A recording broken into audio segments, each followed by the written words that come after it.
Can Allister become champion?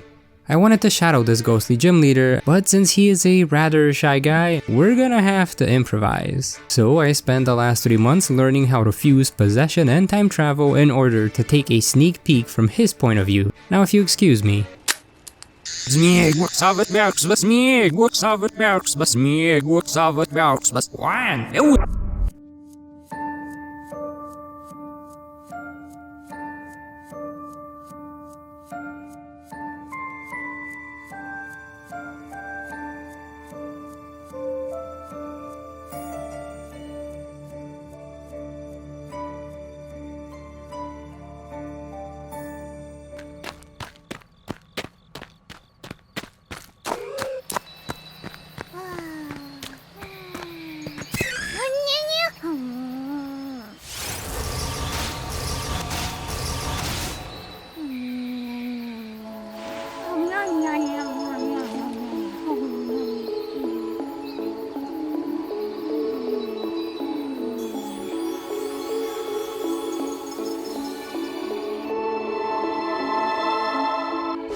Oh, hello, Mr. Games. Possession is bad. It made me extra lonely for the past 10 years. Sorry about that, Allister.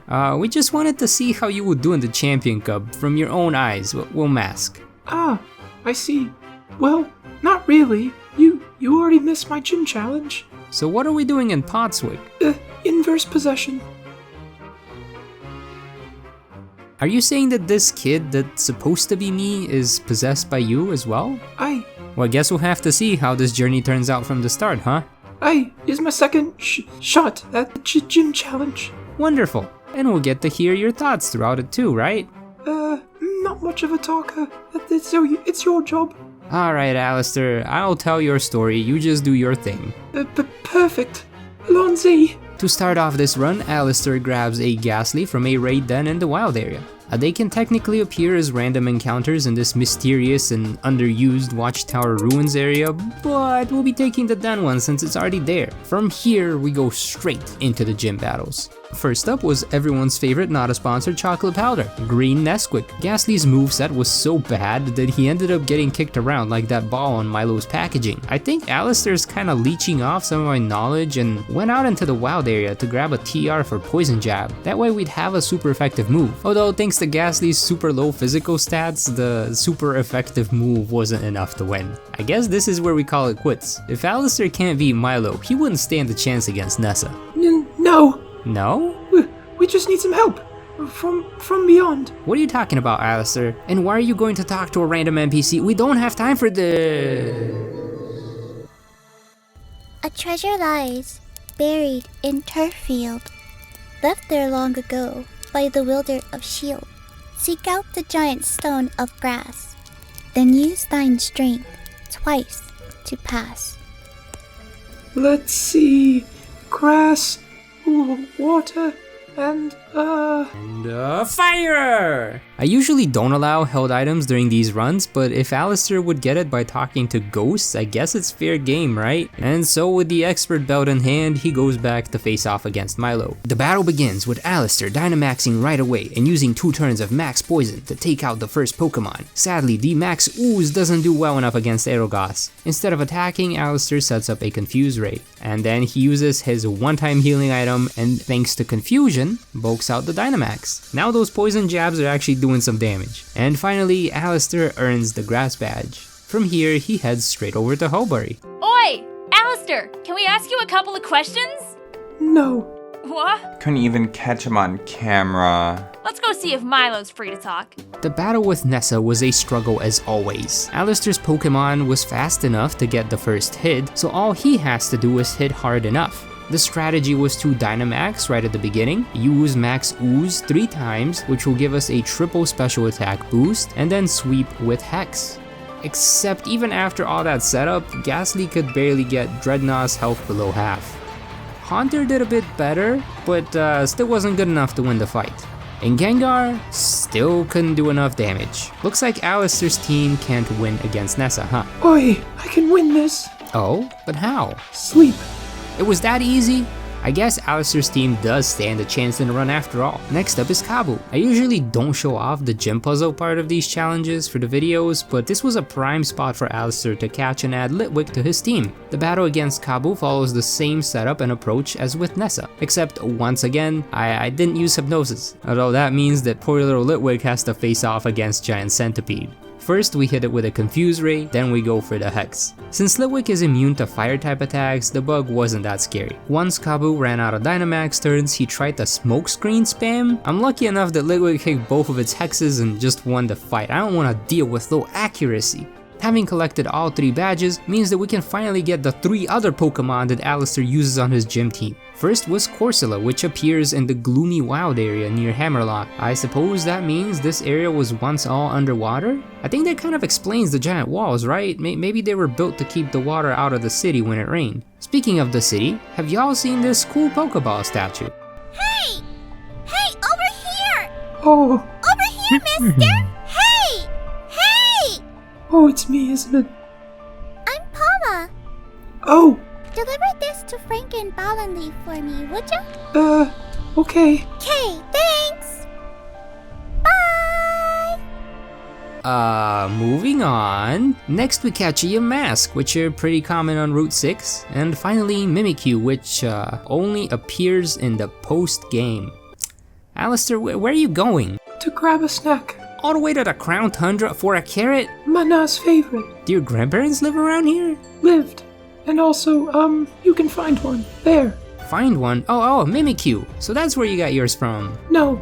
I don't think I should ask him any more questions. Let's just catch this thing and move on. Do I hear boss music? Time to go. See ya at my gym. Well, I guess I won't sit here and wait for whatever that is. Also, seems like Allister has left this body for a while, so I'll be in control for a bit. I might as well make this a proper Allister v Allister match. Although, now that I'm looking at my team, I see there's some big issues here. First of all, Allister has an evolved form of Corsola at level 35. It doesn't evolve until level 38. The other mystery is that his level 34 Mimikyu knows the move Slash, something that they typically learn at level 36. Anyways, I'll do my best with just a Corsola, and instead of teaching Mimikyu Slash, I'll teach it the next best thing, Splash. His Yamask obliterates her own. I followed up with Mimikyu and set up one of those home claws. After taking out his Yamask, Allister followed up with a Corsola, which one-shot me with a Hex. My own Corsola barely survived one hit and then did 0 damage with its own Hex.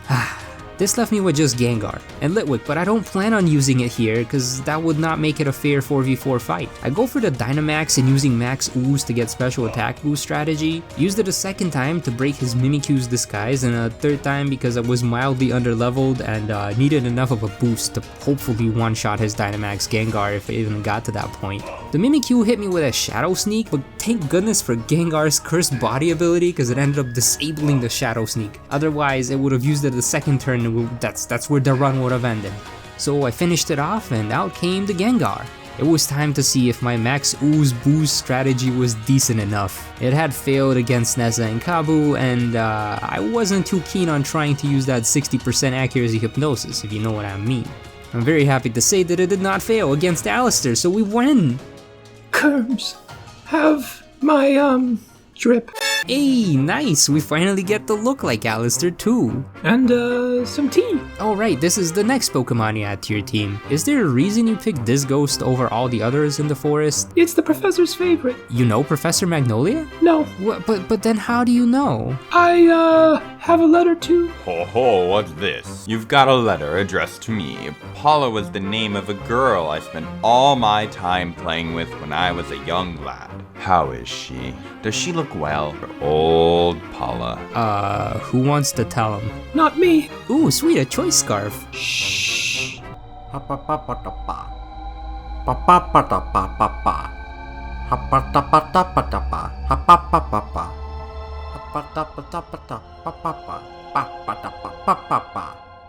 I don't know what I just saw, but let's go fight Opal, please. Whoops, I kinda forgot that I put Gengar at the front of the party just to get through the forest. Litwick sets up a Fire Spin and banks on between turn damage to carry the fight. Opal follows up with Mawile for some reason. That reason is because it's faster than us. Realizing that I can't hit it with a normal attack, I got Cursula to place a curse on it instead. Then I stalled out the curse by using Strength Sap, a move that restores your HP based on the enemy's attack stat, and then also lowers their attack stat a little. Next up, Cursula threw some old rocks at Togekiss, and then Opal spilled the tea. Back to setting up Max Ooze it is. Big Cake couldn't do a thing about it. After getting the badge, we decided to walk back to Hammerlock with Opal. While we're here, might as well tell Paula that we delivered the letter. Well, she's gone, but looks like she dropped something.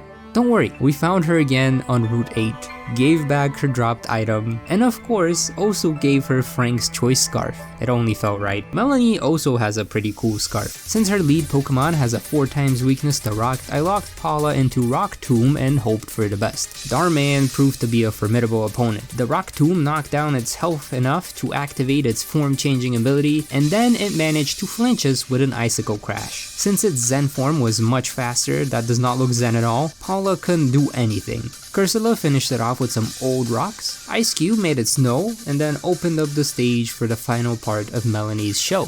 By this point, Cursula has gotten a double stat boost from Ancient Power, so the fight was kinda stacked in my favor. I ended up using Strength Sap just to stall out an extra turn. Once her Dynamax was over, Melony decided to put me to sleep. Hey, that's our strategy! She managed to knock out Cursula, but her Lapras didn't have enough energy to make it through tea time.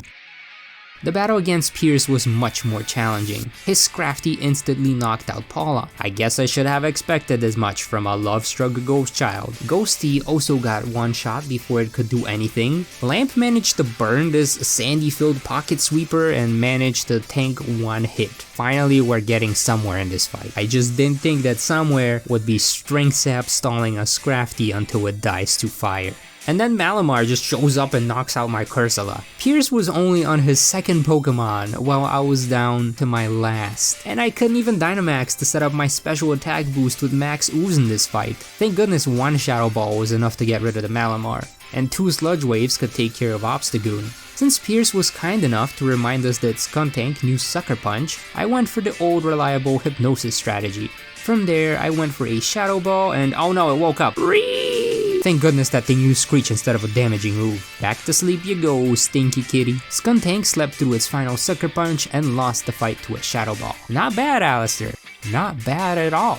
But how well does this team hold up in doubles? Right Hand focused on taking out Chandelure first, while Paula slowly chipped away at Flygon's health. Right Hand eventually noticed this and knocked Paula out. This gave Poltegeist an opening to finish off Gigalith. Cursula scared off Flygon with a Hex, but we couldn't take down Gex, cause it used Protect. Duraludon started boosting its defenses, but that would not protect it from our special offenses. One way or another, we have arrived at the semifinals. Not too sure why Allister decided to take us along on a whole gym challenge, but it was fun to see the origins of his team. Now it's time to see if his power can actually hold up against all of these trainers.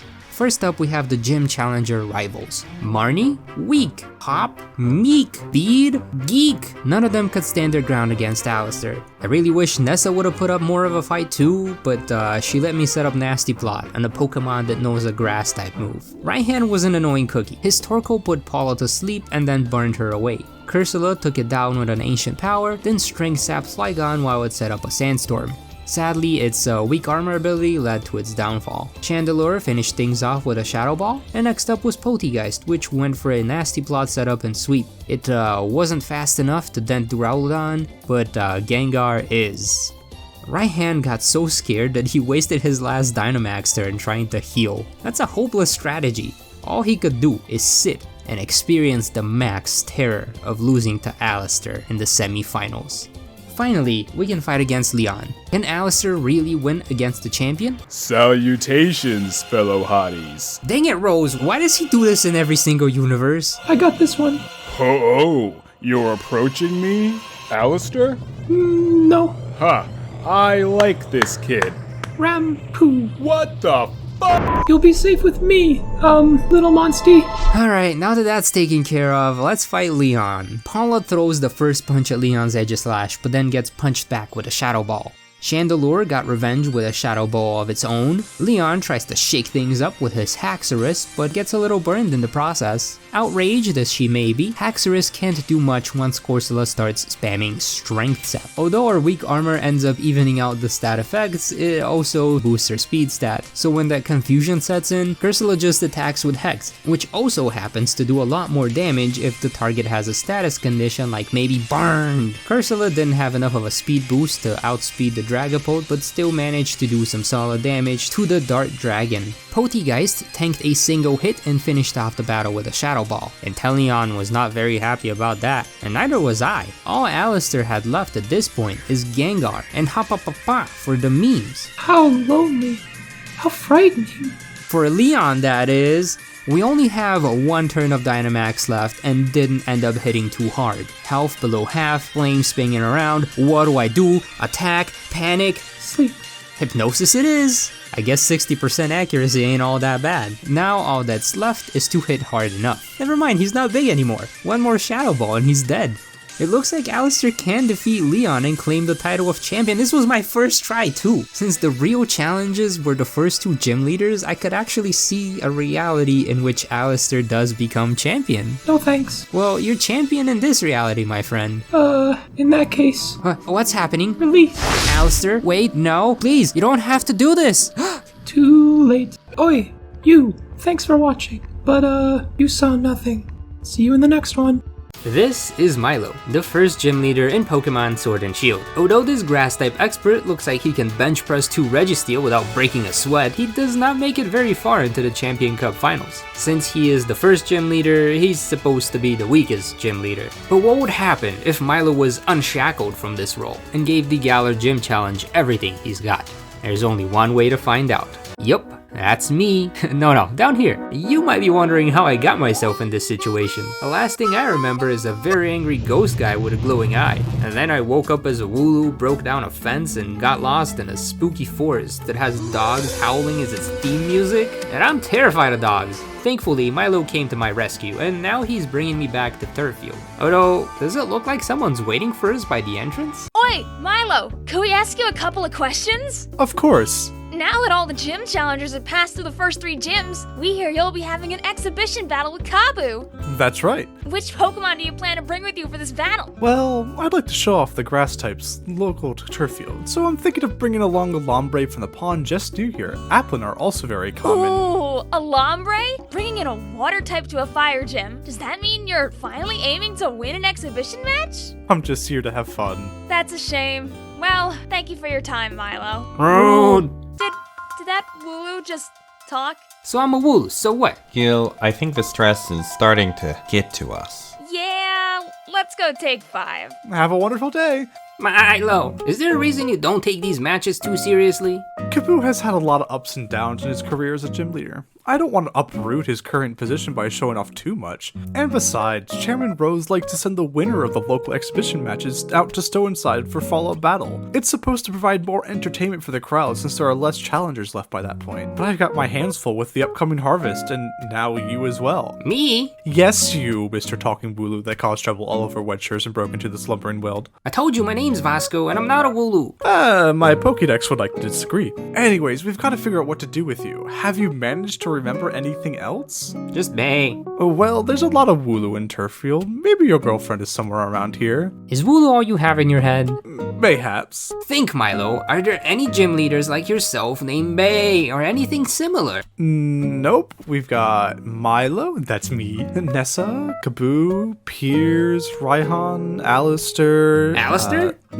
He's the ghost-type gym leader in Stowinside. Take me there. No can do, Wooloo.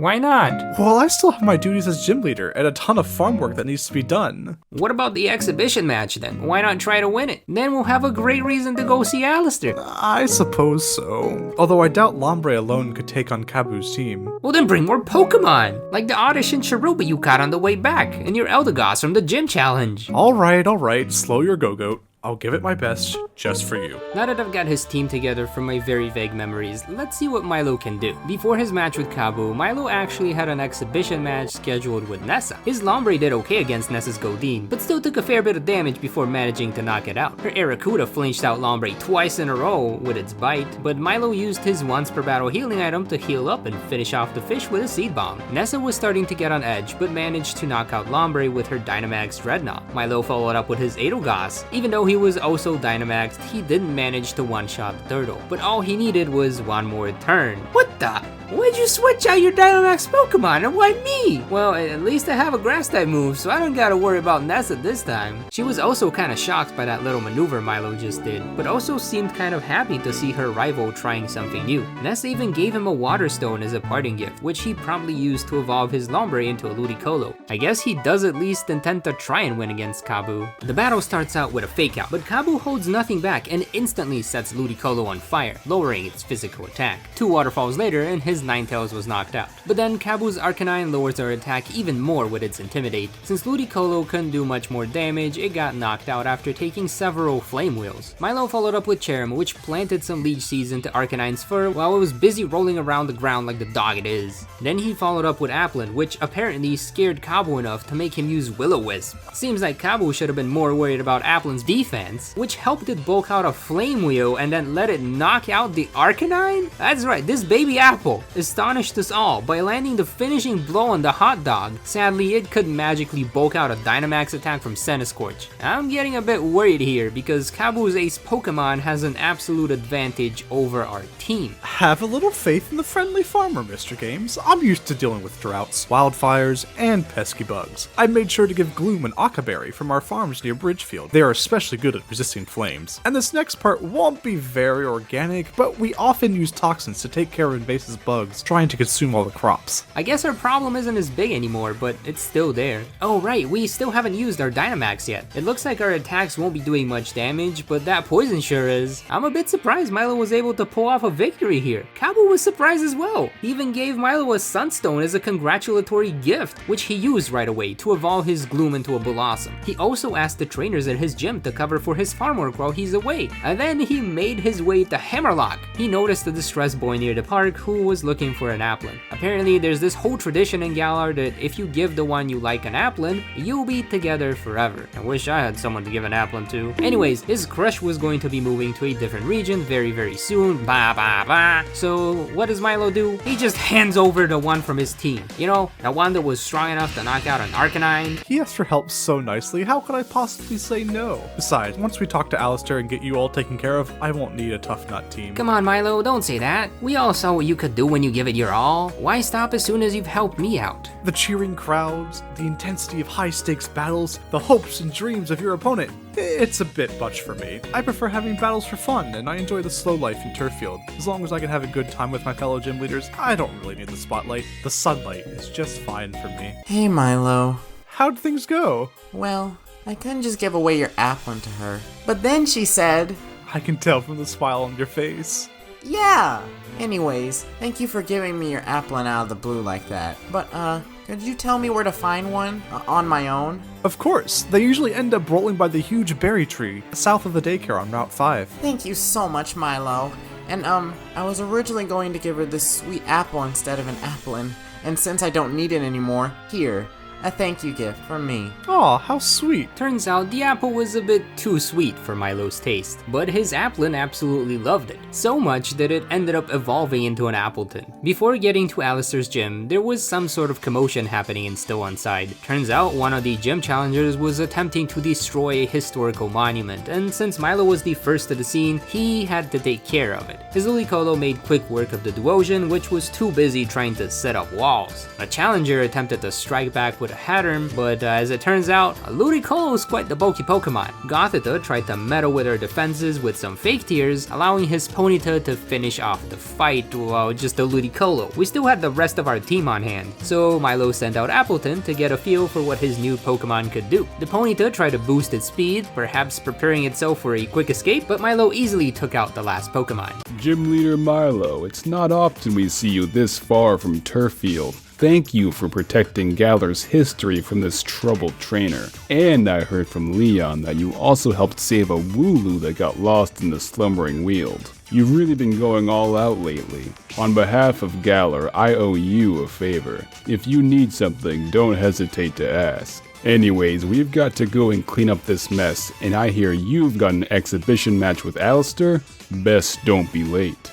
There is an imposter among us. You did this to me. Mr. Games. Didn't think I'd see you back there so soon. Wait, so he wasn't joking when he said he wasn't actually a Wooloo? Nope. Turn me back, please. I have to find Bea. I'll pass. Come on, Allister. Why won't you help this Wooloo out? Well, you see, it's not that I won't, but that, I can't. What do you mean you can't? Wibbly wobbly, timey-wimey, space stuff. So there's nothing you can do? Well, maybe. Then do it. Okay, but, there's 2 conditions. We can do 2, right, Wooloo? First, you'll need to catch Eternatus. I know where to find one. You do? You do. And 2? You have to become champion. Oh, that's, Milo, help a Wooloo out. Come on. You need to be that strong to control Eternatus' power. Only then I can channel its energy and send Mr. Games back to where he wants to go. Can't you do that, Allister? Nope, nada, not a chance. I think that's why I'm in this mess to begin with. Yup. This is all a bit much. Not even half of it. I guess it is my job to take care of all the Wooloo in the Galar region. Me included? You included. Well then, Milo, your trial starts here. Allister starts the battle with his Yamask. Bloop. Mimikyu tries to lower our attack power with its baby doll eyes, but loses its disguise in the process. It then managed to land not 1, but 2 critical hits with its slash attack. Milo follows up with a Blossom and uses a Moonblast to finish it off. He recovers some health by using Giga Drain on Cursula, while Allister places a curse on us. And bye bye Cursula. That left him with just the giant Gengar of Doom, which instantly used Max Ooze to take out Blossom and boost his own stats. I have a bad feeling about this. Milo responds by sending out Eldegoss and uses Protect to stall out a turn. Of course, that's never good enough against these Dynamax moves. The nice thing is that Eldegoss's Calm Down ability helps reduce this monster's speed stat. After 3 turns of Ooze boosting its special attack, the Gengar returns down to size and is up against our Cherrim, which manages to outspeed it and plant some Leech Seeds, and then gets obliterated by Poison. Time for Appleton to shine. With a Max Guard? We're protecting? Oh, I see why now. Luckily, Appleton survived with a few HP to spare and manages to land a 1 hit with Max Wormwind. Since it couldn't outspeed Gengar, it goes down. Wait, me? I guess I am the last Pokemon on his team, but there's no way I can outspeed this dude. Thankfully, those Leech Seeds pulled off its last bit of health. So, we won? We won! You must keep training, Milo. No going back to Turffield for the usual training then? No, go to Opal. She'll help you out. Also, winner of our match has a follow-up exhibition in Circhester in 2 days. Well, once the Wooloo starts rolling, we must keep it going. When we got to Opal's gym, she offered to observe our battle style and give us some feedback on how to improve. And what better way to do that than to battle us herself? Her whizzing was instantly a problem since it could use a poison type move. Milo sent out Eldegoss, which was kind of slow but bulky. Opal then started asking us questions about her. Something about understanding your opponent in order to have the upper hand in battle? I don't think that usually gives us a stat boost though, but we'll take it. She followed up with Togekiss, another threat to our team thanks to its flying type moves. So we pulled an Allister and put it to sleep. Achoo! Milo followed up with Cherrim, which used Sunny Day to change its form and give itself a nice special defense boost. It didn't help that much. Milo then tried using Blossom, which knows Sludge Bomb? And that left Opal with just the cake, which we instantly laced with poison. She used up all 3 of her Dynamax turns to take out Blossom, and now we have 3 turns of Giant Pie. Are you Team Pie or Team Cake? Comment below. The Pie was confused about me saying that. No joke, all 3 turns of Dynamax, it just hit itself in confusion. I don't know how we're gonna get the champion at this rate. Opal also managed to keep recovering from the poison by using Draining Kiss a bunch, but she could only stall out so much. In the end, both Appleton and Alcremie got knocked out during the same turn. Milo only won won because I was still on his team. You're welcome. After our battle, Opal took us to an old friend of hers all the way at the Isle of Armor for some special soup that would supposedly help Appleton by giving it a new Dynamax form and a special move. I really wanted to try that yummy looking mushroom soup as well, but they didn't let me have any. It won't have any effect, they say. Having filled our bellies, we made our way to the City of Snow for the next exhibition match. Melony leads the battle with a Frostmoth. As soon as it snapped out of confusion, Frostmoth set up a Hail. We finished it off with a Waterfall, but then had to face off with their Manitan. Blossom was next, using its only turn to set up a Sunny Day. Lucky for us, that was all the setup Cherrim needed. Using Weather Ball in the sun gave us a powerful Fire-type move. Her poor Ice Cube did not stand a chance. Having a 4x weakness to Ice-type moves meant that Appleton had to be very careful. So Milo used Max Guard to stall out Lapras's last turn of Dynamax, and then we got hit by a very strong Ice Beam and became frozen? Oh no. Never mind, the pie was thawed out thoroughly before cooking. Wink. Too bad our Max Sweetness move wasn't strong enough to defeat Lapras. Not enough sugar, baby. Usually this is where Milo would have lost, but I'm here now. Looks like our time for training was over. There were 4 gym challengers who have already gathered all 8 gym badges, so Milo had to make his way to Winden for the finals, which were close approaching. I also told him a bit more about Eternatus and Rose's plans for it, so while the gym challengers were duking it out in the semifinals, he went to Rose Tower to claim that favor from earlier. At first, Rose laughed at Milo's proposition to help capture Eternatus, but after a bit of negotiation, he agreed to let Milo try if he could win a battle against the chairman. So here we are. Rose starts out with his Escavalier. Oh boy, this ain't gonna be easy. In a panic, Milo sends out Blossom and uses Sunny Day to set up for Cherrim's Weather Ball. Take that, Rose! He sent out Berserker next, which met the same fate as its predecessor. The bad news was that the sunlight had already faded by the time Klinklang came out. Poor Cherrim was neither fast nor bulky enough to set up a second set of sun and actually get an attack in. Milo did what he always does when a foe is too fast. Send out his bulky Eldegoss. Every time we got hit, his speed fell more and more. Meanwhile, Eldegoss slowly chipped away at the gear's health with its energy balls. Milo sent out Appleton, Gigantamaxed, and went for an all-out attack, which still wasn't enough to get the KO. The good news was that Rose couldn't do much damage either. It was time for Rose to Dynamax, and we were almost out of max turns. So Appleton went for the Max Wormwind to lower the elephant's attack stat. Since her foe was a physical attacker, Milo decided to use Iron Defense and rely on our bulk to stall out his Dynamax. Then he followed up with Apple Acid, a move unique to Appleton that also lowers the enemy's special defense stat. Just like that, Milo managed to gain Rose's approval to try and capture Eternatus when it awakens. He even gave us a Rocky helmet for when that time comes. The semifinals were just about finished, so Milo and I went back to Winden Stadium to prepare for the finals. Looks like Milo's first opponent will be Raihan. Since this is a single Raihan, ladies, he leads the battle with Sunny Day Torkoal. Milo stalls out one turn thanks to Fake Out, then uses Waterfall despite the weather effects. Raihan responds with a Solar Beam, but lucky for us, that doesn't do much damage. The sunlight finally faded, and now our waterfalls can actually do some damage. Raihan must be getting pretty desperate because instead of attacking, he goes for a yawn. Bye, turtle. Raihan sends out Turtonator. I sleep. Sadly, Ludicolo fell for Raihan's Shell Trap. Since Milo didn't want to play around anymore, he sent out Blossom and used a Sludge Bomb that ended up poisoning the Turtonator. Also, since our attack was special, his Shell Traps didn't activate. 1 dragon down, 3 to go. Flygon wasn't that scary since we also knew Moonblast. Poudre was up next, and knowing Raihan, he'd waste a turn changing the weather. Yup, that left Raihan with just his Duraludon. Since he was fast enough to outspeed Blossom, Milo sent out Eldegoss. You know the drill by now, we use Protect the Stall, then get hit anyways and send our Cotton Spores to slow down the Duraludon. Once the Dynamax is gone, Milo could safely send out Cherrim, set up a Sunny Day, and finish off the fight with a hot humid Weather Ball. I think we might have broken his AC. Looks like Pierce won his battle against Kabu. Thank goodness. Obstagoon entered the main stage and used Obstruct to get a feel for the crowd. He then ended Blossom's non-existent singing career with a Throat Chop. Cherrim followed up with a Dazzling Gleam. After all, we didn't see any signs saying no flash photography. Pierce used Throat Chop on Cherrim as well, but couldn't do quite enough damage to our depressed Cherry. And that left him with the post-show host, Skuntank. We landed 1 Dazzling Gleam, but got snarled away. Oh, there's Eldegoss. Using Hyper Voice of all things? What are we doing, fighting Pierce at his own singing game? Looks like we've made it to the final match, and we'll be going up against Allister of all people? So I reckon we should battle. Crumbs! That was ace! Now then, it's time. Harvest time? No, time to go. to your Eternatus. Hey Milo, come to the Hammerlock Gym ASAP. It's waking up. It looks like Leon was also on standby, waiting for Eternatus to awaken. By the time we arrived, he had already battled with this beast and failed to capture it. Now it was our turn. This wasn't going to be easy, considering it's over-leveled and a poison type.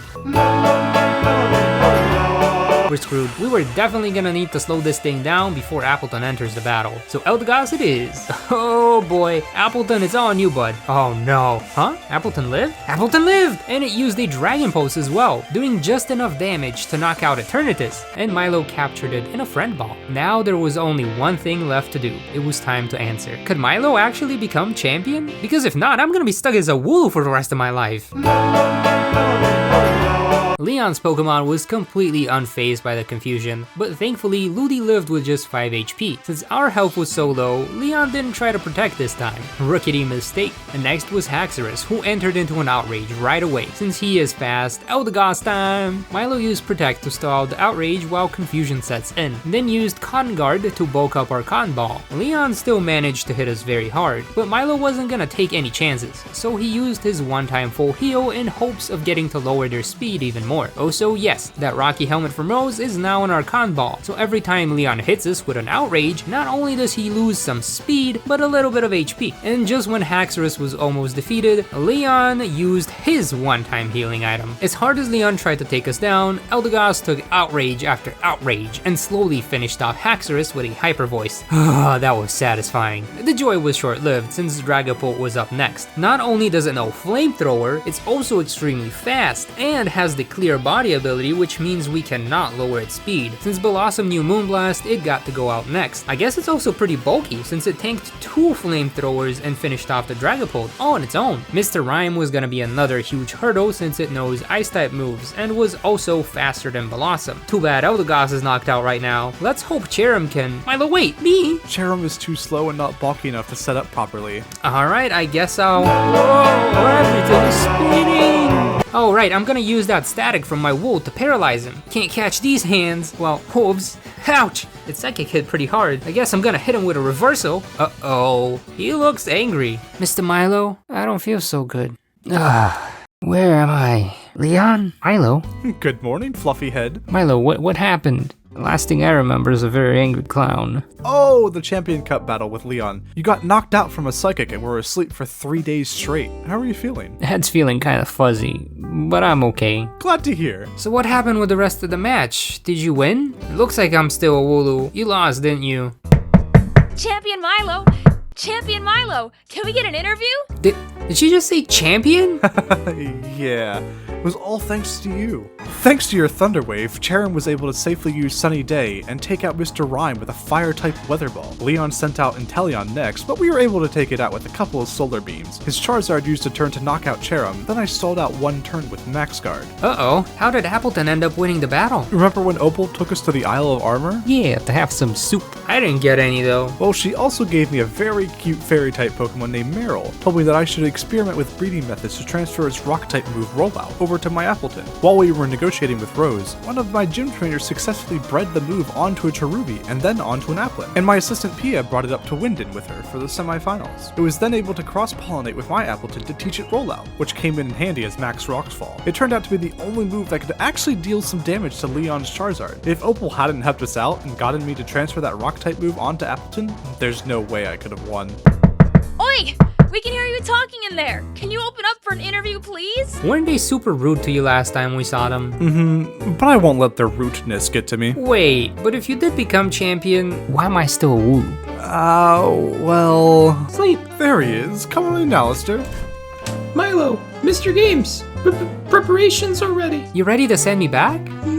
Forward. Forward? Milo, please explain. It sounded a bit weird to me, too. Allister said you were sent here from a different world with some specific goal, and that unfinished goal acts as a lock that prevents him from sending you back to your own world. So I'm stuck here as a Wooloo until I get enough information on Bea. Well, Allister found someone with that name. She's training in a different region. And apparently she's a gym leader candidate in Galar. For the Stow-on-Side Gym. Soon I'll be free, too. You really don't like the spotlight either, huh, Allister? But battles are fun. everyone staring at me is not. I think we're getting off topic. Oh, right. So this bee trainer is supposed to return to the Galar region just in time for the next gym challenge. Okay, but what does this have to do with forward? Your soul is slowly filling with otherworldly knowledge, and the more it fills, the more threatening your soul's aura becomes. Like a plant releasing pheromones to communicate with others nearby, your soul will start radiating with terrifying force. A force that will attract all sorts of legendary Pokemon to you. Once they sense it, they will come to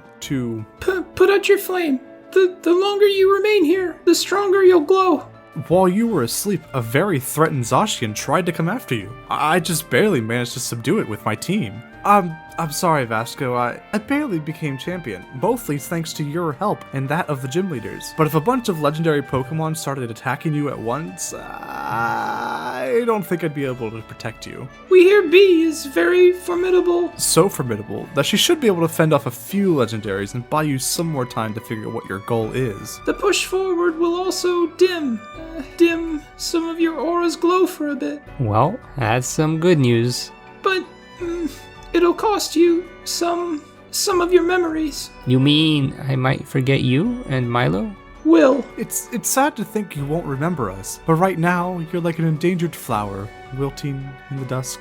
All we can do is take you to a greenhouse and hope that it's enough to save you, even if it means forgetting us. Anyways, we should begin. Thank you for everything. Thank you too, Vasko. You've pushed me to greater heights than I could ever imagined. He has a knack for that. Well, I guess I'm as ready as I'll ever be. Then let us begin.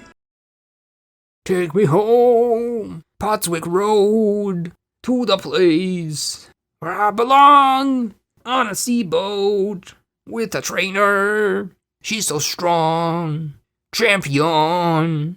Maybe. Could Opal become champion in Pokemon Sword? After all, she's got a lot of years of experience in Pokemon battles, what with being a gym leader for 70 years now. Although my sources tell me that Opal has been focusing on holding auditions for a successor to the Fairy-type gym, and recently scouted Gym Challenger Bede for that role, effectively retiring from the Pokemon League. So why would this old lady bother trying to become champion all of a sudden? To help a little lost Wooloo, of course. Little lost Wooloo usually go to Milo, not me. But since you seem to be a chatty one, perhaps you'd care for some tea? That sounds great, Opal, but after that, could you take me to see Gym Challenger Bea? Maybe you're more than a little lost. Bea is the 4th gym leader in the Galar region. I do remember her trying out the gym challenge several years ago, but things didn't go so. Several years? Oh no, he's really done it now. First he turns me into a Wooloo, then he sends me too far forwards in time. He? Oh, you must be talking about Allister.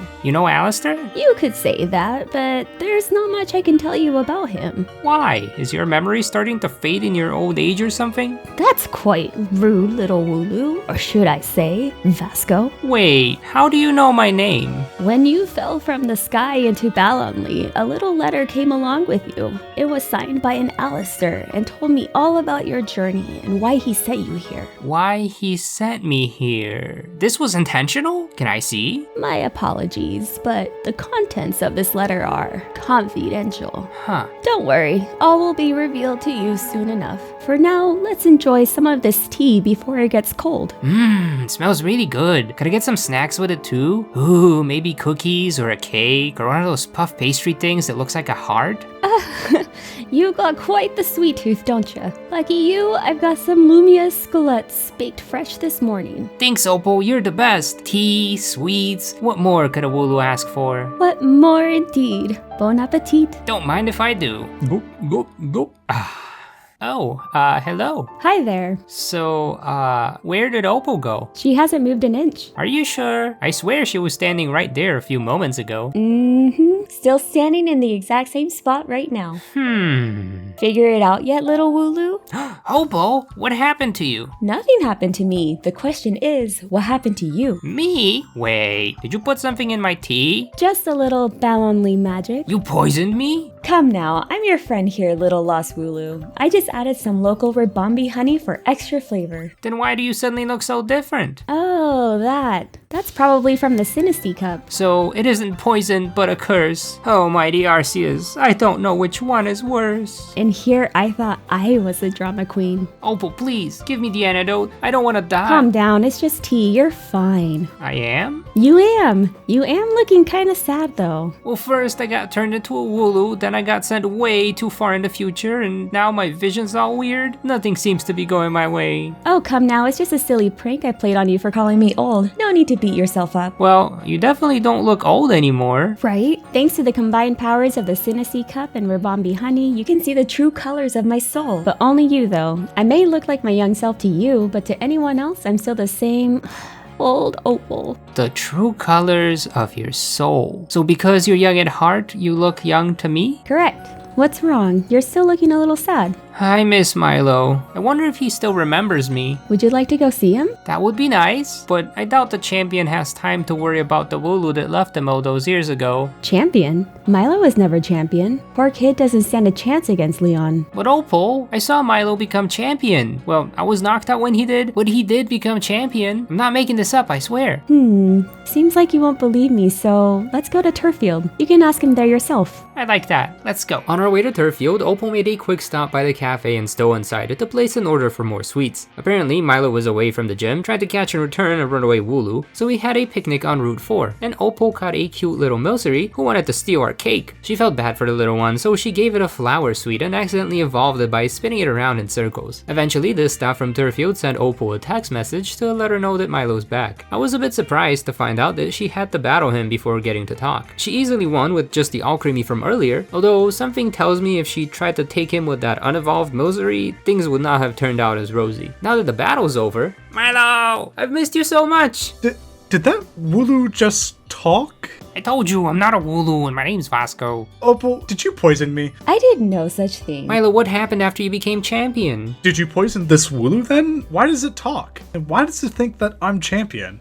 I poisoned one guy once as a prank 20 years ago, and now everyone thinks I'm over here poisoning everybody. Just let it go, people. Well then what's going on? This talking Wooloo is saying some very bizarre things. Me? Champion? Like my Flapple could ever stand against Leon's Charizard. Flapple? No, you had an Appleton. And what's with this talking Wooloo? Don't you remember me, Milo? All the time we spent together? I don't think I could forget a talking Wooloo. Even I wouldn't forget something like that, and I'm almost in my 90s. Oh, this poor delusional Wooloo. Opal, I'll take care of him for you. That's why you came here, right? What? No. Why would I want that? Well, that's why most people tend to bring a Wooloo to me. After all, Vasko, drink this really quick.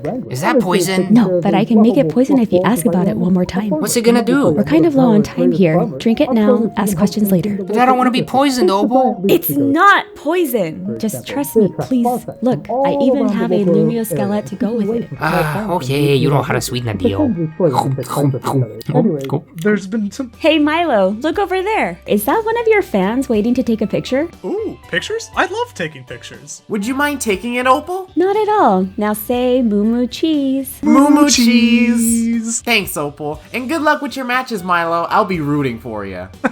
Thank you. Now about that Wooloo? What Wooloo? That Woo... Huh?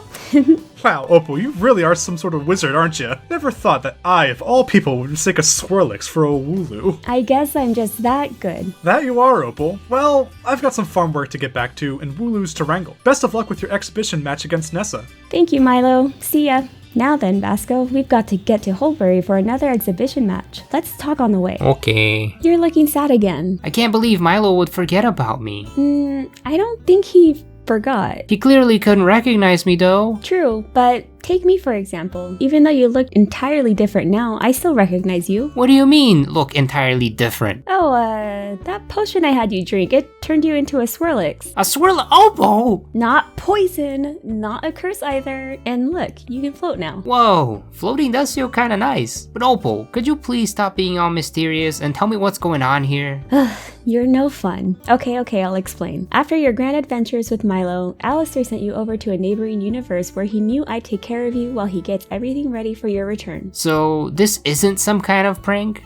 Not at all. If anything, it seems to me that this Allister really cares about you, little one. He did the best he could with his ghostly powers, even though they weren't enough. Uh-oh. Uh-oh, indeed. But he also knew exactly who could help you out the most, so that's where he sent you next. You? Me. Well, all you've done so far is poison me. No poison involved. I'm a fairy-type specialist after all. So the reason Milo doesn't remember me is because this is an entirely different universe. Correct. The Milo here has never met you in the first place. Not only that, but his team has different Pokemon since the ecosystem is a bit different here as well. Does that mean no angry legendary Pokemon either? Sort of. That's where I come in, with my so-called poison. I knew it. The potions I had you drink are imbued with fairy magic, which do wonders on the soul. I thought only ghost types could mess with the soul.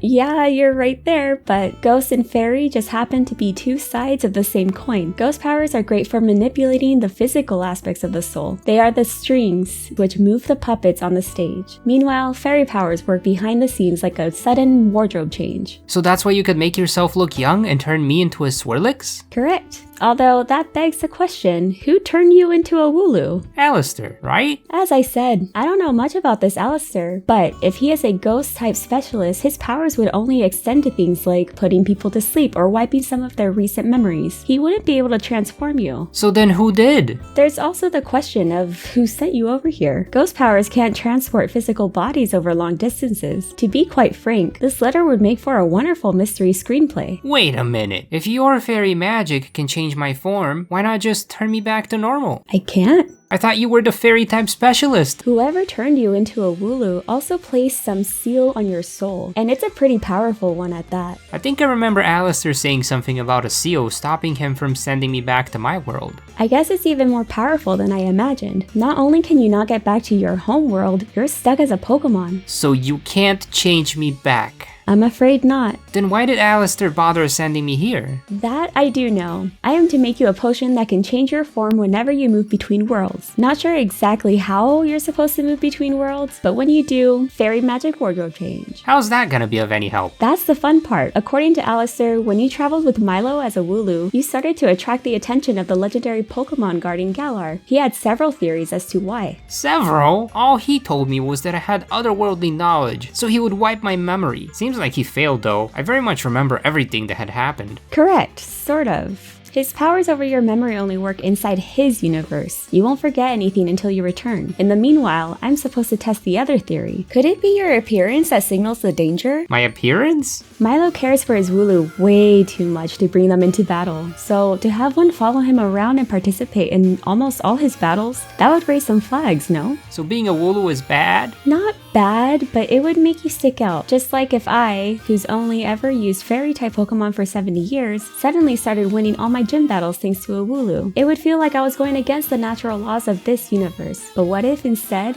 I had a Swirlix? That makes sense, I guess. So now what? Now I do my pre-retirement run of the Galar Gym Challenge with you on my team, and we see if any angry legendaries come our way. Now on to face Nessa we go. I was a little worried about Opal going in against Nessa with only one Pokemon, but as it turns out, Alchemy has this very useful move called Draining Kiss, which is basically fairy type absorb. Sure, it didn't hit super effective on the fishies, but it kept Alchemy at full health while Nessa's first two Pokemon went down. She decided to Dynamax the same turn as Nessa, who tried to slow us down with a Max Strike or two, but Alchemy bulked out all three of its Dynamax moves and finished off the fight with a Max Starfall. Easy win against Nessa? I take that as a good sign. Where to next, Opal? To the Motostoke outskirts. I need to go catch a coughing. What you need that for? For the poison, of course. Poison? Yeah, we're going up against Kabu next, and fire types are too volatile, giving them resistance to fairy type attacks. So, I'll need a little help from something that isn't pure fairy. Kabu starts the battle with his typical Will-O-Wisp strategy, while Coughing slowly throws sludge after sludge, finally poisoning the Ninetales as its HP runs low. Opal uses this opportunity to heal up Coughing and watch the fox succumb to toxins. That could have been me. Arcanine is out next trying to intimidate our ball of gas, only to get poisoned right away. Don't intimidate Opal.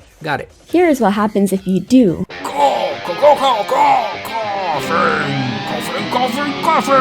Opal, wait! Opal! Whoops, might have gone a little overboard with that performance. Although it looks like Kabu's Centiskorch still has a few HP left. Would you finish it off for me, please? As long as you promise not to blow up any more stuff. You got it. Bah. Good job. Now let's get out of here before Kabu gives us an earful. After running out of stow inside, Opal decided to take a quick rest near the daycare in the wild area and captured a Togepi in Bridge Field, which she immediately bonded with and evolved all the way thanks to a gift from one of the Diggin' Bros. Playing around with Togepi got us carried away, and we were still out in the wild when a sudden snowstorm hit the area, which Opal was very elated about since that meant Mawile would be out and about. Having caught one for her team, Opal headed back towards Melony, or so I thought. What are you so confused about? If you'll be tagging along the Bea and Allister's world, the Bea in my world should serve as a good point of reference on what Pokemon you could be. I thought it could just become any fighting type. Not quite. If Bea had 2 Machamps, that would raise some flags, wouldn't it? Not if she went to Kanto. Well, she's not going to Kanto now, is she? So we'll battle Bea to learn more about her team and then see what Pokemon would fit in the most? Correct. Now let the show begin. Opal holds nothing back and leads the battle with her newly acquired Togekiss. Meanwhile, Bea starts out with a Hitmontop. It seems to know Quick Attack and Revenge, but couldn't do much against an Air Cutter. Next was Pangoro, a fighting Dark-type Pokemon who also knows Bullet Punch. Thankfully, Togekiss is pretty tanky. Sirfetch'd is next in queue and he's quite the challenge to evolve, but not a challenge to defeat. And finally, her ace, Machamp. This one actually gave Opal some trouble, which earned it some poison. Opal decided to be funny and just stalled out his health without Dynamaxing. So, learn anything useful? Bea will have a really hard time battling against your gym. Then good thing I won't be around. Now what about her team? Anything catch your eye? They all have weird evolution methods. You seem to be on the right track. Keep thinking about what would fit in and not draw in suspicion. Maybe a Grablocked? No, she gets one of those later. Ooh, perhaps a Gallade or Urshifu? You keep thinking on that. Now on to the next battle we go. Gordie was not an opponent that Bea would face in Allister's world, but I suppose I could learn something from the guy since he's supposedly voted most likely to become champion. While he sets up a Shell Smash, Opal does what she does best, and poisons his poor Pokemon. She then uses a turn to protect while the poison's effects spread, then attack with a strange steam and protecting to win. Up next is Shuckle, who also goes down to the poison stalling strategy. Opal even managed to poison Stonejourner, a living rock. No wonder people think she can poison just about anyone or anything. Eventually, Stonejourner manages to land a Body Slam on Weezing, meaning we're all saved from the poison. Go, Gordie, go! No, Gordie, no! Togekiss is out next, attacking with Dazzling Gleam while Gordie sets up some Stealth Rocks, but the giant rock isn't stealthy enough, so it gets replaced with an even gianter rock. Thankfully, Togekiss had enough time to set up a reflective wall, allowing it to tank out 2 giant stone slabs to the face. After his Dynamax was done, Opal brought out her cake and finished it off with a max Mindstorm. Storm.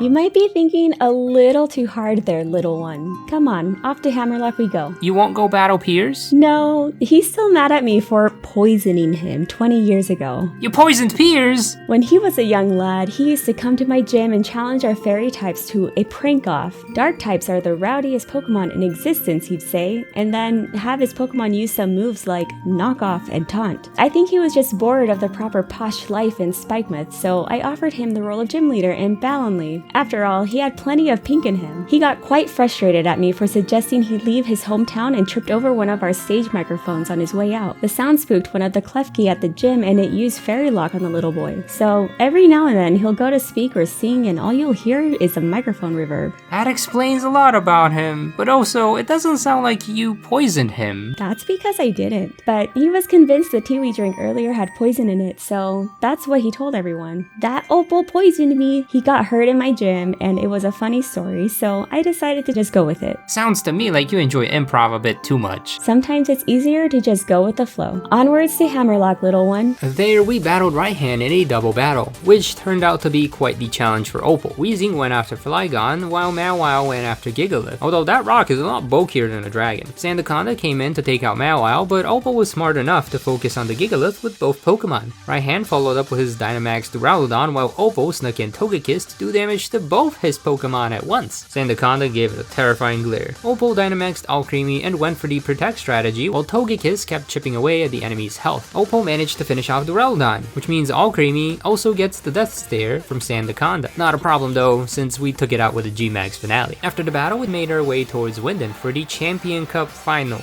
First up was Gym Challenger Marnie, who unfortunately specializes in Dark-type moves just like her brother Piers. That meant poor little girl's team was about to experience the might of our strange steam, all except for her Grimmsnarl, which we had to Protect Stall and then Venoshock to win. Up next was Hop, the champion's younger brother. He tries to set up a heavy defense but gets poisoned right away, and then fails to do much damage with Zen Headbutt, and then is drenched in even more poison. Yikes. Seeing how bad the situation is, Hop uses up his one full restore while Opal persists with her toxic strategy, knocking out the Dubwool. Snorlax follows out next, and you guessed it, poison, but then it heavy slams Weezing, so the toxins are no longer a worry. Mawile set up some Stealth Rocks for later, then deals decent damage with an Iron Head. Shouldn't this be Iron Hair in her case? Unfortunately, Snorlax takes her down with a high horsepower before the poison gets to him. Now the real fun begins as Togekiss faces off Corviknight with a Mystical Fire. Hop should have been more worried about his defenses than our speed. Incursion is another troublesome mon since it's rather bulky and knows Thunderbolt, but Togekiss is bulky too. Hop Dynamaxed his Mooncake, but things did not get funky, and Togekiss burned it away. Having defeated all the gym leaders before, Opal had one last challenger standing between her and Leon, her protege, Bead, Bidet, Beady, Bead. Two Mawows giving each other the cold shoulder, but our Mawow knows Fire Fang, so you already know who wins this duel. Next up is Gardevoir facing off against Weezing. She uses her psychic powers to prevent any toxic nonsense from happening, leaving Opal with just her Dynamax. You might be wondering what happened to Togekiss. Togekiss was sitting this fight out so that it wouldn't get overleveled like with Cynthia. Anywho, two G-Max finales finally finished the Gardevoir and did major damage to Rapidash, who was not as scary as I thought it was. Since his last Pokemon would get powerful max moves, Opal decided to go for the safe recovery strategy, stalling out the Giantmon by healing itself from all the damage it had taken on the previous turn. Bead's final turn of Dynamax was used to hit us with a G-Max Smite, which confused Alcremie. One turn of bad RNG, and we were done for. Knowing the risks, Opal used up her one-time healing item to restore her ace's health. And of course, that's the turn that Beady lands a critical hit on us. He basically just pressed Ctrl Z on our healing item. Opal had to play it extremely safe, so she used up one turn to recover and then one turn to Draining Kiss the enemy over and over. Meanwhile, every Mystical Fire reduced their special attack more and more. Eventually, Opal ran out of recovers and used the last Draining Kiss, which failed to pull off enough HP. Alcremie was defeated.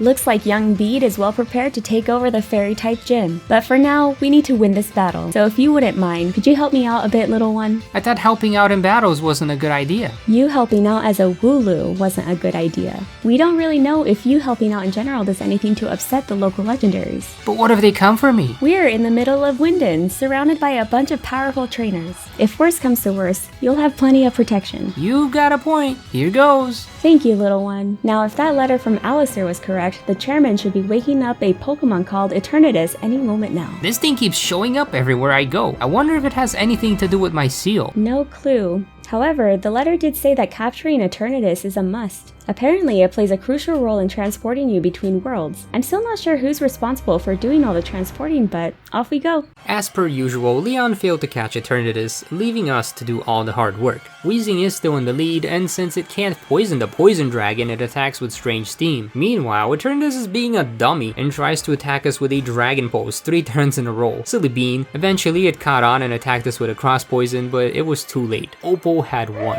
Oh no, angry wolves! I'm dead! Opal! Angry wolves! They're here! I knew it! I warned you! Help! Don't worry, they aren't here for you.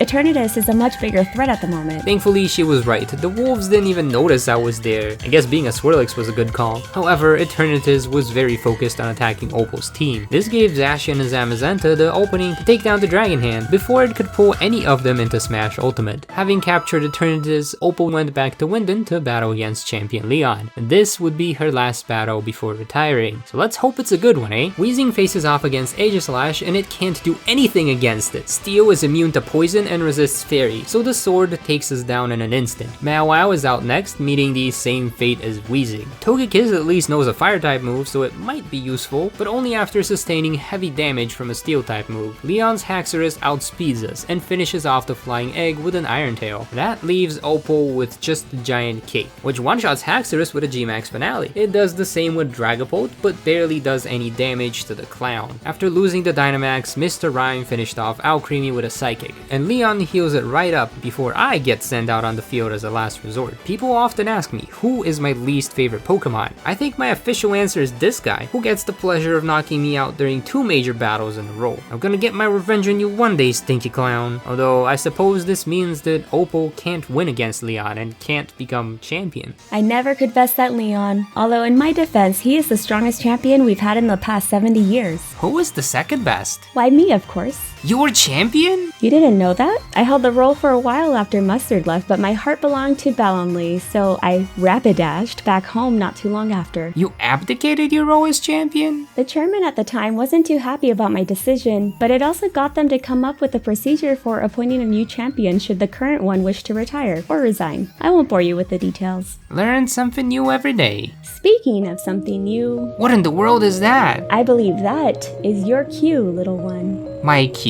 When entering the next world, concentrate on the Pokemon you wish to become, the Pokemon which will fit in well with the trainer you'll follow. The Balonley tea will do the rest. This is so abrupt. I need more time to think. What Pokemon would fit in with Bea? I don't know if where you're going next will be with Bea. What do you mean? That's what it said at the end of the letter. The path to Bea is likely not a straightforward one. Expect the unexpected. All will be revealed to you soon enough. So then where does this portal lead? I don't know. Oh, just come on through already. Opal, I'm scared. Yeah, no, that was kind of creepy. Creepy? It's alright. Just try and keep a calm mind. Did the letter say anything about the creepy talking portal? Only that your path forward is through the portal that appears after the battle for champion. Although I can faintly sense the presence of my fairy magic from that portal. I guess I'm not retired there either. If the creepy voice gives you any trouble, you come straight to me. The me there might not recognize you, but if you come asking for help, she will help. You'll be alright. Now go. Opal! Here, I even wrote a letter and sealed it myself. Just give it to the me there and she'll know what to do. Opal! I'll miss you too, little one, but you've still got a long journey ahead.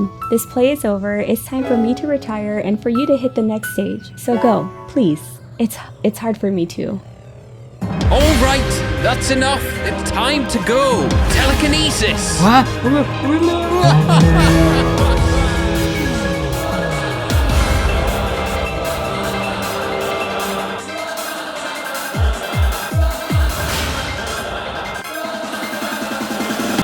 This is Avery, our rival in the Isle of Armor DLC exclusive to Pokemon Shield. Sword gets Klara. He comes from a prestigious line of psychics that lead the Psychic-type gym in the Galar region. But there isn't a Psychic-type gym in the Galar region, at least not amongst the main 8.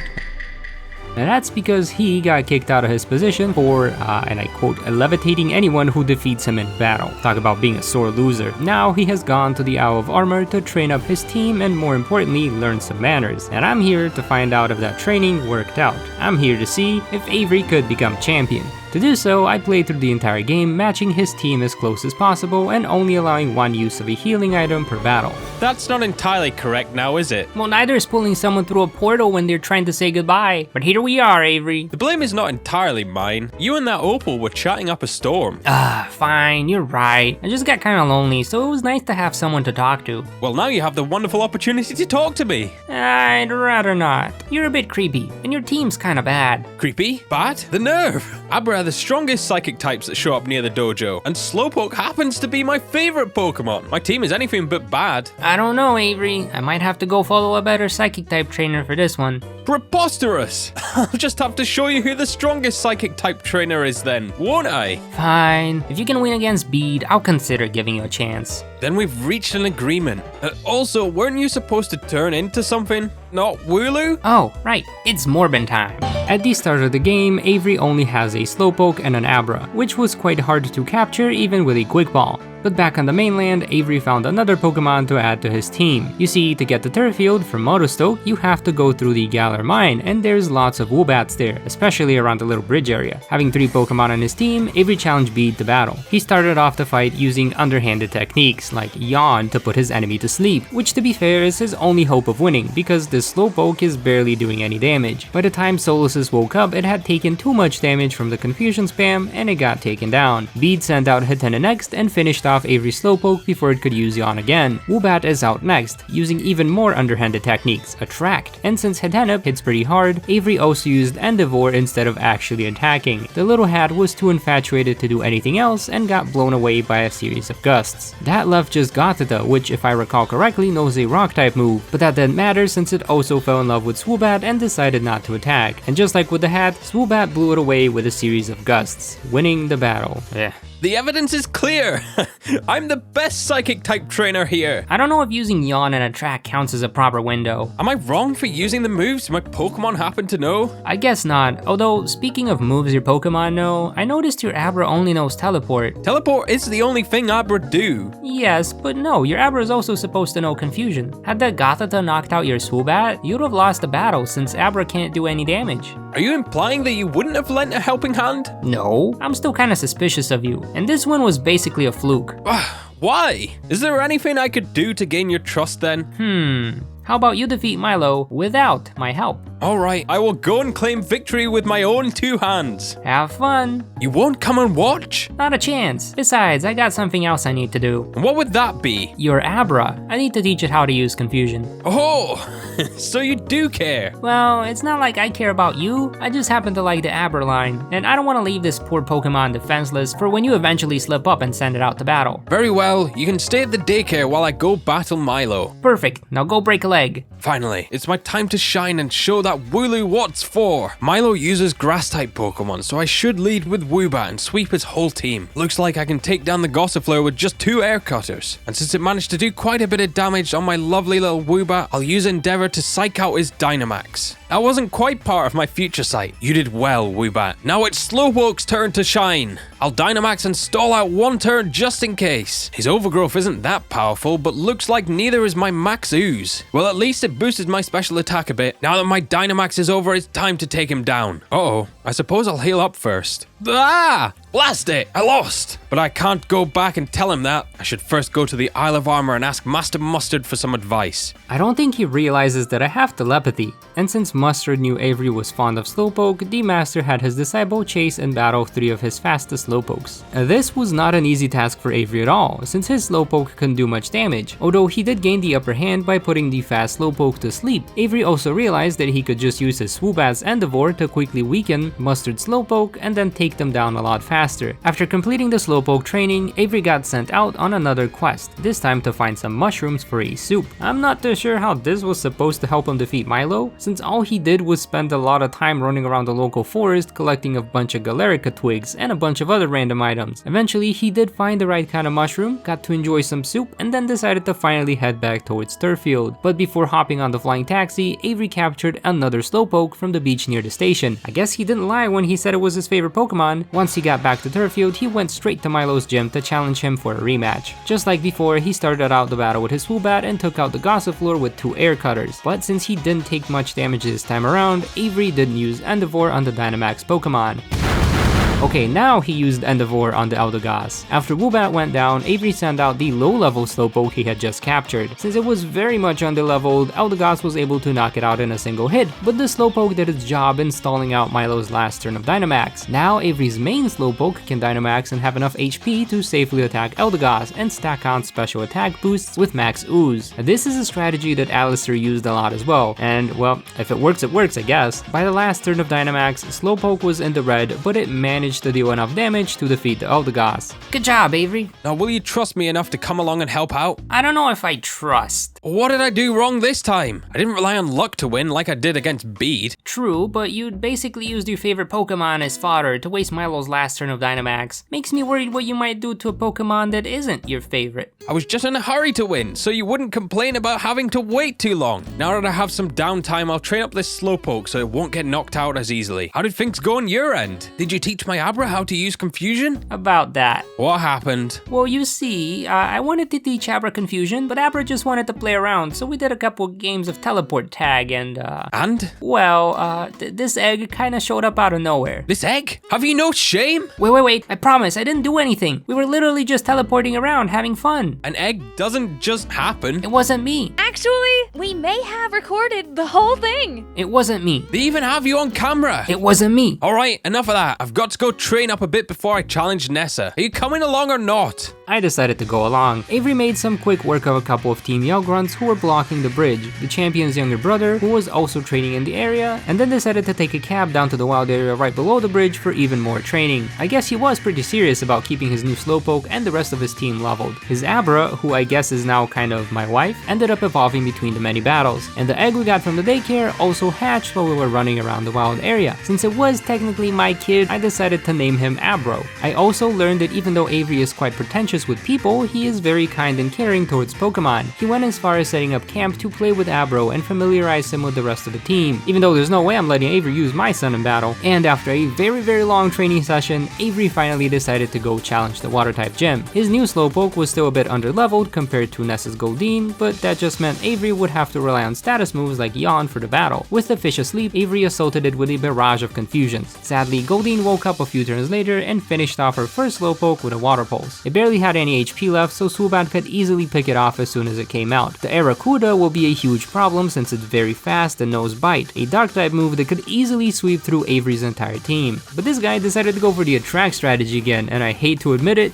but it worked. That left Nessa with just a giant Dreadnought, which was fast enough to end Woobat before it could use Endeavor. She's not gonna be as easy to defeat as Milo. Kadabra is out next and sets up a Reflect, which should reduce incoming physical damage from Dreadnought's dark-type attack. Should. Avery stalled out the last turn of Big Turtle with Max Guard, and then attacked with Max Mindstorm. Oh look, I guess the Reflect really did work. Sadly, 2 Max Mindstorms were barely enough to get the turtle below half health, and our Dynamax ran out. Of course, this meant that Avery could go back to cheesing the battle with Yawn. Since our health was so low, Avery used his one-time heal on Slowpoke to survive an extra turn, and then let Dreadnought go to sleep. Then he attacked with Confusion, but barely did any damage once the Psychic Terrain wore off. Lucky him, the turtle just kept sleeping, and Slowpoke was able to finish off the fight. I can't believe Avery of all people managed to win against Nessa on the first try. Ah, so you finally recognize my strength as a trainer. Nah, you're still pants at battles. If it wasn't for good RNG with that sleep stat, you would've lost. Why must you refuse to acknowledge my victories? Do I need to remind you that I am the superior psychic type trainer by defeating that bead again? Even if you do, I still won't acknowledge you. You're way too weak. My goodness, you are a thick one. Perhaps a show of strength is the best way to convince you. I think it's about time we found out which of us is truly superior. Oh, if it's a battle you want, it's a battle you'll get, Avery. Since it's 1 against 3, I need to calm down a bit and think carefully. My psychic attacks won't be able to do much damage against any of his Pokemon, and his whole team relies entirely on special attacks to do damage. Thankfully, his move pool is kinda lacking. How come you aren't taking this battle seriously? All you've done so far is use Calm Mind. You see, Avery, I don't do well under pressure, and to be quite frank with you, I struggle with anxiety from time to time. So in situations like this, I just need to take a couple of deep breaths, calm my mind down, and recover. Now let me show you what a true psychic can do. I am not weak. I cannot lose. But you are. Blast it. Victory still eludes me. What is it that I lack? What do I need? A better moveset. If all you have are psychic type moves and status effects, you won't be able to win against trainers whose team have resistances to your typing. That's also probably why you lost so many of your battles when you were a gym leader. You do make an excellent point. In that case, would you be kind enough to help me train and balance my team a bit? Since he asked so nicely, I couldn't say no. So instead of running towards the next gym, we went back out into the wild area and continued to train against Dynamax Pokemon and Dens. He used the experience candies to level up his team and the TRs to improve their movesets. For example, his Slowpoke learned Scald instead of Water Pulse, which as you can see still doesn't do much damage against Ninetales, but he still kept the useful moves like Yawn to help him take out the bulkier opponents. Kadabra also replaced Confusion with a more powerful Psybeam, and since all of Avery's team use only special attacks, status conditions like Burn won't be much of a problem. Moves like Bite on the other hand, they're quite problematic. Kadabra also learned Tri-Attack in hopes of potentially inflicting a status condition, but that didn't happen during the battle against Kabu. Swoobat's moveset hadn't changed yet, because I was hoping the cheesy status moves would be useful here. I was wrong, but at least we managed to stall out Kabu's Dynamax and have 2 turns to try and do some damage. Kabu tried to reduce our accuracy, which has no impact on our Dynamax moves, and we set up some rain, then finished off the battle with a Max Geyser. That upgrade to Scald was well worth it. After the battle with Kabu, I decided it was time to let go of the cheesy affection strategy and replaced Swoobat's Attract with Energy Ball. Then we made our way towards Stow-Inside. The bridge was blocked by another set of Team Yell Grunts whose Dark-type team made Avery's psychic attacks useless, and since these battles were happening on the Sunny Route 6, our Water-type moves would also be weaker. Thankfully, Scald managed to burn the Stunky and its faint attacks weren't doing much damage, so Slowpoke managed to attack a bunch with Scald until it went down to Poison. Swoobat finished off the Skunk with an Air Slash but got one-shot by a Night Slash from Linoon. Kadabra was out next Clayrex, then since it knew Tri-Attack, it could do some damage. The Linu thought it had the upper hand and decided to sharpen its claws instead of attack, leaving it open to Kadabra's barrage of attacks. The second grunt tried to be funny by throwing pocket sand at my wife, but she wasn't faced by these petty attacks and easily won the battle with a few Tri-Attacks. Even managed to inflict burn this time around, and just when I thought we were finally in the clear, Opal showed up. Hello there, Avery. Opal, what are you doing all the way out here? Oh, you know, just out for a little stroll, and then I sensed some of my fairy magic. Magic I don't remember casting. Oh, she must be talking about the letter. What letter? This letter, the one that the other Opal gave me before you yoinked me away. May I have a look? Here you go, Opal. I see. Young Vasko, do you need my help? Avery is kinda creepy, but he's also pretty kind towards his Pokemon. Is that a compliment I hear? Glad to know he hasn't been causing any trouble. It seems Old Mustard has been a good influence. Actually, there is one thing I might need your help with, Opal. Oh, and what might that be? Well, you see, Those two ended up getting chatty again, so I'll fast forward this a bit. After Opal left, I made my way through Route 6, which was quite the breeze considering most of the imbecile trainers here use fighting type Pokemon. That one artist waiting at the end of the route was quite troublesome with his self-destructing coughing and bulky Sudowoodo, but it was nothing I couldn't handle. now if all you had were psychic type attacks, you wouldn't be able to defeat this guy and get through to Stone'side. That's why having some coverage is good, and considering how well Avery was doing so far, especially against Nessa and all the Team Yell Grunts, I was expecting to see another swift victory in the 4th gym, but Allister turned out to be a huge problem. His ghost type attacks were too powerful for Avery's team. Even I didn't stand a chance here. Having lost so many times made it obvious to me that if we kept Avery's team the same as his in-game team, that there's no way he could win against Allister. No matter what we tried, Allister would always win. So canonically, Avery couldn't become champion. But this is why I'm here, to change Avery's fate and find a way for him to win. The first major problem with Avery's team was that both his Slowpoke use special attacks, but their physical attack stats are significantly better. So we paid a visit to the cafe guy and replaced Confusion with Zen Headbutt. Since Allister leads the team with a mask, we also needed a hard-hitting water type move, and so we replaced Called with Liquidation. The new strategy was pretty good, and we were able to make it all the way to the Gigantamax Gengar. I managed to stall 2 of his turns and Slowpoke guarded through the last, but just when I thought we had victory in the bag, Allister put our last Pokemon to sleep and then crushed all our hopes of victory.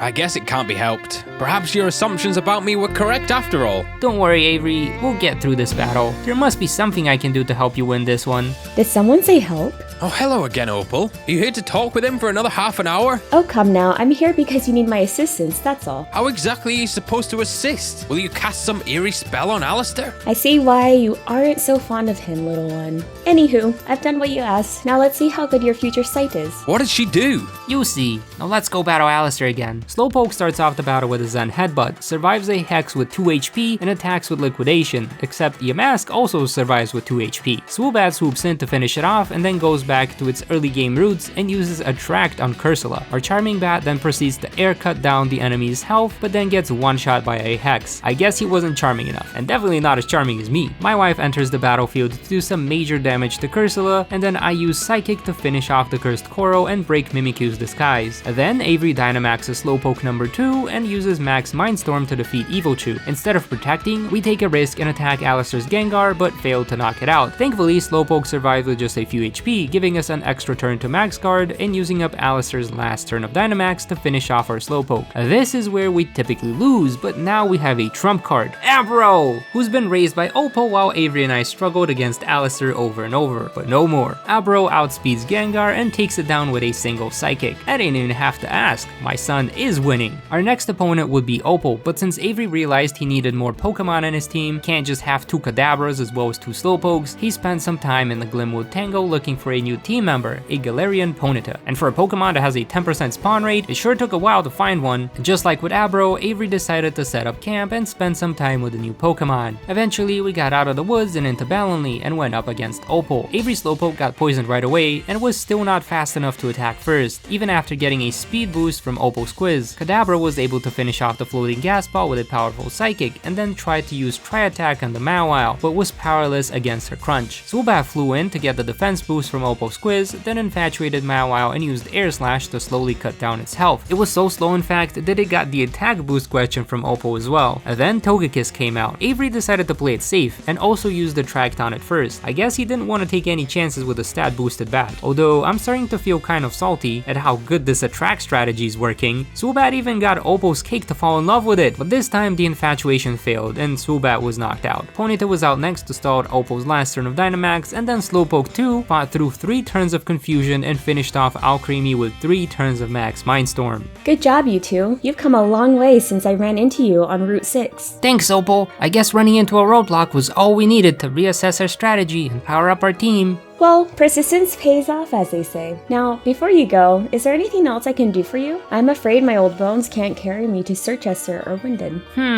There is one more thing you could do for us, Opal. And what would that be? Well, Kadabra needs to be traded in order to evolve, and I don't think Avery's manners are gonna help us find any trading partners later on, so That's quite rude, but he does have a point. Alright, Avery. Let's trade your Kadabra over so it can evolve, and after that, let's walk together to Hammerlock. I have some business over there, and this might be my last chance to talk with the little one. After we parted ways with Opal and Hammerlock, Avery and I made our way to Circhester and challenged Melony, another trainer who proved to be a major roadblock for Avery's team. Her lead Pokemon, Frostmoth, knew a powerful bug-type move that could easily sweep through our team. We, on the other hand, lacked enough powerful moves to knock it out quickly. The other problem was Melony's last Pokemon, Lapras, because once again we lacked a strong enough move to counter, and if that wasn't bad enough, she'd also set up an Aurora Veil to decrease our damage even more. The outcome of the battle would come down to my ability to take on Lapras, but to do that, I needed a move that could actually do some damage against her. Lucky for us, I remembered that there was a guy who lives right next to the Pokemon Center and is all too happy to hand out his favorite TM, Rock Tomb, to any trainers passing by. And Rock Tomb is a move I can learn. So we went back to rematch Melony, and this time started off the battle with Swoobat, who could do some decent damage with Air Slash, barely survived an Ice Wind, and then finished off Frostmoth. And then we send out Slowpoke, who tries going for a yawn but gets taunted by Darmanitan and must stick to damaging moves. Alakazam is out next and also gets taunted by the Darmanitan, and then she bulks through an Icicle Crash and finishes off the Hype Snowman with a Psychic. Ice-Q has a fun gimmick, but it doesn't protect it against her special attacks, so Ponyta slowly takes it down. Slowpoke 2 comes out and guards to stall out 1 turn of Dynamax. Melony uses her last turn to set up on Aurora Veil with G-Max Resonance, which means we'll be doing not much damage for the next couple of turns. And that means it's also my time to shine. Unlike the battle with Allister, I'm able to use Calm Mind without getting destroyed. This way I can not only boost my stats, but also stall out the pesky Aurora Veil. Everything was going according to plan until Melony put me to sleep. That meant I had to rely on Avery's judgment, and thankfully, he decided to use a healing item on me so I could survive Melony's attack while sleeping. I guess he does have my back after all. I managed to use another Calm Mind right after I woke up, and thankfully that boosted my defenses enough to survive another turn. Since I was awake, I could now recover my own health and then attack with a Psychic to win the battle. Guess Rock Tomb was there just for moral support. Having earned our 6th badge, Avery and I agreed that it was about time to evolve the rest of the team, starting with Ponyta. Then he defeated another set of Team Yell Grunts, in part because they were using a Pangaro that was easy to blow away with a flying type move, and then took a cab to the Isle of Armor. Thanks to the water bike, we could make our way to the remote island near the station, to find a girl who frequents the island with her Rotom to weave us a Galarica cuff. With this, we could finally evolve Slowpoke 1 into Slowbro, and also teach it Focus Blast for extra coverage. The girl also told us about her grandmother, who could be found in the Crown Tundra in a cave near the sea. The first spot we checked was near a huge tree with some legendary birds. We didn't find the old lady there, but we did manage to collect a bunch more Galarica twigs, which we'd need later. The second spot was much more icy, and the cave looked pretty empty too, but as it turns out, the old lady was sitting behind a rock. She weaved together a Galarica wreath, which we used to evolve Slowpoke 2 into Slowking. And since we were still wandering all over the place, Avery decided to pay Opal another visit. He wanted to teach his Rapidash a fire type move, and since Opal used to be champion in the past, she happened to have the TM on hand. Having finally completed our team, we quickly swept through Marnie's team to get into Spikemouth with Slowbro's Focus Blast and Rapidash's Dazzling Gleam. Once inside, Avery had no trouble taking down any Team Yell member that tried to come his way. Pierce had heard all the commotion and was ready to counter Avery's team. We got hit with a Fake Out, then missed our Focus Blast and got knocked out with a Payback. Thankfully, Rapidash was too fast and didn't have to deal with Scrafty's shenanigans. Pierce must have gotten really scared because this is my first time ever seeing him send out Obstagoon before Malamar. He tried to obstruct her attacks, but since Rapidash uses special moves, it had no negative effects on us. Obstagoon did land one Shadow Claw, but it was too weak to knock out Rapidash. I see why he didn't send out Malamar first now. Skuntank tries to poison us, but Rapidash had Pastel Veil, so the Toxic failed. This was a problematic situation since Avery's Rapidash is supposed to have Runaway instead of Pastel Veil, but I didn't want to spend another 5 hours trying to find a Ponyta with the right ability or farm the Crown Tundra for an ability patch. Not to worry though, since this is the only time time Pastel Veil came into use, and Skuntank knocked us out anyways with its Sucker Punch. Nothing to worry about though, since we still have the rest of our team. Uh-oh, never mind, that was a crit, but just in case, I'm gonna set up a Reflect.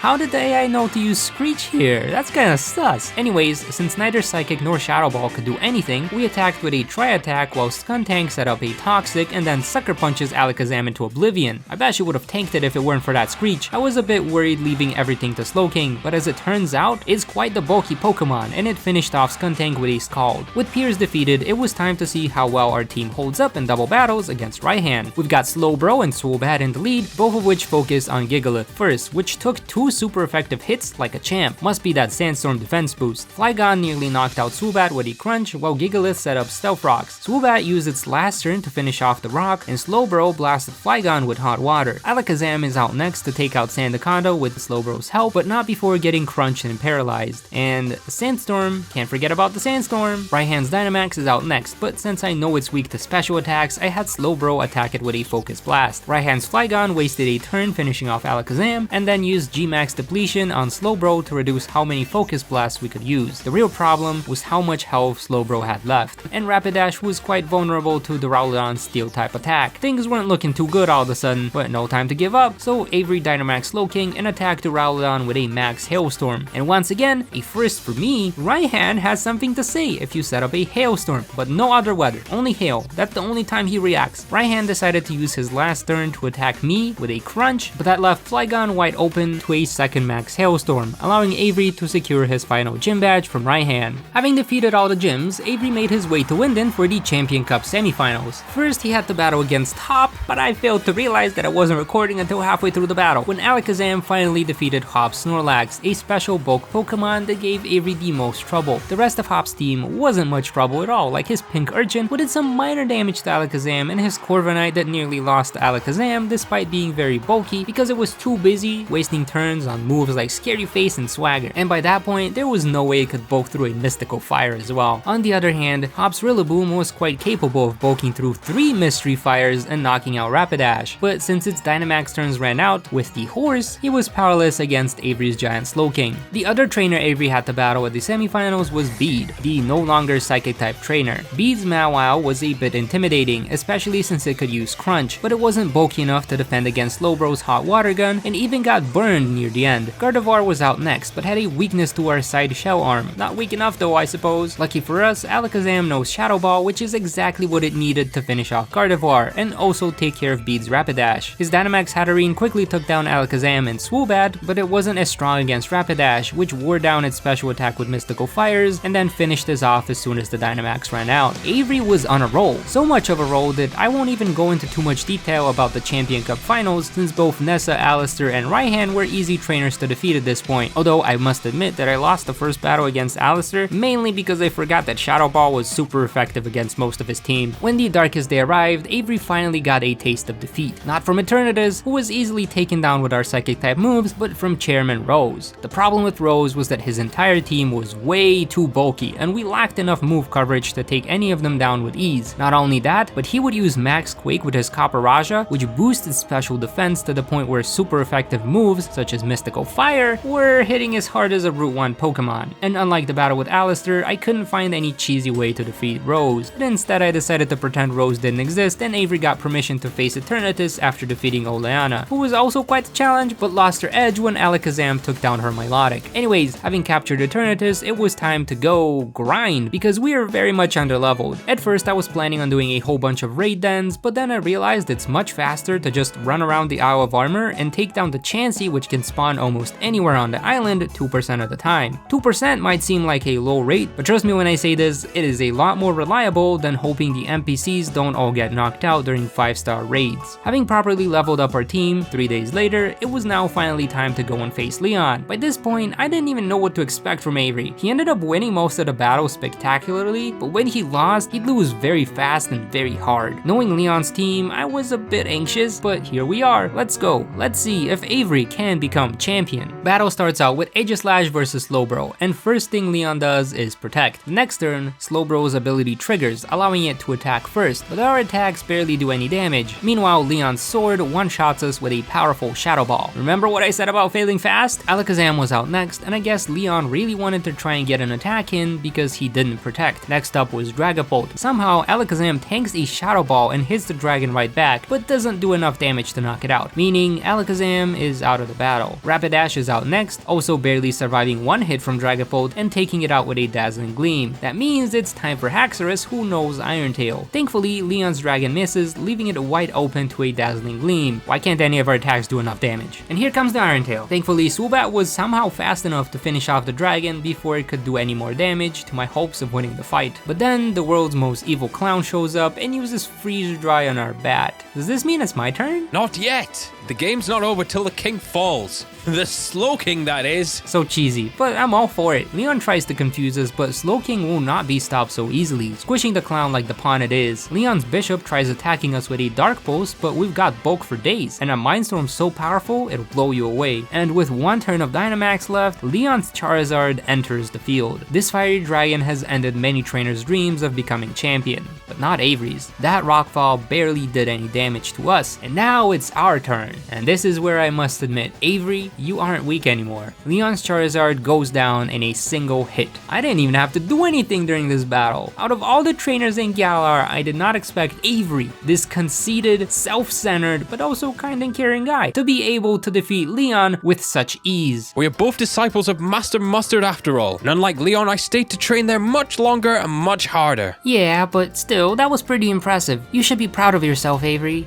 Naturally, although I must say, having you along did help me get through some roadblocks, but now that I've become champion, it is time. Time? Time for you to go, of course. Wait, but I have questions. Considering your commendable aid in helping me become champion, I shall answer them. You only get 3. 3? Okay, let me think. Are you the one that moves me between worlds? Your assumption is correct. But how? I thought you were a failed psychic or something. Failed? What a rude question to ask. I do come from a family of renowned psychics, yes, and in their eyes, I am a failure, because unlike them, I can only use telekinesis. I have no telepathic or teleportic abilities. But somehow you can pull me through a portal? Careful now, do you really want to make that your final question? Thing is about my telekinesis is that it's several levels of magnitude more powerful than anyone else's, which means that even though I cannot teleport things, I can move them between large distances. Although not just things, I can use my powers on people, Pokemon, and even holes in space-time left behind by the appearance of legendary Pokemon like Eternatus. Okay, that makes sense now. No wonder the portal was moving as if it was talking when I was with Opal. Your powers are pretty impressive, Avery, but I'm still a bit confused. Why are you helping me travel between worlds? That is my familial duty. Even if those people decide to disown me, my duty to Galar near the world remains. Your duty? You're out of questions, my dear friend, but I'll answer this one free of charge.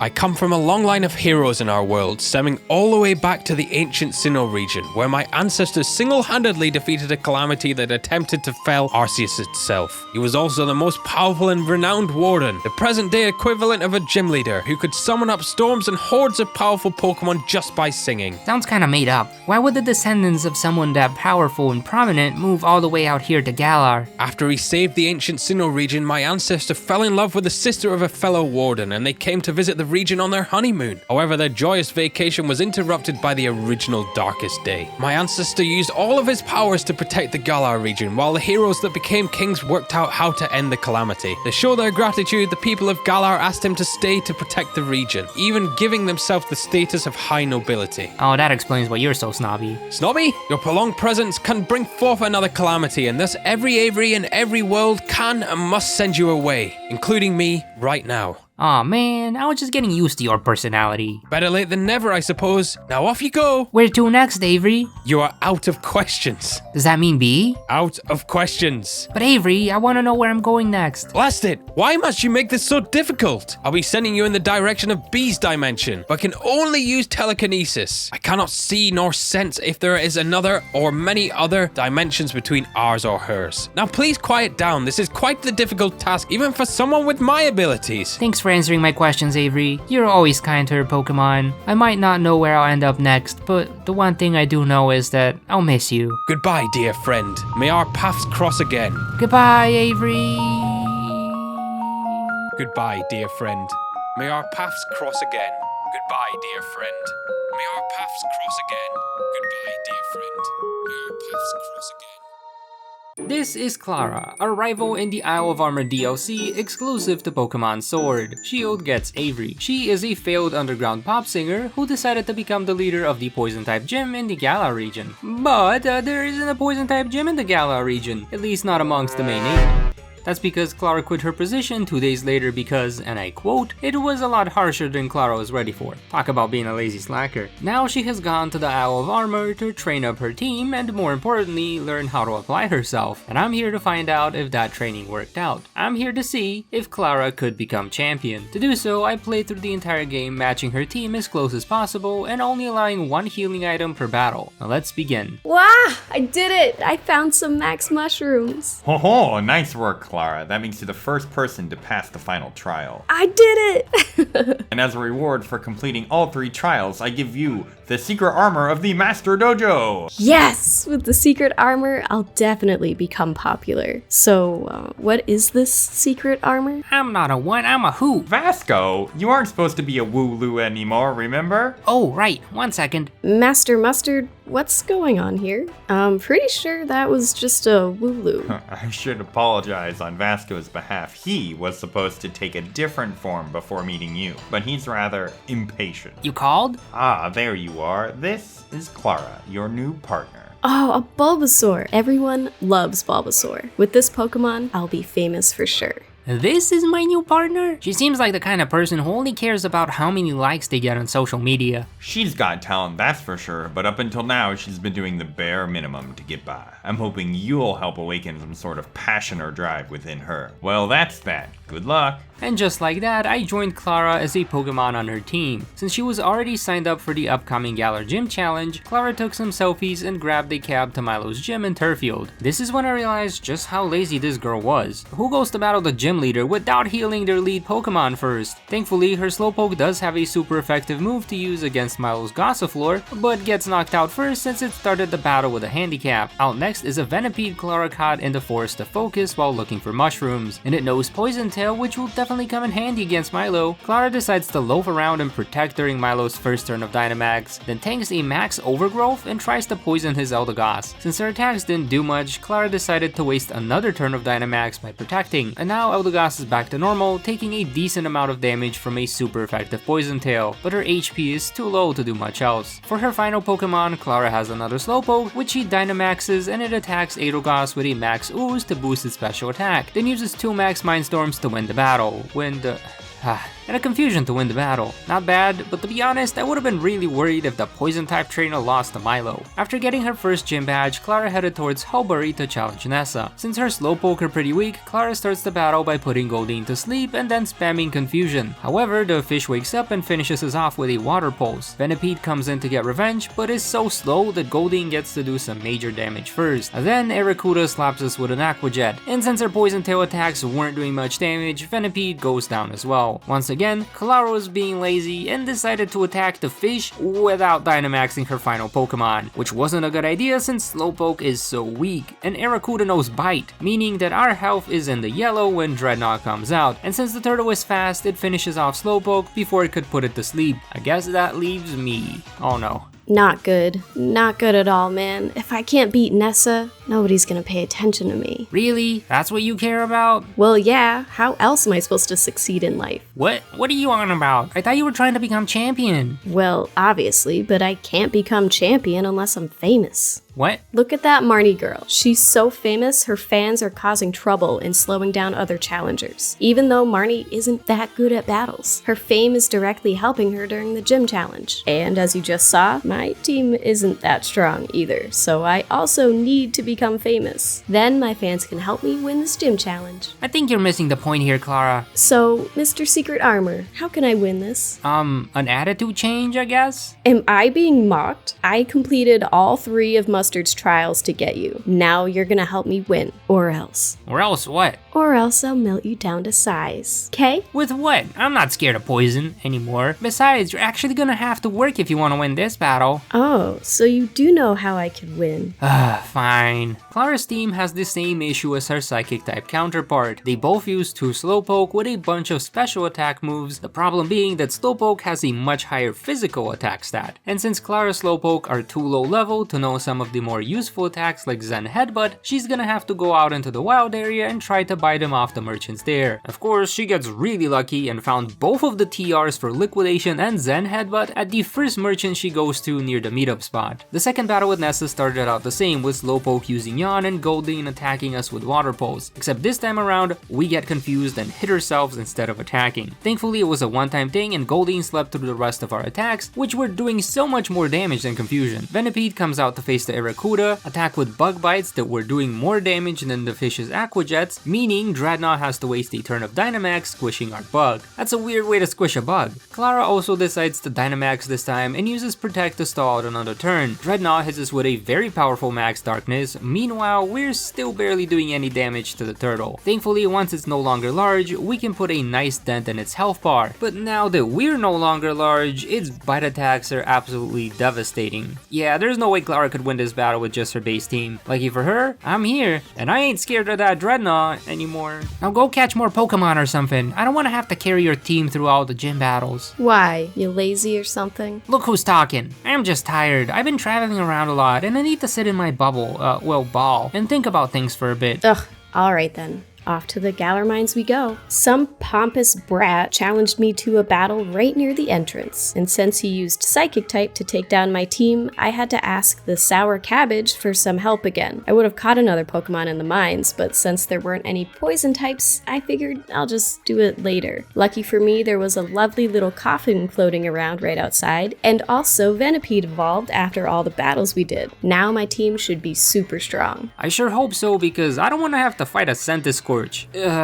Creepy bug. Couple does his usual thing of setting our Slowpoke on fire, which does come in handy since we're using physical attacks now, but Klara's Slowpoke manages to finish off his first Pokemon. Can't do much else after that Intimidate though. Her Coughing is out next, using Smokescreen to lower Arcanine's accuracy, then attacking with its weak Sludge attacks while dodging a bunch of Arcanine's moves. Since Coughing is super useful in this battle, Klara decides to heal it up, giving it a lot of extra turns to attack until it eventually gets burned away. Whirlipede is out next and starts setting up a rollout, which will also work really well against Kabu's next Pokemon. Yeah, never mind. Knowing this guy will be a problem, Klara Dynamaxes and guards to stall out a turn, barely tanks a G-Max Flutterby and sets up some rain with a Max Geyser. Our HP was dangerously low, but Kabu decides to attack us with a Smoke Screen instead of a Bug Bite, giving Klara the opening to finish off his bug with a second Max Geyser attack. I don't like how close this battle was, neither did Kabu. On our way to the next gym, our path was blocked by more Marnie fans, who challenged us to a battle in the scorching sun. Klara put their Stunky to sleep and tried to attack it with Liquidations, but couldn't do much damage. Whirlipede came in to finish it off with a Bug Bite. They sent out a Linoon next, which bulked through our super effective attack and finished off the tanky bug with a Night Slash. Coughing was also really weak, but thankfully the Linoon chose to sharpen its claws instead of attacking. Another win thanks to bad AI. The second grunt had a Liepard, which finished off Coughing with its Fury Swipes and then took its time taking down Slowpoke by using silly moves like Sand Attack and Fury Swipes. Sadly, our Liquidation attacks were barely doing any damage, which means here I am again. Klara really needs to catch more Pokemon or something. I think she got the point without me having to say anything, since she spent the next 10 minutes looking around Route 6 until she finally found a Scorpy and added it to her team. After that, she made her way to Stoneside, beat up the champion's younger brother, and challenged Gym Leader B to a battle. Things looked good at first. Slowpoke had a super effective move to use against her Hitmontop that wasn't until it used Counter and punched Slowpoke out of existence. Scolipede is out next, finishing off B's first Pokemon with 2 Poison Tails. It even got to do some major damage to Pangoro before getting knocked out with a Night Slash. Coughing was the next clear choice, and it finally managed to poison something with its Sludge attack. It also managed to tank through 2 Night Slashes and finish off its foe before the poison could do its thing. But since it only had 4 HP left, there wasn't much else it could do. Things got scary when B set up a Swords Dance on her Surfetch, while we were barely doing any damage with Scorpy's Venoshocks. Our Dynamax Slowpoke was out next, and it nearly got one-shot by a Brutal Swing. But hey, at least it managed to knock out Surfetch. Bad news is that B's Machamp knows a Dark-type move, so poor little Slowpoke is gonna get taken out instantly. And I can't do anything against a giant 4-armed buff guy. Do I look like I lift? I'm a Bulbasaur. Bulbasaur don't lift. Curse that bee. Maybe I should have given her a poisoned clock cookie or something. Are you seriously thinking about poisoning someone? You know that's very illegal, right? Ugh, You're right. I was just joking, Kay. But she does drive me crazy. And why is that? Just look at her, standing there, mindlessly enjoying a Castelia cone. She was lucky enough to be born to a family of martial arts experts. So, of course, she's super strong. The worst part is she's also somehow super popular. You got a point. She has been the most requested trainer in the series. See? What bugs me the most is that there's no reason for her to be popular at all. What do you mean? Think about it. All she does is eat sweets and work out. She has no personality, no cuteness, and no real achievements. Are you talking about me? Yeah, I'm talking about you. Why do people like you so much? Oh, I have no idea, but I also don't care much for it. Oh, so you're gonna lie to me then? No, I simply focus on my training. Whether or not people see the value in it doesn't matter to me. It's my passion. I do it for myself, not for others. And definitely not for fame. What a load of buffalon. If you don't care about fame, then why do you always start your gym battles by sticking your foot out for the world to see? You may have a talent for battles, but your mentality certainly is toxic, Gym Challenger. What you are referring to is simply a movement that helps my mind focus on the battle at hand, nothing more.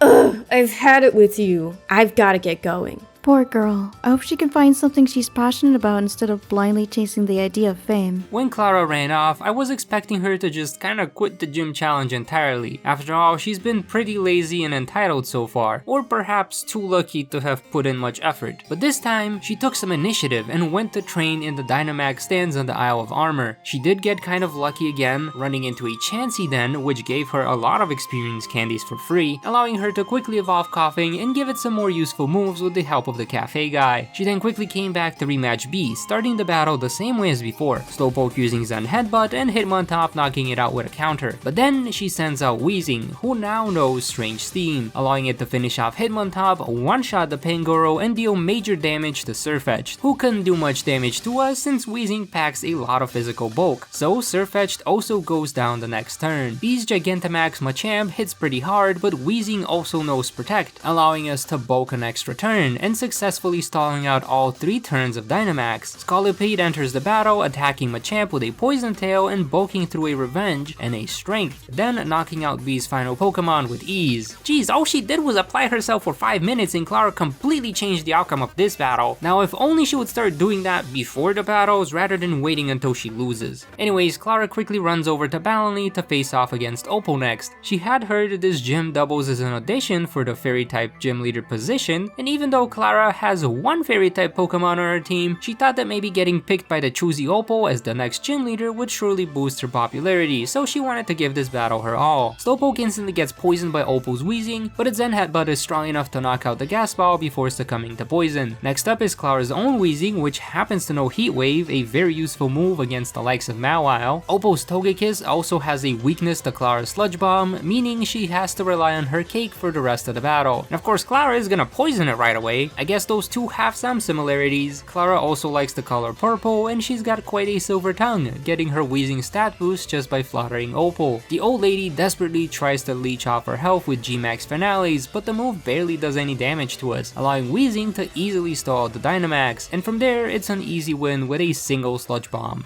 So, how did I do? Can I be the next Fairy type gym leader, Opal?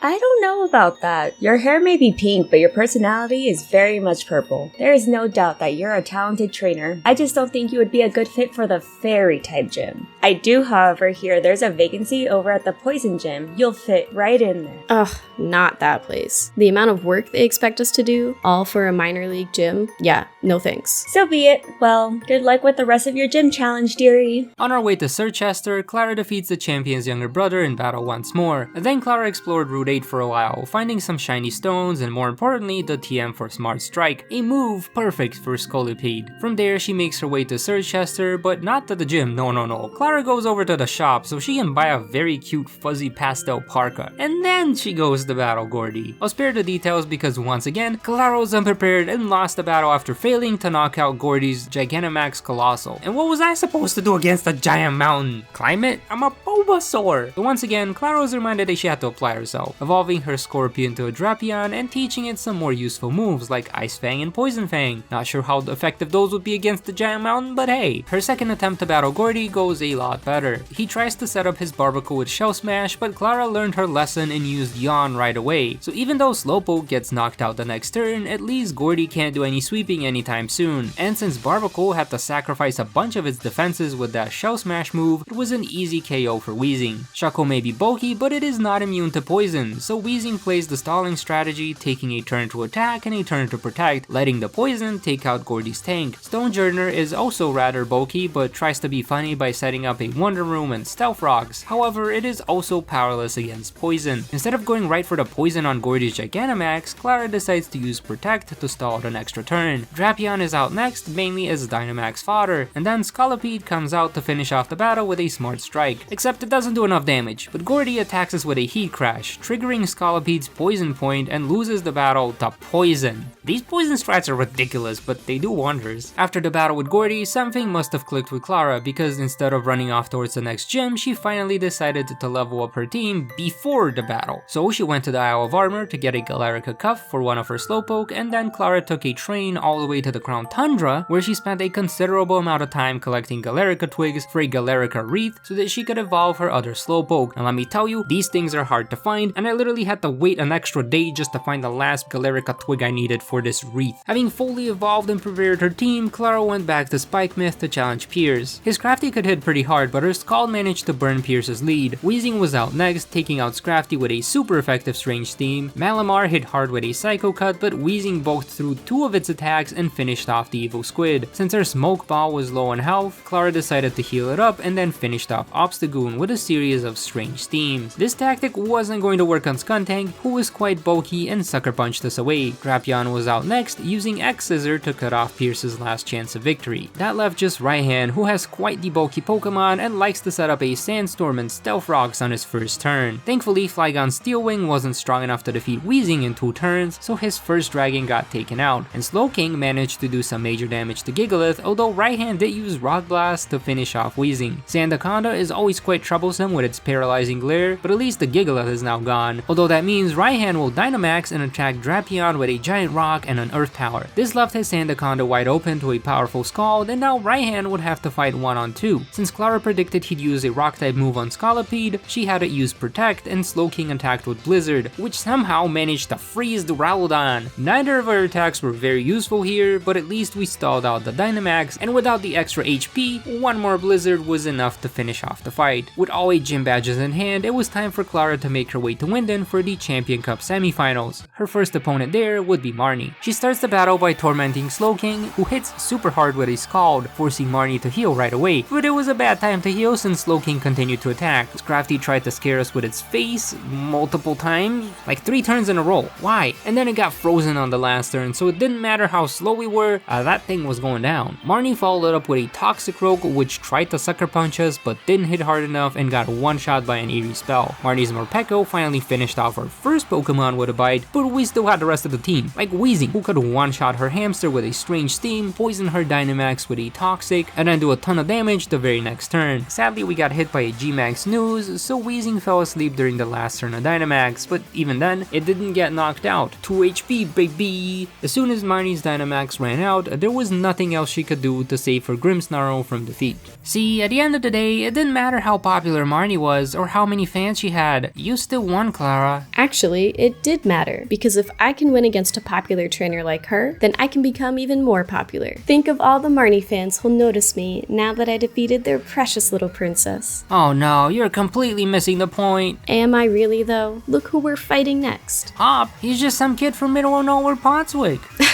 He's not just some kid, he's the champion's younger brother, and he's the only trainer to ever receive a recommendation letter from Leon himself. Hop's been the talk of the town. Anyone who's anyone has had their eyes on him this entire time. I don't see it. Of course you don't, Mr. Secret Armor. In this world, who you are and who you know matters so much more than what you can do. Hop and Marnie are both relatives of very well-known trainers in the Galar region, so of course they'd make it to the semifinals. They had it easy. Yeah, okay, you're very wrong here, Klara. Team Yell literally had to slow everyone down so that Marnie could have enough time to collect all 8 gym badges, and Hop really struggled building a team that lives up to the great expectations placed upon him by being the champion's younger brother. Both of them struggled a lot to get here. That's the point, Secret Armor. If they weren't famous to begin with, neither of them would have made it this far. If Hop never had the pressure to optimize his team, he would have failed to the gym challenge. And if Marnie didn't have Team Yell tripping everyone over, she wouldn't have collected the 8 badges in time. They aren't particularly skilled, but they got this far because of their fame. It's not fair, you know? Klara? Why must I put on 10 times their effort just to get to the same position as them? Why doesn't my skill matter? Hey, snap out of it, will ya? Your skill does matter. Even if Marnie had good fortune to get this far, at the end, it's your skills that keep you going further than Marnie. And now it's time to fight Hop. Show him what your skill is worth. He tries to buff up his sheep with a cotton guard, but it's useless since Slowking has special attacks. This got Hop to also use up his healing item on his first Pokemon, although it was worth it in his case since Double managed to knock out Slowking after paralyzing it. Drapion struggled to chip away at Double's health and also got paralyzed in the process, eventually going down to a body slam. Weezing was out next and finished it off with a heat wave. Knowing we're special attackers, Hop followed up with Snorlax, but knowing it's specially bulky, Klara went for the poison strategy, then started wasting turns by spamming Protect. She did have to eventually try an attack which left Weezing wide open to a heavy slam. Thankfully, Scolipede also knows Protect, so we can stall it even more and eventually finish off Slowpoke with a Smart Strike. Corviknight was gonna be a problem since we're weak to flying type moves and had nothing useful to hit it with. This meant it was time for Klara to Dynamax and set up Rain with Max Geyser. Hop sent out Pink Urchin next so Klara could use Max Ooze for some damage and a small special attack boost before her Dynamax ran out. This meant that Slowbro would have to solo Hop's giant Rillaboom, taking it out with a quick draw Sideshell armed. Klara's last opponent in the semifinals would be Bede, the new fairy type gym leader selected by Opal. His Maiwile was very troublesome thanks to its super effective crunch attack, but it was quite weak to Weezing's Heat Wave. Gardevoir tried to set up a Calm Mind, so Klara set up a Toxic. I guess she learned her lesson from Gordie about how to take care of sweepers setting up, although we did eventually get one shot by Gardevoir's Psychic. Thankfully, her HP was so low that Drapion could swoop in and finish it off with a Poison Fang. Rapidash tried attacking us with a Dazzling Gleam, but couldn't do much damage and also got knocked out by our Poison Fangs. This left Bede with just his giant Hatterene, which also got poisoned from our attack. Klara decided to play it safe and protect with Scolipede, which was a smart move since Bede attacked with a Max Flare. Then we did some major damage with a Smart Strike before getting knocked out. Bede's Dynamax was done and he quickly healed up his last Pokemon before Klara Dynamax Slowbro and brought its health down to 1 with Max Ooze. And with that, one more attack was enough to finish off the new fairy type gym leader and send Klara to the finals. So that's who she chose to be gym leader? Pathetic. What's wrong? I sent some salt. I just can't believe Opal would pass me up for the role and then give it to some loser like Bede. I thought you didn't want to be gym leader. I don't want to be the poison type gym leader. Why is that? Because it's in the minor league. Sure, it's easy to just take on the role. There's literally zero competition for it. But nobody cares about the minor league gyms. Well, you're pretty strong. You could bring it up to the major leagues, right? I tried that and it didn't work. You tried for 2 days. Yeah, 2 days is all it took to realize it would take years to maybe get the poison gym in the major league. I can't just waste all my time and energy on something that might not go anywhere. Did something happen, Klara? Why are you in such a rush to reach fame and success? Help me become champion, and I'll tell you. Alright, let's go. In the interest of time, I won't cover the finals in too much detail. Klara had already battled Nessa, Bea, and Raihan during the gym challenge and learned enough about their battle styles to defeat them without breaking a sweat. When Chairman Rose interrupted the battle for champion, Klara stomped over to his office and beat up his team using Weezing's Heat Waves and Slowbro's Max Knuckle. Eternatus was also easily defeated thanks to Slowking's eerie spells, and since she was too determined to let the world end before becoming famous, Klara caught Eternatus in a Master Ball. Since when do you have a Master Ball? Oh, that? Master Mustard gave it to me since I was the only one to complete his second trial. You realize what that means, right? No, what does it mean? Well, only the champion receives a Master Ball, and they only ever get one. So if Mustard really gave you the one he had, it must mean he has really high hopes for you, Klara. You mean the Master believes in me? Wait, you didn't know that already? He literally told me you were a very talented trainer and that all you really need is to learn how to put in some more effort into things. Oh, I've kind of just been getting really lucky with things and never had to put in much effort. So if something doesn't work out with just a little bit of extra effort, then it won't work out at all. all, right? Klara! What's the point of putting in the extra effort if it might fail anyways? Klara! What? Are you telling me you've never worked super hard on something only for it to fail miserably? I have. Well, imagine if that's the case, over and over. After a while, you learn that there's no point in applying yourself because everything you do will fail. That's some real black and white thinking there, Klara, but this is Sword and Shield. Maybe you got some bad luck in the past, but that doesn't mean everything you do is doomed to fail. And it sure as heck doesn't mean you shouldn't try to achieve your goals unless they're guaranteed to succeed. So what you're saying is even though I'm likely to lose to Leon, I should prepare my team anyways? Klara, were you seriously gonna go battle Leon unprepared? Oh my goodness, your team is underleveled. Yeah, why bother? Leon's the greatest champion, and he's super famous. As if someone like me could actually stand a chance. But I won't feel as bad if I lost since I didn't really try my best.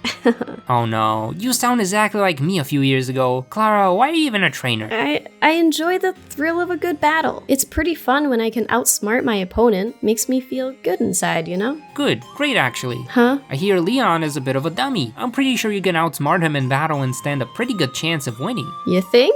Yeah, you already outdid Leon once by defeating and capturing Eternatus. You can do it again, but only if your team is properly prepared, and I can't imagine how famous you'll be once you defeat Galar's greatest champion.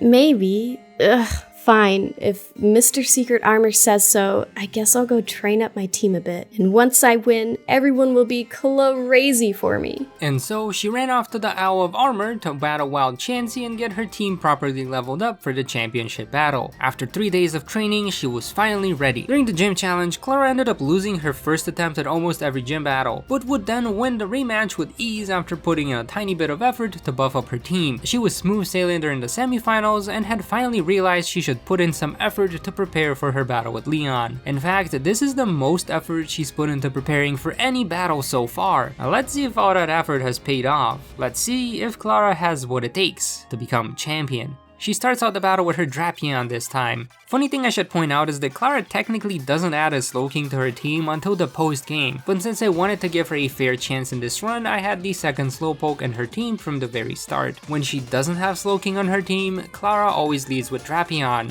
So you'd think Klara starting the battle against Leon with Drapion is intentional, but it isn't. She literally had Drapion in the lead because it was able to beat up Chansey a lot faster to help level up her team. And as you can tell from her moves PP, Klara clearly forgot to switch back to Slowking and also did not bother healing. This is the battle for champion, Klara. The battle for champion! I swear she hasn't learned a thing. Drapion does baby damage with its X Scissor, but it agitates Leon's Aegislash enough to make it switch to attack position and fire off a powerful flash cannon. Since Drapion managed to tank the hit, it could now attack the much weaker sword form with a super effective crunch, knocking out Leon's first Pokemon. Haxorus comes out next to finish us off with an Earthquake, which will be a problem since we're using a team of poison types. Thankfully, Slowking is quite bulky and one-shots Leon's Dragon with a Blizzard. Leon's second Dragon is also quite powerful, but so is our Poison. Of course, Klara wouldn't mind Protect stalling during the final battle. Shame? What's that? Weezing tanks a second Shadow Ball, then hits hard with a Strange Steam, bringing Dragapult's health down to the red. Down where the poison is enough to finish it off. Evil Clown is out next, but Evil Clown really doesn't like bug type attacks, so it goes away in a single hit. Inteleon tries to lower our attack power with its Tearful Look, which saved it from being one-shot, and then he tried to do it a second time, but it simply didn't lower our attack enough to help it tank a second hit. This meant it's time for us to face Leon's Charizard, and by that I mean it's time for us to guard against Leon's Charizard. With Scolipede down, Klara was also ready to Dynamax our last Pokemon. He attacked with a maxed Airstream, which didn't do much damage, and we attacked with a maxed Geyser, which also didn't do much. But now that his Charizard is tiny and there's rain out and about, we have the upper hand. Quick Draw activates, allowing Slowbro to attack first and finish off Leon's Charizard. Hey, good job, Klara. I knew you could do it.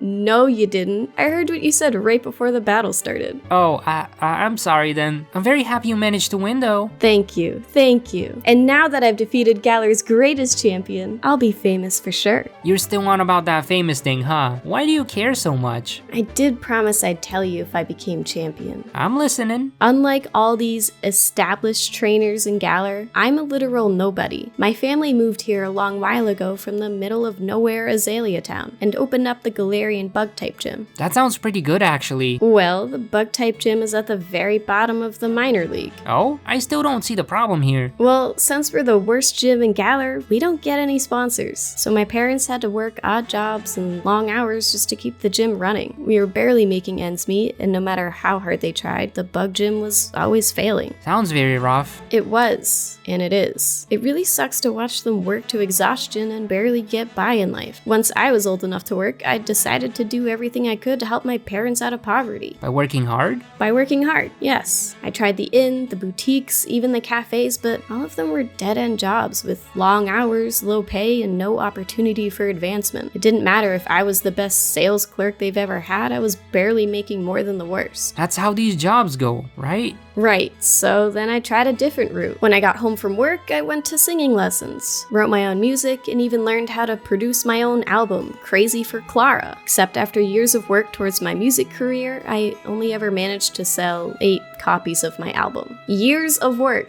all for nothing. That was supposed to be my way out, but it failed miserably. Klara. But then I heard about this girl Roxy in Unova, whose music suddenly became popular when she became the poison-type gym leader. And that's why you also went after the gym leader role in the poison-type gym here.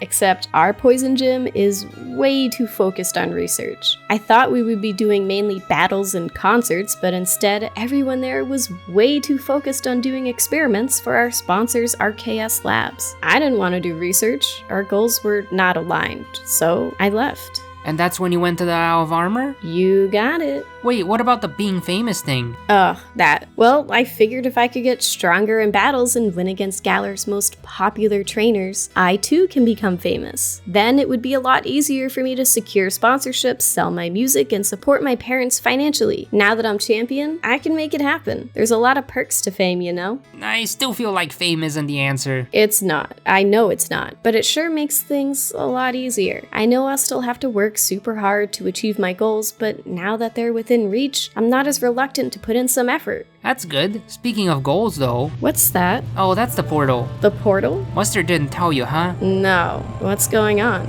Long story short, I got turned into a Pokemon and I'm traveling across worlds in search of a way home. So you won't stay here with me? I'm afraid not, Klara. You were pretty fun to hang out with, but I can't prolong my stay. Local legendaries don't like secret armor. Well, I'm the most legendary trainer in Galar right now, and I like you, Mr. Secret Armor. Thanks, Klara, but you know that's not what I meant. Yes, I'm aware. Just promise you won't forget me once you leave, okay? I would, but I'm pretty sure my memory might get wiped when I reach my final destination. Ugh, you can't just forget me like that. Sorry, Klara. Wait, I have an idea. I'll just give you something to remember me by. Oh yeah, that could work. My previous trainers all send a letter over.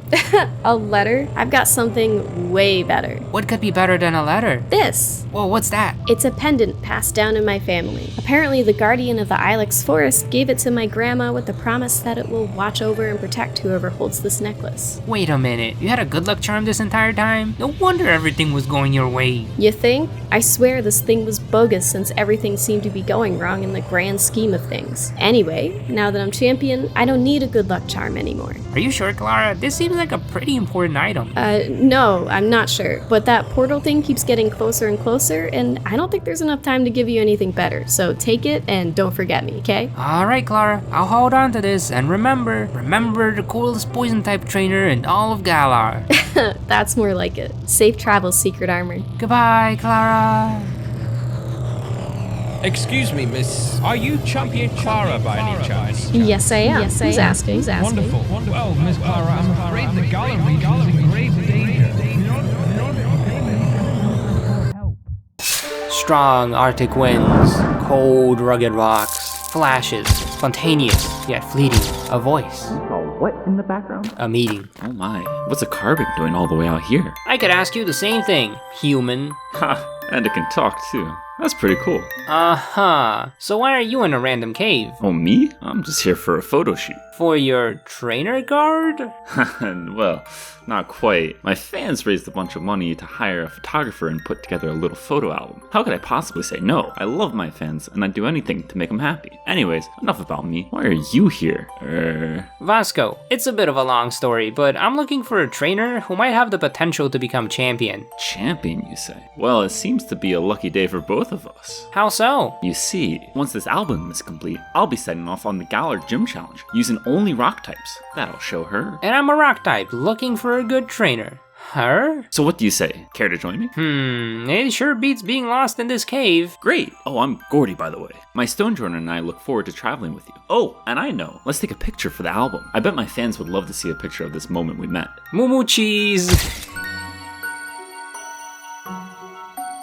This is Gordie, the Rock-type gym leader in Pokemon Sword, and the one trainer voted most likely to become champion by the people of Galar. This guy inspired the entire series, and I think it's about time I find out if Gordie can actually live up to his fans' expectations. Can Gordie become champion? If you've played Pokemon Sword, you know that the answer to this question is undoubtedly no. That's because his rock types get crushed by beast fighting Pokemon in the Champion Cup finals. So instead, I decided to test this theory out in Pokemon Shield, the alternate universe Galar where B does not exist. To find out if Gordie has what it takes to become champion, I played through the entire game matching his Champion Cup rematch team as best as I could, plus a few other rules to add some challenge to this run. One problem I ran into right away was Stonejourner. Although this pure rock-type Pokemon looks like it could be found wandering around the monoliths of Turffield, it is a Sword-exclusive Pokemon that you cannot even find until after you've collected all 8 gym badges. So I transferred over an egg and let Stonejourner act as Gordie's starter Pokemon. Think of it as a gift from his father or something.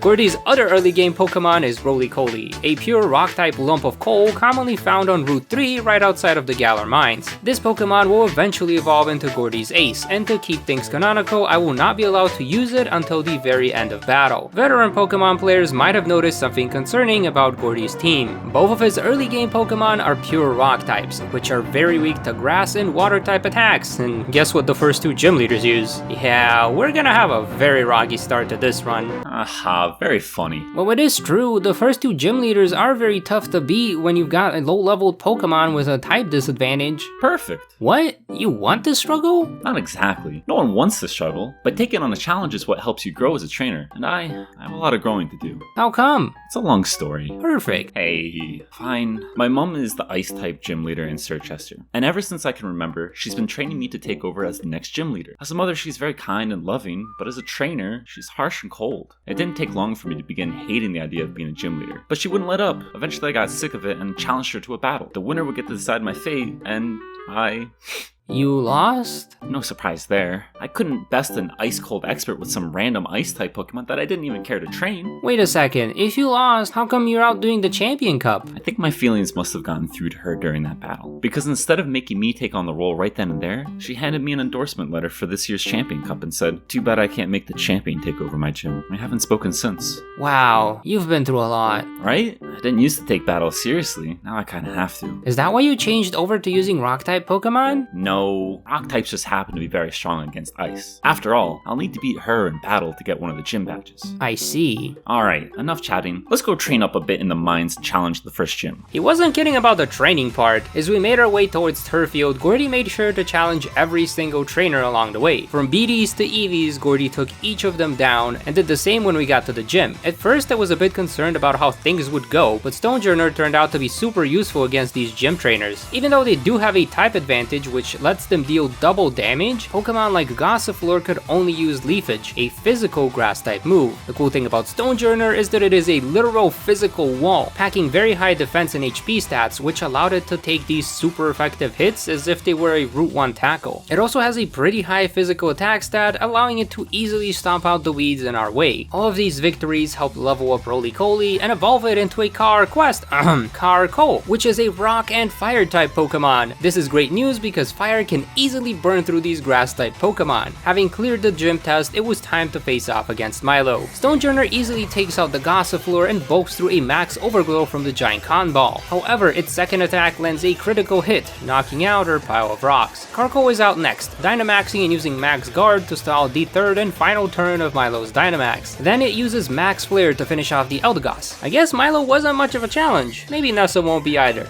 Never mind, she uses special attacks which will shred through Stonejourner Sojourner. Good thing is, we have a lot of HP and a rock type move that reduces the speed of its target when it hits, and since speed determines who gets to attack first, we now get to move first the following turn and finish off the Godine. Sadly, we weren't bulky enough for the Arrokuda. It also uses its Whirlpool attack on Carco, which triggers our ability, Steam Engine. When hit with a fire or water type attack, the Carco speed stat will be maxed out. Except Nessa can just use Aqua Jet, which is a speed priority move, and just finish us off. I can finish off the fish, but that turtle?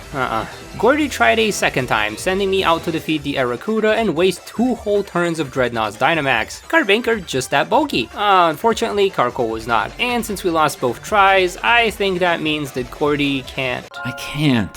Huh? Gordie, wait, where are you going? There he goes. The reporter lady, what are you doing here? A reporter lady? That's Jillian to you, sir, talking Carbink, sir. And as for why we're here, we heard that Gordie was in town for one of the gym challenges and wanted to try and get an interview with him. He's one of the viewers' favorites, but by the looks of it, we missed our chance. What do you mean? Oh, anytime he loses a battle, Gordie goes to hide in the locker rooms for several hours. Some might say he's a sore loser, but most find it endearing. He just needs some time to compose himself and put on a genuine smile for his fans at home. I don't blame him. I wouldn't want to be seen crying on camera either.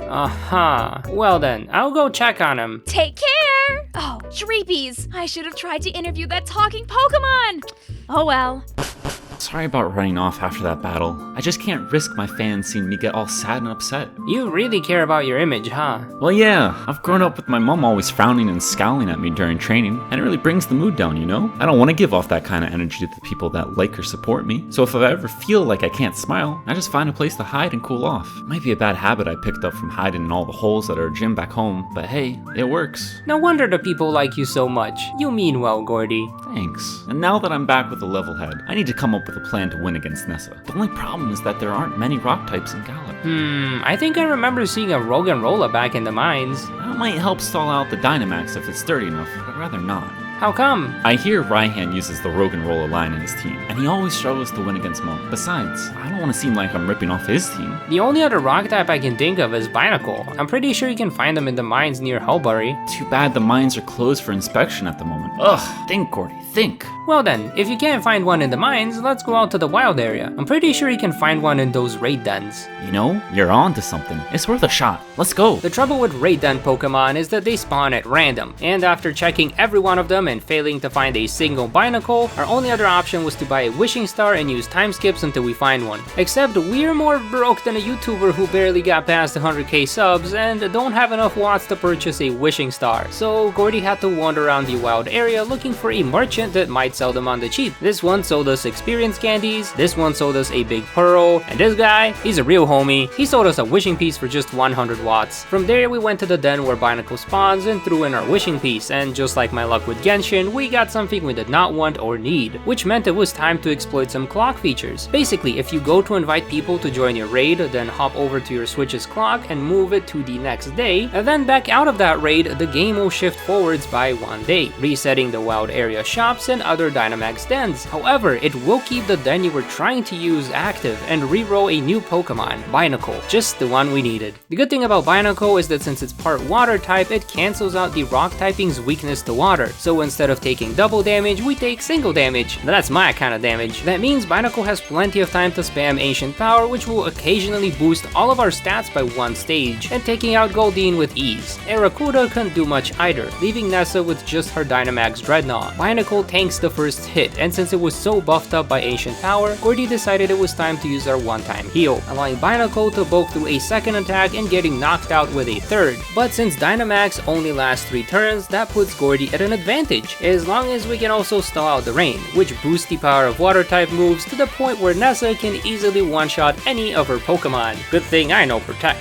That left the rest of the battle to Carco, who Dynamaxed and attacked with a max Rockfall, but we're too slow, so Nessa did hit us first with a water type move, activating Carco's ability and allowing it to attack first on the next turn, knocking out Dreadnought with a second max Rockfall. Maybe Nessa shouldn't take us rock types for granted. Never mind, she gets Topaz since Dreadnought is part rock as well. We shall leave it at did that. But Gordie wasn't done just yet. Since the mines were open to the public again, he ran inside to keep on training his team. We did run into a Shuckle there, but since Gordie's Shuckle has a hidden ability, Contrary, these exposed Shuckle just won't do. So after winning against every trainer along the way, Gordie decided to go and challenge Kabu, the Fire-type gym leader. This battle should be pretty easy since Rock is strong against Fire. Should. Kabu starts with his usual Will-O-Wisp strategy, setting Binacle on fire, which does between turn damage and lowers our physical attack stat by 1 stage. Good thing Ancient Power is a special attack. Arcanine is out next, using its Intimidate ability to lower our physical attack stat by another stage. Its bite attacks also did a lot more damage, and combined with the damage from Burn, Binacle went down after a couple of turns. Stonejourner was out next, getting burned by a Will-O-Wisp while it finished off Arcanine, and since Stonejourner is a physical attacker, that burn made it so that our Igneous Rock attack wasn't able to one-shot the giant Centiskorch, and since Kabu's Centiskorch used yet another move that does between turn fiery damage, poor Stonejourner got melted away. But Centiskorch had taken so much damage by that point that Carco could easily swoop in and finish the fight. Not as easy as I had expected,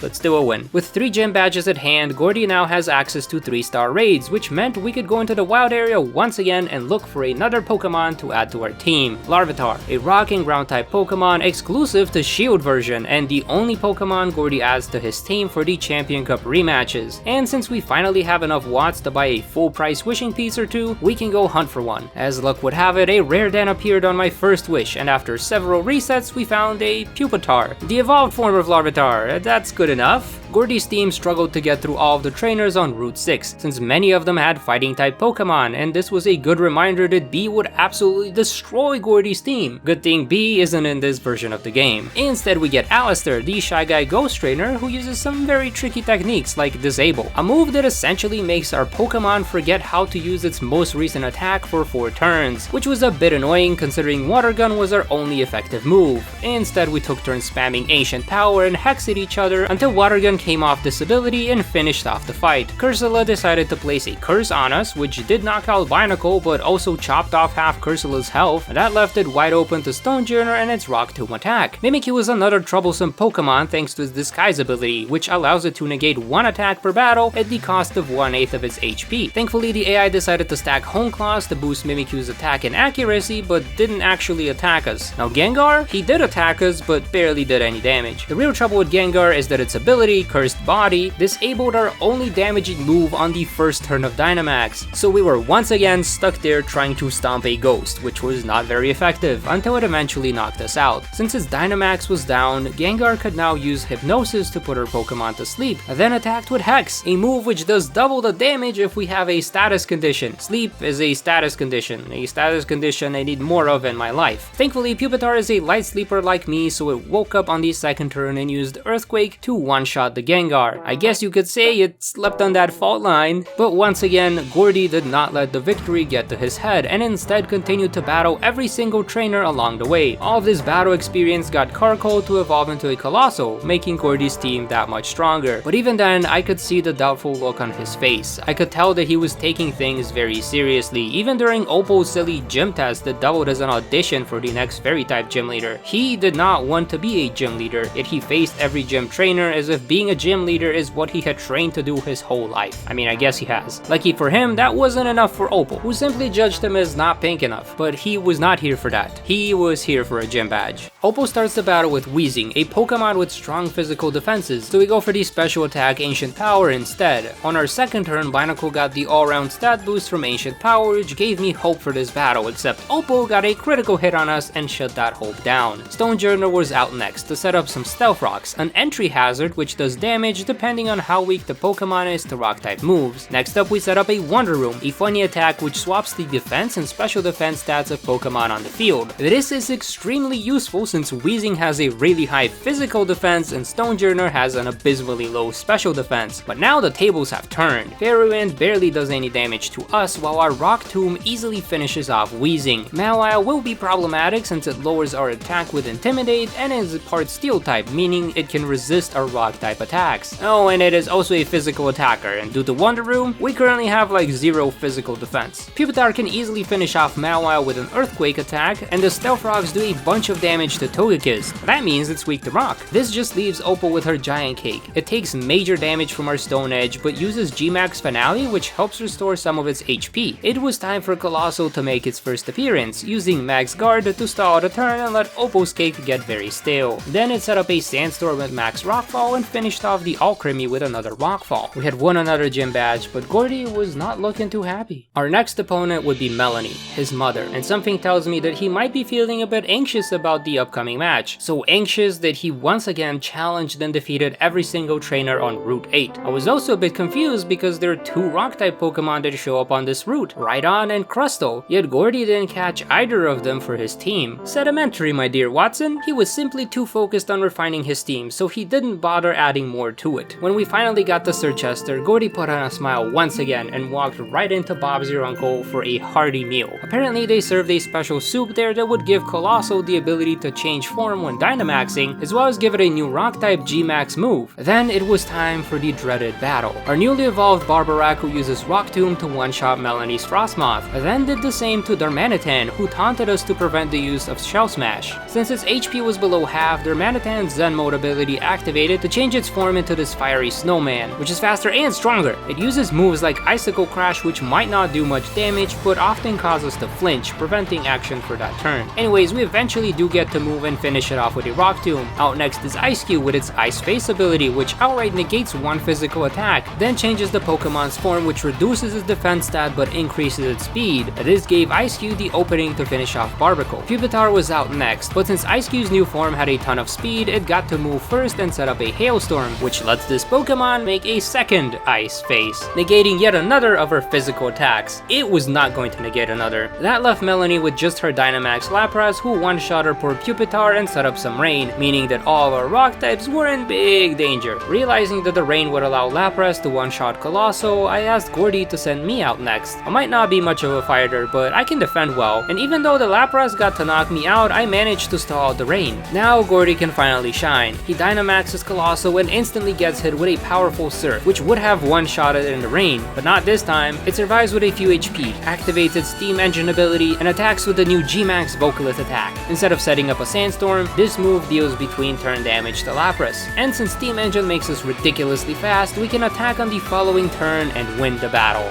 You did it, Gordie! I did, but it's not over yet. This battle is just to get the gym badge. If I want my mom's approval, I need to collect 2 more and win the Champion Cup, remember? Still, you managed to pull quite the victory there. It was all thanks to you offering to help out during that battle. Yeah, without me, you would have lost that fight. Ouch. But true, I suppose. I'm a bit curious. What made you decide to do that? You've been very clear that you didn't want to take part in any of my other gym battles. It's a bit of a long story. Perfect. This conversation seems familiar. Anywho, I'm not just a random talking Carbink, but an interdimensional talking Carbink. Uh-huh. You're starting to sound like a very imaginative talking Carbink. Hey, I'm telling the truth here. I'm something like a rock, skipping over a river. Each skip is a trainer I've traveled with. And well, after a while, you tend to pick up a thing or two about how battles work and strategies people use. Now you're more of a secret Spybink. When you put it that way, I can see why a certain someone asked me to change form every universe. You can transform too? Like into a Diancie? No. I guess I could if I wanted to, but more like transform into a Pokemon that fits well with the trainer I travel with. I see.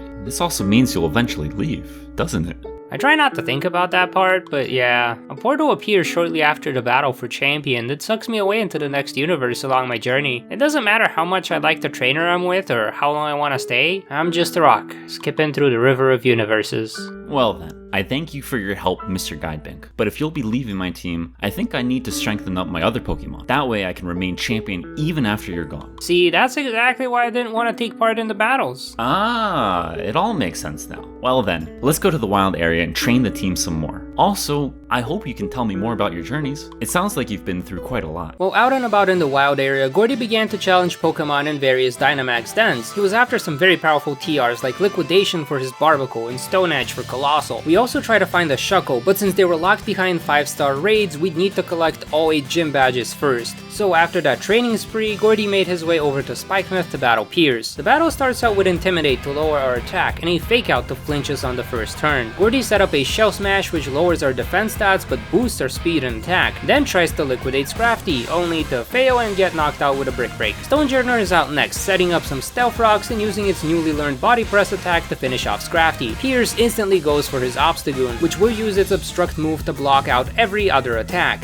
Gordie got a bit greedy there and tried to use Body Press back to back, only to hit one of the Obstructs, which also lowers our defense by 2 stages. And since Body Press deals damage based on the user's defense, it was no longer powerful enough to win the fight. Pierce had a very good counter for our team. Unsure of what to do next, Gordie sent out Pupitar and had it use Earthquake. Even though it is a physical move, as long as it doesn't make direct contact with Obstagoon, we will not get hit by the defense debuffing effect. Good call. With Obstagoon out of the way, Malamar comes out to play, and we miss our Stone Edge attack, meaning the rest of the battle is down to Colossal. Good thing it also knows Stone Edge. Having sustained loads of damage from the Malamar, Gordie had to use his one-time heal on Colossal before finishing off the Skuntank with several Earthquakes. With 7 gym badges in hand, Gordie made his way over to Hammerlock for the final gym battle against Raihan. Unlike all of the battles until now, Raihan does double battles, which is a good thing for Gordie since we can finally take advantage of Stonejourner's ability, Power Spot, which increases its ally Pokemon's attack by 30%. Gordie decided to play it safe and had Barbaco and Stonejourner both team up to attack Flygon to knock it out, and then to attack Silly Cobra and knock it out, and finally Gigalith and knock it out. That left Raihan with just his Duraludon, who finished off Stonejourner with a Max Steel Spike, boosting its own defense by 1 stage. Then did the same to Pupitar, gaining another defense boost. Once its Dynamax ran out, the Duraludon began attacking with Body Press, and if you remember, that move deals damage based on the user's defense, and he just doubled his defense stat in the past couple of turns. Gordie attacked with Max Vocalith to set up that between turn damage, which he was going to need because we're all physical attackers and can barely do any damage to the Duraludon. Since it was a double battle, Gordie had to send me out as well, but I got instantly knocked out, although that did buy Gordie an extra turn to attack with a Max Quake, which did a lot more damage. With 1 turn of Dynamax left, Gordie decided to risk it. Colossal managed to bulk through Duraludon's attack and land a finishing Max Quake. He finally had all 8 gym badges, and that means we can finally go into the wild area and find a 5-star den with a Shuckle. But of course this hunt wouldn't be an easy one since the hidden ability is not a guarantee. The first Shuckle we found had Sturdy, the second one also had Sturdy, but as the saying goes, 3rd time's the charm. We finally found a contrarian Shuckle for Gordie's team, and since both Shuckle and I are quite the bulky Pokemon, you could say that all of the battles where Gordie had to use me as a fodder would have still been won had he just caught and used a Shuckle back in the mines. I guess this means I'm getting replaced already, but that's okay since I'll leave Gordie soon anyways. With the team finally complete, it was time to make our way to Winden. The Champion Cup was split into 2 parts. First were the semifinals, where we had to battle other trainers who've collected all 8 gym badges, trainers like Hop and Marnie, both of which lost to Gordie's team without causing him too much trouble. Even Beatty got turbo swept by the exact same strategy of Shell Smash and Liquidate. The second part of the Champion Cup finals was where we had to face off against the other gym leaders in order to proceed. Nessa was up first and leads with a similar strategy to our own. While we set up a Shell Smash, Nessa sets up a Swords Dance. The only problem with her strategy is that we have a super effective Stone Edge attack. Barraskewda is out next, and since we missed our first attack, Gordie decides to go for the guaranteed hit with an Earthquake to one-shot her Speedy Fish. Seeking sees the same fate, and the Pelipper gets one-shot by a Stone Edge. And yes, this is exactly how the semifinals went as well. Nessa's Dreadnought managed to bulk through 1 Earthquake and finished off Barbaraco, then proceeded to sweep through Stonejourner, Shuckle, and Pupitar. But then the rain stopped, which meant it was safe enough to send out Colossal, Dynamax, and finish off the fight with a Max Quake. Allister was still as tricky as ever, using Thunder Punch to paralyze Barbaraco, and then Disable to stop us from using Stone Edge. He also healed up Dusknoir so that our Earthquake attack couldn't finish it off, but our second one did. We then easily finished off Poltegeist with a Liquidation, but were too slow to touch the Chandelure. Shuckle was out next to set up some Stealth Rocks and Sticky Web, which is another entry hazard move that lowers the speed stat of incoming Pokemon. Since we had the HP to spare, Shuckle did some chip damage using Rock Tomb, which also lowered Chandelure's speed. That meant Pupitar could come in and safely finish off the Spooky Lamp. Cursula happened to be very weak to our Dark-type Crunch, and instead of attacking, it tried to buff itself up with Amnesia. I think it forgot how to fight. That left just Gengar, who got one-shot by an Earthquake. Seeing that we were starting to struggle a little bit, Gordie decided it was time to use those experience candies from the raid dens and leveled up Pupitar a bit to evolve it into its final form, Tyranitar. And since it finally has arms, we can teach it Ice Punch, a move that's particularly useful against Dragon types. Anyways, Raihan, the Dragon type expert, was going to be our final opponent. Historical triggers a Drought, which lowers the damage from Water type moves, so we go for Stone Edge and miss. Meanwhile, the turtle tries to put us to sleep, then knocks us out with a single Solar Beam. Since it did take major damage from our second Stone Edge, Raihan decided to heal up his lead while Gordie used this opportunity to set up Sticky Webs and some Stealth Rocks. Raihan repeated the strategy of putting us to sleep and attacking with Solar Beam, but Shuckle is a lot more bulky than Barbarackle. After waking up from its nap, Shuckle took turns attacking with Rock Tomb while Torkoal struggled to take us down with a series of body presses. It was time for Tyranitar to shine, or storm, since its ability causes a sandstorm when he enters battle. We finish off the Torkoal, 1-punch the Flygon, 2-punch the Goodra and use Stone Edge to one-shot the Turtonator, leaving Raihan with just his Dynamax Duraludon. Sadly, Tyranitar could not one-shot this opponent, and Stonejourner did even less damage, but at least it stalled through the Dynamax. The Duraludon had taken so much damage that a single Max Quake is all it took to finish it off. And just like that, Gordie had made it through the Champion Cup finals. But since there was some downtime between the finals and the battle for champion, Gordie once again decided to go and train his team a bit, even defeating this very angry dragon on top of the Hammerlock Stadium. And as the days went by, Gordie began to mentally prepare himself for this final battle. Could he live up to the expectations of his fans? Could he be free to decide his own future? Could Gordie become champion? There's only one way to find out. Leon's Aegislash uses King's Shield to protect on the first turn, which was good news for Gordie, who can now safely set up Shell Smash and then attack with a powerful Earthquake. But Aegislash survives with a few HP. It strikes back with a Flash Cannon but did do enough damage, which means Gordie can take it out the next turn. Haxorus follows up the sword, but just like its predecessor, manages to bulk through our Stone Edge attack and this time actually finishes off Barbarackle. Gordie isn't phased at all and sends out Shuckle next to set up some Stealth Rocks. Sadly, Haxorus' Iron Tail was too powerful, so Shuckle couldn't set up its Sticky Webs as well. Stonejourner is bulky enough to take a hit and then finished off the first dragon. However, Inteleon is not the second dragon, it's just good at countering a rock-type Pokemon. Tyranitar came out storming and Leon uses a Tearful Look to lower our attack stat by 1 stage. Then does it a second time, but it wasn't enough to save Inteleon. There's the second dragon. It is able to bulk through one of our attacks now thanks to those Tearful Looks, but just can't dish out enough damage to stop Tyranitar. And just when we thought we were on a roll, Mr. Ryan manages to freeze Tyranitar, preventing it from moving, then knocking it out by spamming Freeze Dry. The clown also confuses Colossal, which has a 33% chance to cancel our attack and make Colossal punch itself instead. Thankfully, our first move did not fail, and we managed to one-shot the clown. That meant it was time for Charizard to come out and lose half of its health to Shuckle's Stealth Rocks. And then Dynamaxes and hits us with a Max Rock Ball? And here I was worried that he might one-shot us. And now for the moment of truth. Unimpeded by confusion, Colossal attacked Charizard with a G-Max Volcalith, winning the battle in a single blow. Yes! You did it, Gordie! Haha, I did! And I must thank you for helping me get this far.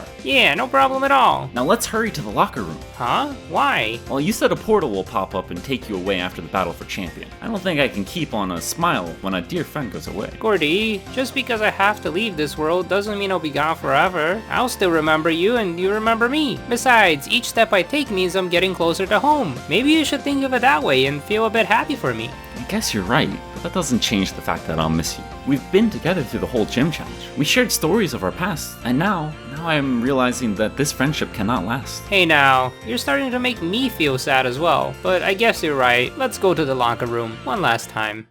So, now that you've become champion, what's next for you? Well, I think it's about time I go patch things up with my mom. Even though I hated the idea of being a gym leader, I realized something very important during the gym challenge. Oh? What's that? I enjoy a good challenge, and all the gym leaders have an important job to use the typing they specialize in and create a challenge for those who wish to be the very best. When I eventually have to step down as champion, I think I'd like to go back home to Circhester and take over as gym leader. Wow, that's a complete 360 there, but I'm glad to hear you found something you're passionate about. As long as I can keep using rock types. Ice was not my forte.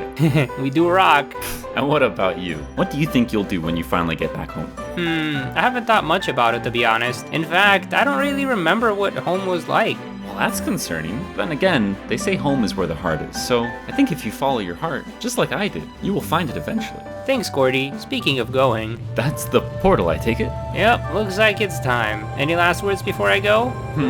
Don't lose heart, my little friend. And if you ever feel down, I hope you can remember this bright smile of mine. Safe travels. Thank you, Gordie, and goodbye. Subscribe. Subscribe. Subscribe.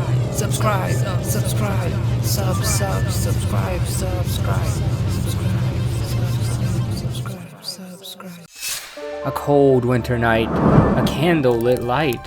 Water so warm it was practically steaming. A voice. Oh, I'm so proud of him. A meeting. You here to enjoy the hero's bath too, little Vanillite? After the trip I've had, a nice hot bath does sound kinda nice. That was a joke. I'm afraid you might melt, dear. So what brings a talking Pokemon all the way out here? Ah, right. My name is Vasko, and I'm looking for a trainer who has the potential to become champion. And since I am a Vanillite, I guess they should also specialize in Ice-type Pokemon. Know anyone who fits that description? That would be me. I'm Melony, Galar's Ice-type gym leader. Well, former gym leader as of today. You quit? Were they not paying you enough or something? Nothing like that. My son Gordie finally agreed to take over the gym for me, but since I lost our battle, he'll be using rock types instead of ice. Ugh, that boy. But what can you do? Sounds like family drama. I should stay out of that. The entire town is split over it, so I don't mind. Now what about you? Why are you looking for someone who can become champion? It's a bit of a long story. Good thing the night is young. Come, sit, and tell me all about it.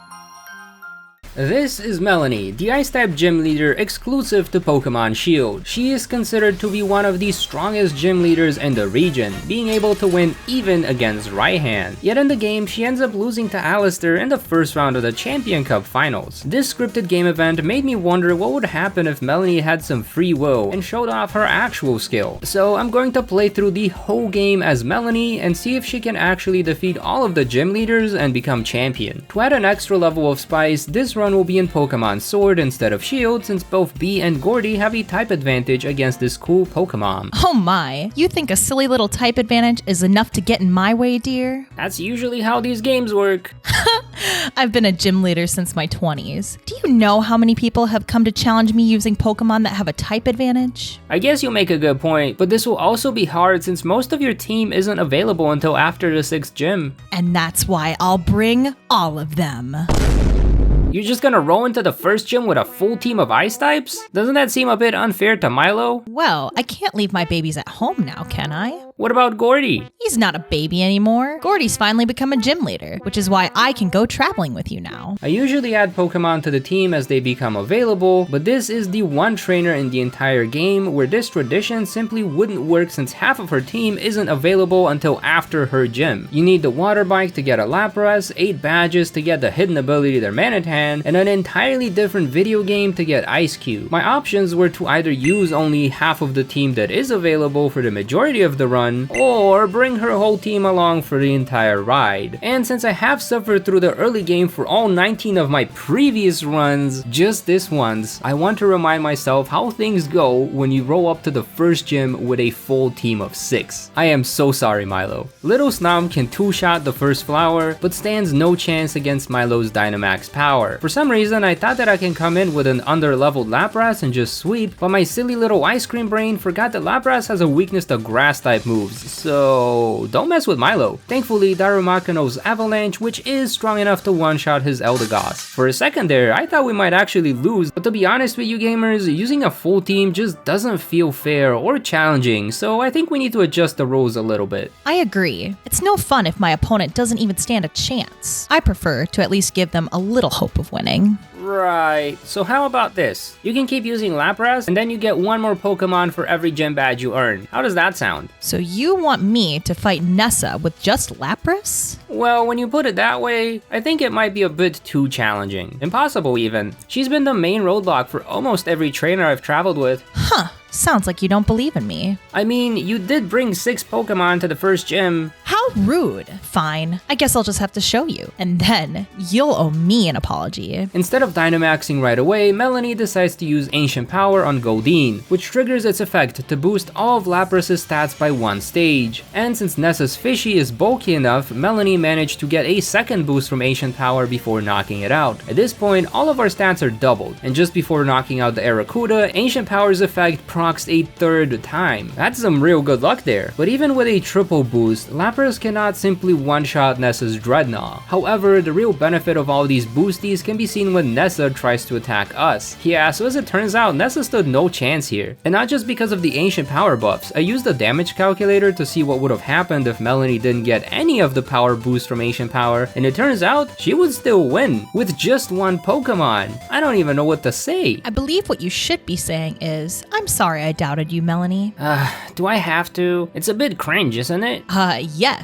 Yes, you do. Unless you want to get on my bad side. And trust me, dear, you don't. And here I thought Klara was the craziest trainer in Galar. What's that you say? Nothing. I'm sorry I doubted you, Melony. Good. That wasn't too hard now, was it? Anywho, now that I've won, I get another Pokemon for these gym battles, right? Yep. Kabu's gonna be a tough one.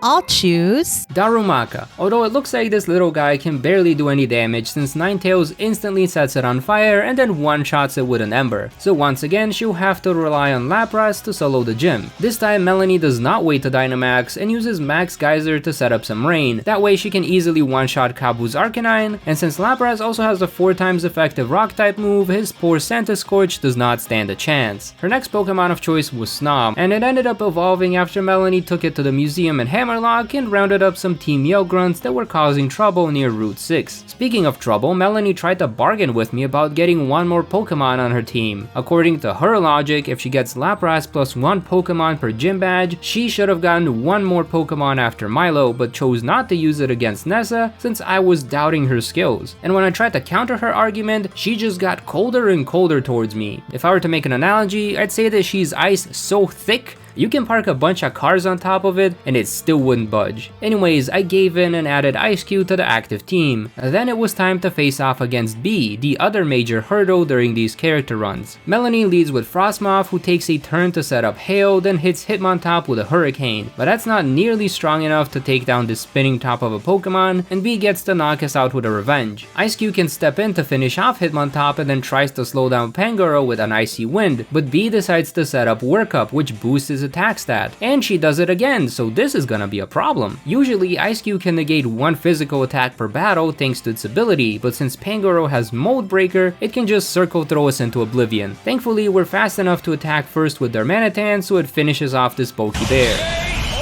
Sadly, we are not bulky enough to one-shot the Surf Edge, so Lapras will once again have to carry. Our first order of business is to set up an Aurora Veil with Max Resonance, then we take a turn to guard against Machamp, and finally set up some Rain with Max Geyser. Meanwhile, Bea is setting up her Max Cheese Strikes, which boost her critical hit rate to an uncomfortably high level. That's why it protected for 1 turn. And considering how little damage we do, Melony decided to try and use Sing, but that move has a 50% accuracy, which in these games feels like 15% accuracy. Thankfully, we managed to land a hit on our second try and then crash some waves into the sleeping Machamp to win the battle. Having achieved victory, Melony makes her way towards Balonly and adds 1 more Pokemon to her team. Me! Not because I'm actually going to battle, but as punishment for doubting her again in the previous one. She really needs to chill out about that. Up next is Opal with her usual tricks. Wheezing is Togekiss, which took a large hit from our Icy Winds, but then finished off Frostmoth with a 4 times effective Ancient Power. Out next was Ice Cube, who also spammed Icy Wind until knocking out her Cloud Bird thing, but its main job was to tank the Intimidate from Mantile and then cool down its HP. That way her physical attacking Darmanitan can come in for an easy sweep. That left a Giant Cake, which did quite a number on our Angry Snowman, but since it used up 2 turns on Darmanitan, we could just guard to stall out the final turn of Dynamax and then put it in the freezer for later. And now that we've got 5 badges in the bag, Melony has her full team ready to rock, Ice Cold Clown included. Although this one also seems a bit reluctant to join her team. Anyways, time flies when you're chilling in a Pokeball, and we had made it to Circhester before I knew it. There, we would battle Gordie. Man, I kinda miss him. You've met my boy before? Yeah, I've traveled with him in another world. And what did you think? He's a pretty cool guy. One of the few trainers that didn't give me any trouble at all. It makes me so happy to hear that. Happy? I thought you and him weren't on good terms. Well, we do disagree on a lot of things, and I might have been a little too harsh on him. A little? Excuse me? Nothing. So anyways, even though he decided to rebel and specialize in rock types instead, I still want to see him happy. Unfortunately, he hasn't smiled around me in a long time, which is why I started the official Gordie fan club. You started the Gordie fan club? Well, yes, dear. After all, he might not smile for his mother, but when it's for his fans, that's good enough for me. Ooh, I know. Want to see some of his baby pictures? No thanks. I'll pass. Aw, come on. Just look at how pudgy cute he is. Melony, you're not good at taking no for an answer, are you? Gordie must have rubbed off on you because you're starting to sound exactly like him. Probably because you're so pushy about things being done your way. way. I didn't want to see that picture, let alone have it shoved in my face. Aw, come on. It was just a picture, dear. But no means no, Melony. And this isn't the first time. You also brought all of your Pokemon to the first gym. You forced me to apologize for hurting your ego. I hate to say it, but even Klara was more sensible than you. Who's Klara? And whatever do you mean, dear? I'm perfectly sensible. But since you intend on being so rude, how about I give you some time to think about how you should talk to your trainer? She really just put me back in a Pokeball, huh? I guess I did lose my composure a bit, but I really don't know how to deal with people who are as pushy as her. I probably should think of some better way to get through to her though. If I sounded like Gordie, then I'm probably trying things that haven't worked in the past. On the bright side, I can still see what's going on from in here, and it looks like she's about to go challenge Gordie himself. Melony leads with Frostmoth, which gets one-shot by Gordie's Rock Throw. Ice Cube is out next, using its newly learned Freeze Dry attack to deal major damage. This only works because Freeze Dry does super effective damage to water types, and Barbaraco is part water. Shuckle is another major hurdle since we can barely dent his HP. Thankfully, its attacks are so weak that we can just spam ice and rocks at each other until it faints. Gordie is smart enough to use Wonder Room to protect his Stonejourner from her special attacks. Then he sets up some Stealth Rocks and body slams our Tiny Penguin. Bad news for him is that Wonder Room is still active and their Manitan uses physical attacks. That just leaves Colossal, who Dynamaxes and squishes our Snowman. Looks like Mr. Rhyme didn't want to be part of this battle either, since Melony sends out Lapras next. She Dynamaxes and fires off her Max Geyser, which one-shots Gordie's Colossal, winning her the battle. It really seemed like the two of them didn't want to talk, so from there she just made her way down to Spikemuth and challenged Pierce. Her Frostmoth failed to land both of its Hurricanes, and Ice Cube barely did any damage with Freeze Dry. Thankfully, their Manitan could finish it off with an Icicle Crash, but now we have to deal with Obstagoon, who can hit us back with powerful counters. It doesn't help that it's also super bulky. Even our strongest move, Flare Blitz, couldn't dent its HP. Good thing Mr. Rhyme is here to help. Oof, that's gonna hurt. But at least we've got his HP down to the red as well. And now we can toss an Ice Shard, and never mind. This thing is tougher to get through than Melony. Hey! Lapras is out once again, using Surf to finish off this obstacle. Malamar may look like a squid, but can't hold up against the raging waves. Although, it does play foul, so we'll have to heal up before taking on the Skuntank. Pierce tries to poison us and Sucker Punches, but neither are too effective against Melony's Ace, who just kept crashing waves to wash away this stinky cat. No wonder Melony is so confident. Her Lapras has been turning the tides in almost every battle. See, I won without any problems or help from you. Now I believe you. Owe me an apology. Yeah, I've heard that like 3 times already. It seems that Mr. Rhyme has more manners than you, dear. This is going nowhere fast. Listen, Melony, why does everything have to be your way or the highway? Because I'm always right, dear. Then what about Gordie? Were you always right about him? Of course I was right. If he had used ice types like I'd wanted him to, he wouldn't have lost to me so easily. But he still became a gym leader, didn't he? That's because I trained him so well. No, it's not. How do I get through to you? Think, Iceco, think. I just wanted him to be happy, and I thought the baby picture would make you happy like it makes me happy. But I said no, and clearly Gordie wasn't happy about being an ice-type trainer either. Well, he doesn't know any better. He's just a kid. He's almost 30. Melony, you gotta respect people's boundaries. Otherwise, you'll just end up hurting the people you care about. Aw, come on. I think you're just being too sensitive. It was just a picture. No, but I'm trying to make a point so that you can understand why Gordie and I have been kind of upset and distant from you. Are you saying my boy doesn't like me? Oh my gosh. Melony, I can see that you really care about him and that it kind of hurts you to be this distant. So I'm trying to explain to you why I think he's keeping so much space between you two. Because I'm a terrible mother? No.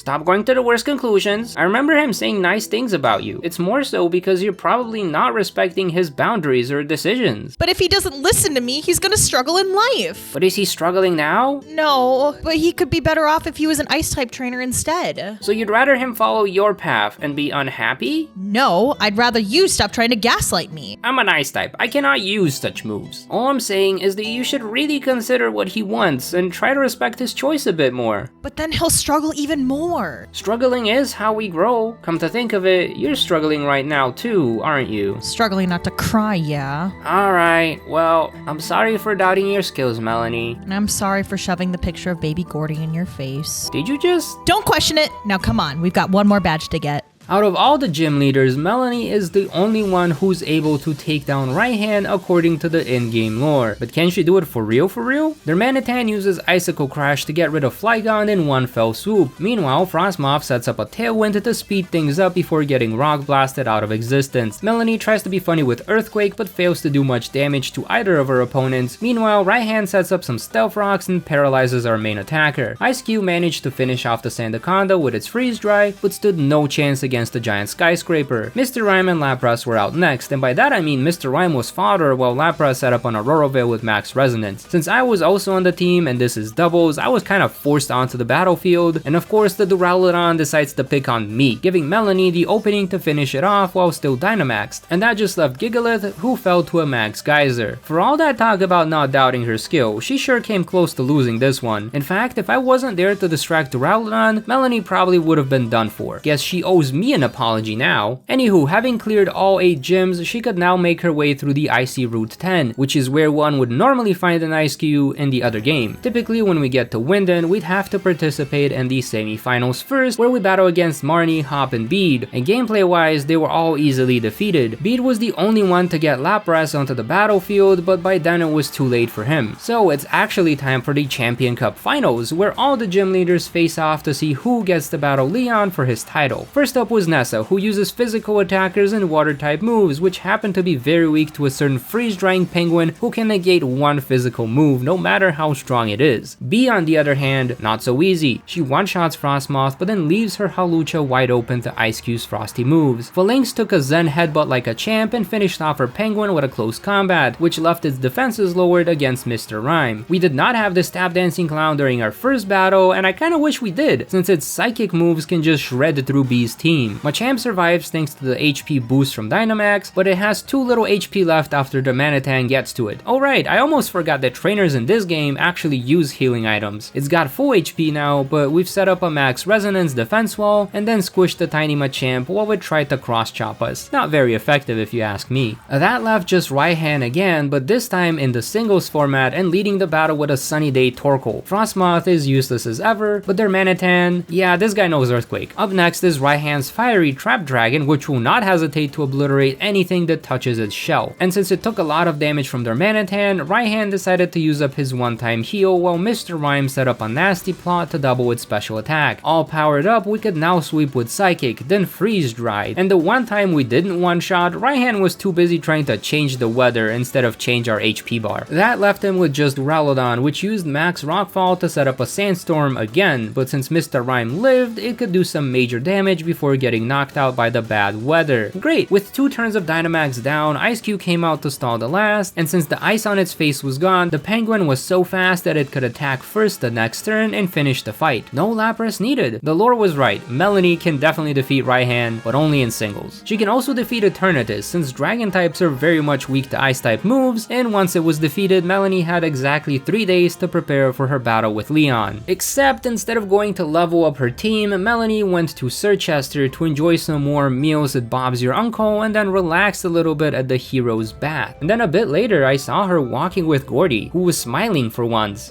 What am I saying? I really need to go and bug her to level up her team a bit. Leon's team is all in the low to mid 60s, meanwhile all of our Pokemon are in the high 50s.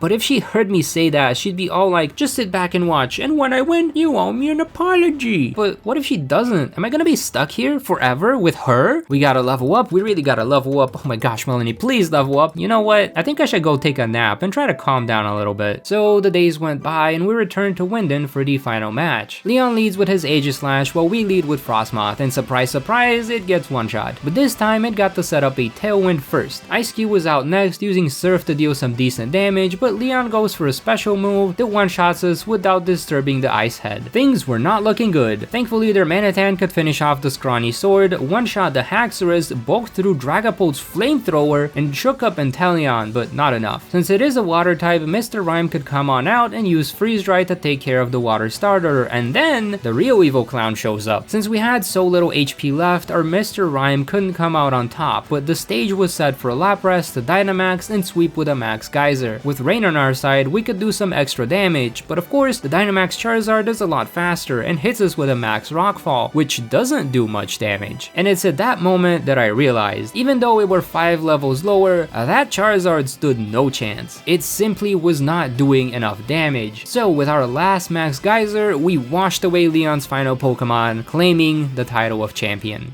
Hey Melony, I'm sorry I doubted you. I don't remember you saying anything before this battle. I didn't say it, but I did think it. Well, I thank you for believing in me enough to keep quiet. I spent most of my time in Circhester researching Leon's battle style. You know, if you had just communicated that to me earlier, it really would have helped me be less anxious about it. So he really did rub off on you, huh? He? Gordie? Yeah, that silly son of mine. After thinking about what you said, I decided to go and apologize for being so overbearing and pushy back when I used to train him. And when I explained some of my reasons for it and tried to acknowledge his choices, he got a lot more mellow all of a sudden. Well, yeah, if you leave people in the dark and just expect them to blindly trust you, that leaves a lot of room for doubt, worry, and anxiety. I think a little communication can go a long way. But hey, I'm proud of you for taking a step in the right direction. Why, thank you, dear. I guess I've got a lot of learning to do about this communication thing. It sure wasn't a problem when I was growing up. Back then, we had to do as we were told. No questions asked, or else.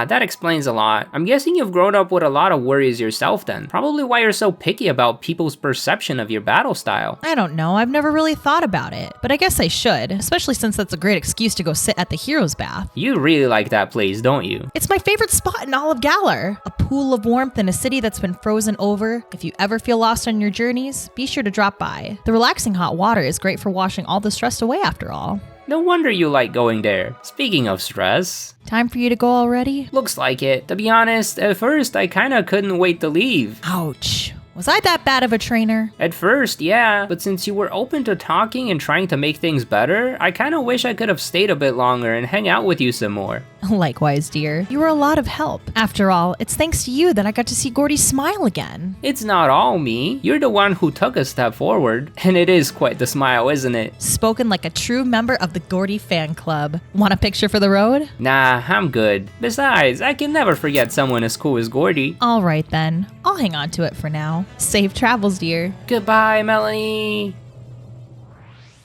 This is Oleana, Vice President of Macrocosmos, the inventor of the Dynamax band, and the only trainer in Galar that doesn't aim to become champion? She doesn't even have a league card, but she does have a team, and a pretty interesting one at that. Literally, it's a bunch of Pokemon that would be considered beautiful, except for her ace, which is just a giant pile of garbage. I really like how they used Oleana's team composition to say something about this character's character. So I booted up Pokemon Sword and played through the whole game as Oleana, using the same Pokemon abilities and movesets as in-game Oleana, as well as limiting myself to 1 heal per battle and a bunch of other rules. Anyways, I had to pick a number for Oleana's gym uniform, and usually for this I just use the number that's on a trainer's league card, but since she doesn't have one, I decided to go with 568. That's the national dex number for Trubbish. That way we can have 3 Trubbish in one run: Oleana, her ace Pokemon, and me. Hi!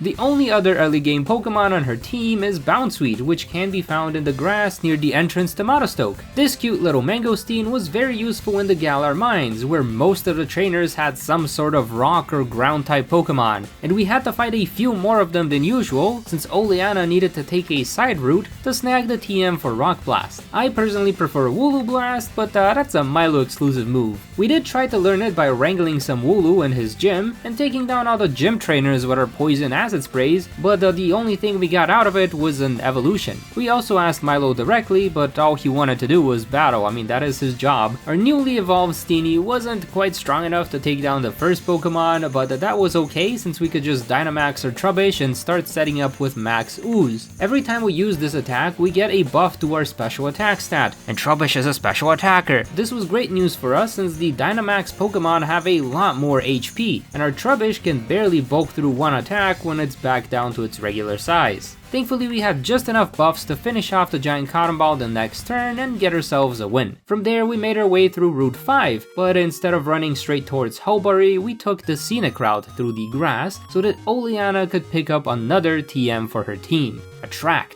This move can infatuate an opponent of the opposite gender and make them simp so hard that they just don't attack 50% of the time. It's usually a very cheesy early game move, but it is a move that her Steenie is supposed to know. After that, we made our way to Hobury and went to challenge the water type gym. Things started out pretty simple since we had super effective grass type moves to take care of those gym trainers, but I know better than to underestimate Nessa. We started the battle by using Rapid Spin, which gave us a speed boost and let us attack first for the rest of the battle. Then we went on the offensive with Magical Leaf, although we had to attack a second time since that Goldeen is pretty bulky. Nessa followed up with Aracuda, which we two-shot with our grass type move, and that just left her with the overpowered Dreadnought. But unlike her first two Pokemon, which were female, Nessa's ace Pokemon is a dude, which means we can use Attract on it, and if we get lucky, he just won't attack us. That's turn 1. For turn 2, we decided to use our one-time heal to bring Steenie back to tip-top shape, and on turn 3, we attacked with Magical Leaf. And now you know why I went for the Attract and heal route, because we simply don't do enough damage. But once the Dynamax was over, now we're talking. I guess all I needed to do to defeat Nessa was use the power of love. It's such a simple strategy. I'm surprised you haven't thought of it before. I have, but it feels a bit too cheesy to use. That's a horrible excuse to not use your resources. Then how about this? Some people might complain if I used a cheesy strategy like that. That's what you're worried about. Really? Yeah. Listen, kid, you can't go through life trying to please every single person, especially if that person happens to be a random stranger. Yeah, but what if the things they say could help me improve? Sure, it can be valuable to hear them out, but at the end of the day, you have to be the one to be critical of their suggestions, since the only one responsible for what you end up doing is yourself. No matter what they say now, these people won't be there for you if you don't turn out well. Sounds like you're speaking from personal experience. Oh, I am. Back when I was working as a research assistant with Professor Magnolia, everyone would tell me I should just get a better job that pays more. Go be a waitress, Oleana. With your looks, you could make a killing with tips. You're so fashionable, you should be working at the clothing store instead of being locked up in a lab all day. Ugh, I haven't seen or heard from those people in ages. Yeah, I'm starting to see what you mean now. Sounds like I need to have more confidence in my decisions. Exactly. Now, enough with the chit-chat. We need to go make a reservation at the chairman's favorite restaurant. After the reservation was made, we headed back to Monostoke for the next gym. The challenge for this one was to take on wild fire-type Pokemon along with the other gym trainers. We get 1 point if we knock it out, 2 points if we catch it, and 0 points if the gym trainer lands the finishing blow. Originally, I was planning on catching our next Pokemon, Salandit, in this gym, but as it turns out, I had forgotten which Pokemon actually show up here. Our wild Pokemon options are Vulpix, Litwick, and Sizzlipede. There is a Salandit during the gym test, but it's not a wild Pokemon, it's one of the other gym trainers' Pokemon. So even though we could not catch another one for our team, we pushed through anyways and tried to battle Kabu. But our grass type got instantly burnt to smithereens, and poor Trubbish had to use all 3 of its Dynamax turns just to take down the Ninetales. We were definitely going to need some help here. Now given the level cap and available wild Pokemon, Oleana could add 2 more members to her team. First was Salandit, with an asterisk. Salandit is not a version exclusive Pokemon, you can catch one in both Sword and Shield. However, for some odd reason, these games have version exclusive spawn locations. So if you're playing Pokemon Shield, you could go to the Monostoke outskirts and find yourself a low level Salandit wandering in the wild.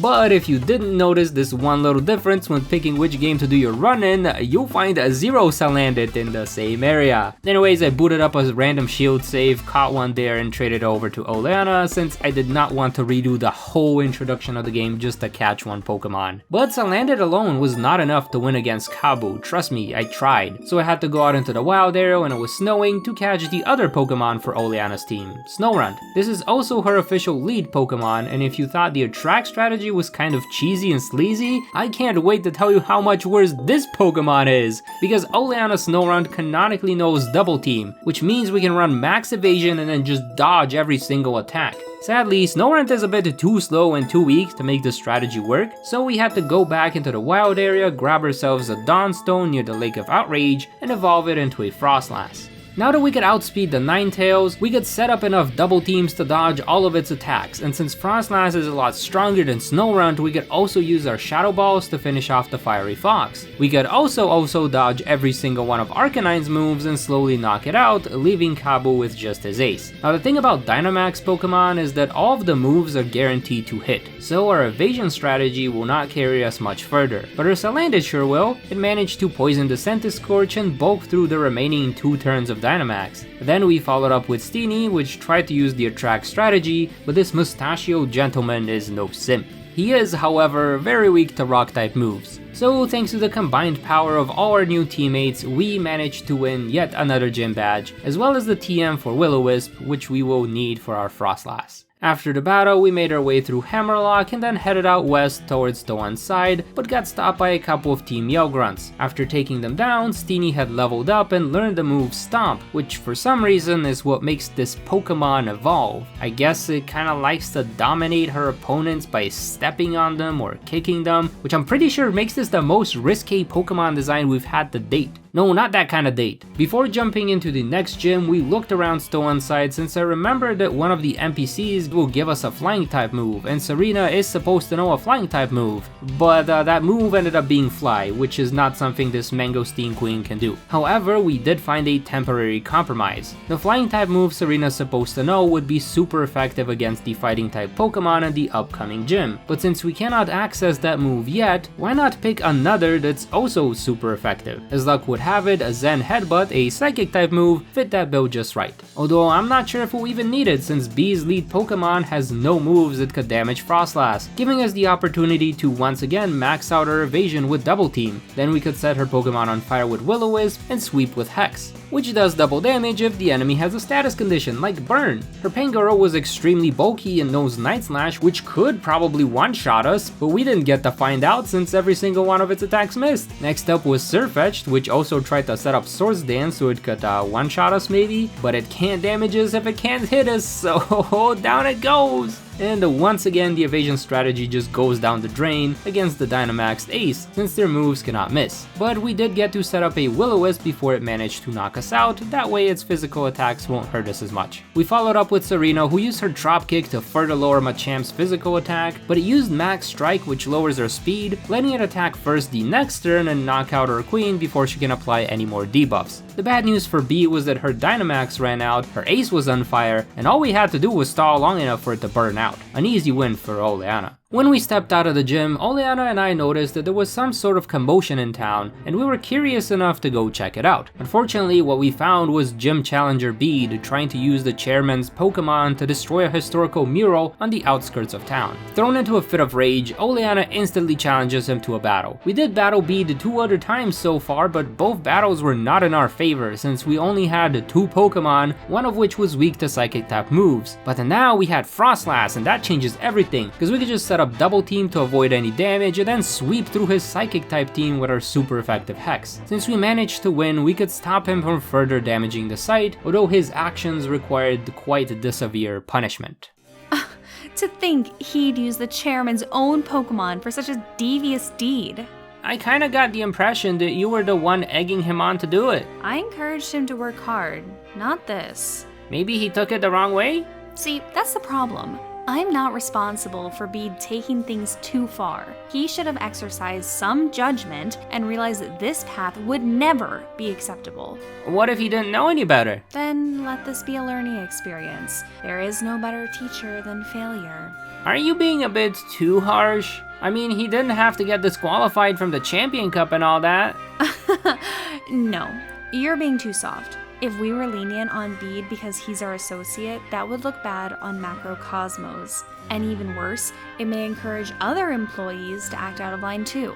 Man, you sure know a lot about how to manage people. Well, that is my job. Speaking of which, back to work we go. After getting out of the woods, we found ourselves in Melony, one of the most mysterious towns in Galar. There, we ran into a pretty interesting character who said something about how he wanted to be a Pokemon? I don't think he realizes how much trouble that means sometimes. But more importantly, he asked to see Oleana in an outfit with some fiery spirit. Now usually I'd instantly block someone asking me to do that out of the blue, but since I needed a TM for acrobatics, which this guy gives you, I had no other choice. At first I thought all we needed to do was change into the uniform we got from Kabu's gym. There's nothing more fiery than that, but apparently it wasn't spicy enough. After a bit of research online, I found out that we were on the right track with the fire type gym, but instead of the gym uniform, we were supposed to wear the gym tracksuit. The only fire type this makes us look like is Salazzle, which I guess is kinda fitting, considering we have one of those on our team. Anyways, after getting the TM, we needed Oleana to change out of her loungewear, and then went on to face the next gym. Opal's Weezing managed to poison us on its first turn, so instead of trying to spam double team, we decided to go on the offensive, setting it on fire with Will-O-Wisp and then one-shotting it with Hex. Out next was an intimidating Mawile, which we also set on fire before it crunched our lead. Then it was time for the Salazzle sweep, using Incinerate to burn away the Mawile, Venoshocked, oh, that's not a one-shot,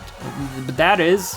We sent out Serena next, but got flinched by Air Slash and finished off the next turn, leaving Oleana with just her ace. Thankfully, we can't flinch while Dynamaxed, so we finally finished off the troublesome Togekiss and boosted our damage thanks to Max Ooze. Opal still had her cake, but we're on a diet, so we just threw it in the trash. Literally. With another gym badge in hand, it was time to go back to the other side of the map, but we had to be very careful to avoid any trainer battles since our team was pretty close to the level cap for the next gym. Thankfully, the only trainer we had to fight was this doctor lady on Route 8. Even though there's plenty of trainers in this game, I'm glad that only a few of them are actually required battles. You can just walk around most of them and they won't see you. Once we made it to Sirchester, we went to challenge Gordie, who also managed to take down our Frostlass before we could set up enough double teams. Serena could easily one-shot his lead, but that Shuckle was a bit of a problem. Not only is it super bulky, it's got the contrary ability, so attacking it with Trop Kick was a no-go. Otherwise, we'd turbo boost its physical attack stat. Instead, we set up on a track to stop it from attacking, and then started spamming acrobatics to shake up the juice inside the shell before opening. Out next was Stonejourner, which we quickly kicked away, leaving Gordie with just the Giant Colossal. We followed up with Salazzle, which made sure to poison the Giant Rock before also getting one-shot, and then we used up one of our own Dynamax turns to stall through Gordie's last. From there, we decided to spam Max Rockfall because for some reason, the Rock-type gym leader's Rock-type ace Pokemon is weak to Rock-type attacks. That's a weird game of rock, paper, scissors. Anyways, after we got the gym badge, Oleana received a call from Professor Magnolia. Apparently, she wanted to discuss something regarding the Dynamax bans in person, so we put a pause on our gym challenge and took a cab over to her lab. It turns out that Mustard's wife on the Isle of Armor had perfected a special soup which could change certain Pokemon's Dynamax forms, and she wanted to test it out with Oleana's Garbodor. After that, she wanted us to stay over for some tea and even suggested we go fishing in the lake near her house, which was convenient because that's exactly where one can find Feebas, the last Pokemon for Oleana's team. Now typically I would sit here and grind out the fishing process until we found this 1% fishy. However, the one for Oleana's team also has to be female and also has a specific ability, meaning that instead of a 1 in 100, it was more like a 1 in 400. And since we're getting into shiny odds territory, I thought it would be best to just open up that Pokemon Shield save once again, catch a Milotic in the wild, breed it until we got the right gender and ability, and then just trade it over to Oleana. This still took a while to do, but definitely saved me hours if not days of grinding just to get one Pokemon. And if someone complains in the comments? They can go do this run themselves. I don't got the time to waste on a pointless grind. Good. I'm glad you're quick on the uptake, unlike that Piers. What did he do? He refuses to use his Dynamax band, and you'll see when we get there. Our next stop was the town of Spikemouth, and oh boy did it look bad. It was very dark and gloomy, trash everywhere, almost felt like a ghost town compared to all the other places. According to Oleana, spectators preferred watching Dynamax battles and altogether stopped visiting Spikemouth to watch the more boring traditional ones, hurting this town's economy, and for some reason, the citizens that stayed behind blamed Rose for it all, even going as far as vandalizing his posters. Wait, now I kinda wanna try, never mind. Anyways, the battle with Piers started out pretty rough since, once again, the gym leader's lead managed to hit Frostlass before we could set up our double team.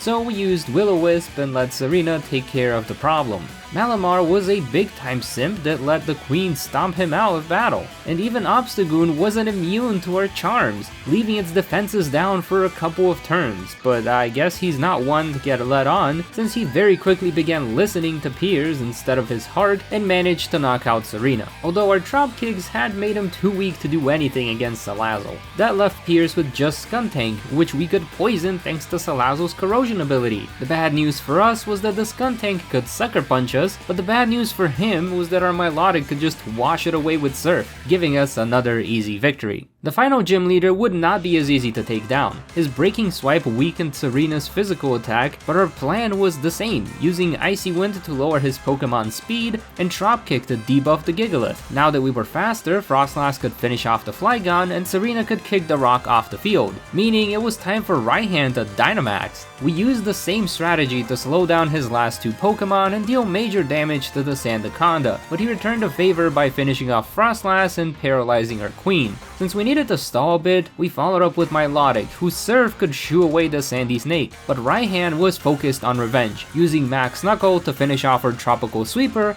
and boost his physical attack. For turn 3, we sent out Salazzle and used its Incinerate to deal major damage to the Towering Dragon, then set up an Aqua Ring for extra regeneration. But once again, Raihan just focused on the damage dealer and one-shot it right before his Dynamax ran out. Now it was our turn to go big, but the only thing we could do was use Max Darkness, which lowered his special defense. Then we hit him with a special attack, Surf, knocking out his ace and earning us the last gym badge. Having acquired all 8 badges, our next order of business was to get to Winden, but to do so, we had to get through the Icy Route 10. Unlike all the other routes in the game, you actually have to battle most of the trainers on this one, although none of them were too much trouble for Oleana. What was trouble was finding the last TM we needed, Stomping Tantrum, which I thought was hidden somewhere on the route, but as it turns out, it's actually on a side path on the final stretch towards Winden. Once we got to Galar's capital, we had to win a battle against all 3 of the game's rival, although all 3 of them were such easy wins that I'd rather not waste the 5 minutes telling you about how I drop kicked them.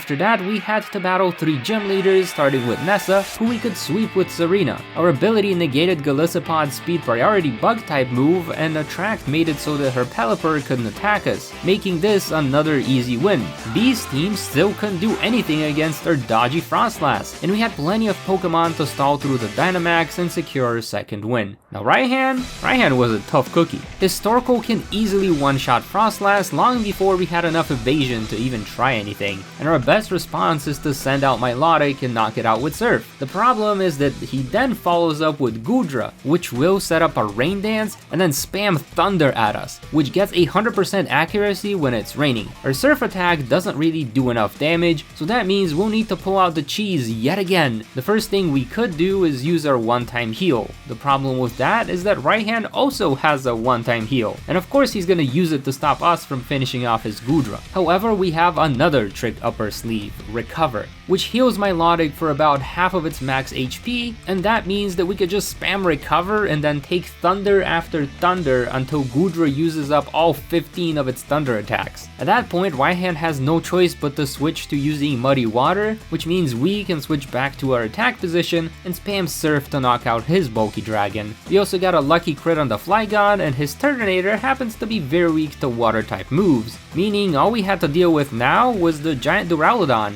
and by that I mean spam Recover until the Dynamax ran out, although we also ran out of Recovers, so that was the end of the road for Milotic. Good news for us was that Salazzle could do a lot of damage, and it managed to tank through a Stone Edge, meaning it could also finish off the Duraludon the next turn. And now we just need to face off against Leon. Oh right, I forgot about the whole Darkest Day thing. What is the chairman thinking? Wait, you knew about his plan but didn't do anything to stop it? I was aware of the project and how quickly it was progressing, but the plan was to wait for me to battle Leon and then launch the next step. Ugh, that man can be so impatient sometimes. Sounds like we took too long to win against Raihan. Well, it's too late to worry about that now. Seems we underestimated the risk on this one. Something must have gone wrong. We need to go to the power plant and get things under control. Once we got to the power plant, Rose tried to go on a spiel about how he was doing this for the good of Galar, but he also let slip that Eternatus escaped to the roof. But since Oleana wasn't champion, he wasn't gonna let her through unless she could beat him in battle. So of course, we used Will-O-Wisp to burn his Cavalier and then did some damage with Hex, but that iron head of his was just too hard. The good news is that we had Salazzle and her flaming lizard could easily burn through his lead, his gears, his bearded cat creature, his iron seeds. Now the elephant, that had too much HP. However, it couldn't do much against Milotic, which also means we could wear it down with Surf and then finish it off once the Dynamax ran out. And now we could get access to the roof and face off against the giant dragon. Our Frostlass could spam Icy Wind to cool it down, and then Salazzle could use Dragon Pulse to knock it into phase 2. We were barely doing any damage at that point, but we did get some help from 2 legendary doggos and Leon's younger brother, which helped us weaken the dragon enough to catch it and calm it down. Having stopped the darkest day, the region was once again safe. The chairman had been arrested, Oleana was the new CEO of Macrocosmos, and after a few days of rest, it was time to fight Leon for real for real. Since the champion decided to protect on turn 1, we could set up a double team twice, but somehow that still wasn't good enough to evade his attacks. So we had to send out Salazzle to melt Leon's sword, then used our Dragon Pulse to knock out his Haxorus, but he was done letting us sweep and sniped our lizard with his lizard, Inteleon. Then he used his baby doll eyes to lower Serena's damage, although we were still strong enough to finish it off. Then we tried to look cute for his second dragon, but our charms failed and we got burned. That meant it was time to stall again, although this time we set up an Aqua Ring as well. Whenever our health was high enough, we'd use Surf to lower Dragapult's HP, and since Leon didn't bother healing it, we could knock it out. Then we used our one-time heal to prepare for the clown, which couldn't quite freeze our pretty eel. However, we had taken so much damage that his Charizard could easily finish us off. This meant it was finally time for us to use our Dynamax, using Max Guard to stall out one turn, and then Max Rockfall to bring Charizard down to the red. And once his ace was back down to size, I came to realize that Oleana could in fact become champion in Pokemon Sword. If only I could have made it here sooner. Are you still upset about what happened with Rose? Of course! Then this whole darkest day mess would have been avoided. Yeah, that is very unfortunate. But at the end of the day, it was his decision to not wait. And now he must face the consequences of his actions, just like Bede. Perhaps I should have realized that Bede's actions were likely influenced by the chairman himself. After all, he was like a father to him, and the apple doesn't fall far from the tree. I'm pretty sure most people would have missed that connection. And what's done is done. Not much you can do about it now. I suppose you're right.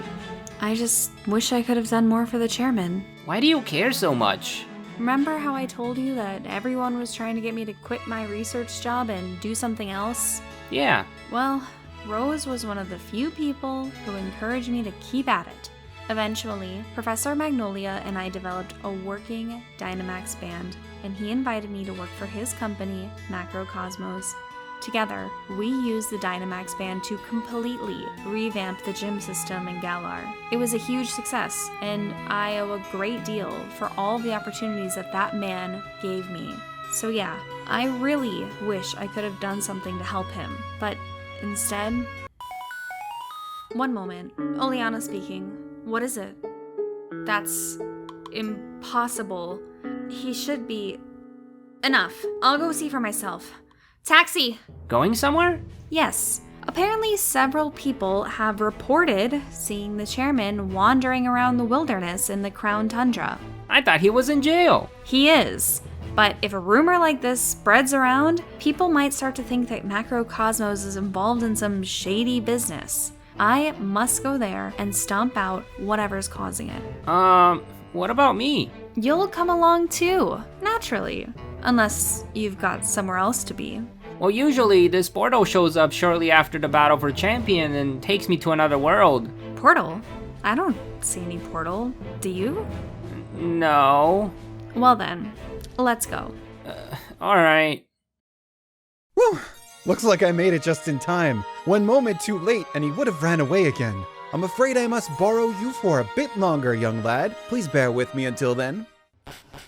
Looks like no one in this sleepy village has seen the chairman. But one hiker mentioned seeing someone similar further out into the wild. I'll go check on it. You wait here. If you see the chairman or anyone who looks like him, take them to the lab at the Dynamax Den. Got it? Got it. Man, she sure loves putting people to work. And you sure love working with people. Huh? Another talking Pokemon? Why yes, it is I, Calyrex. I have no idea who you are. Surely you jest. We fought alongside each other in the war with Paldea. Look man, I know all Trubbish look the same, but you got me confused with someone else. I don't even know what a Paldea is. You seem sincere. Yet despite your change of form, I am 100% certain it is you. Your name is Vasko, is it not? How did you know? Can you read my mind or something?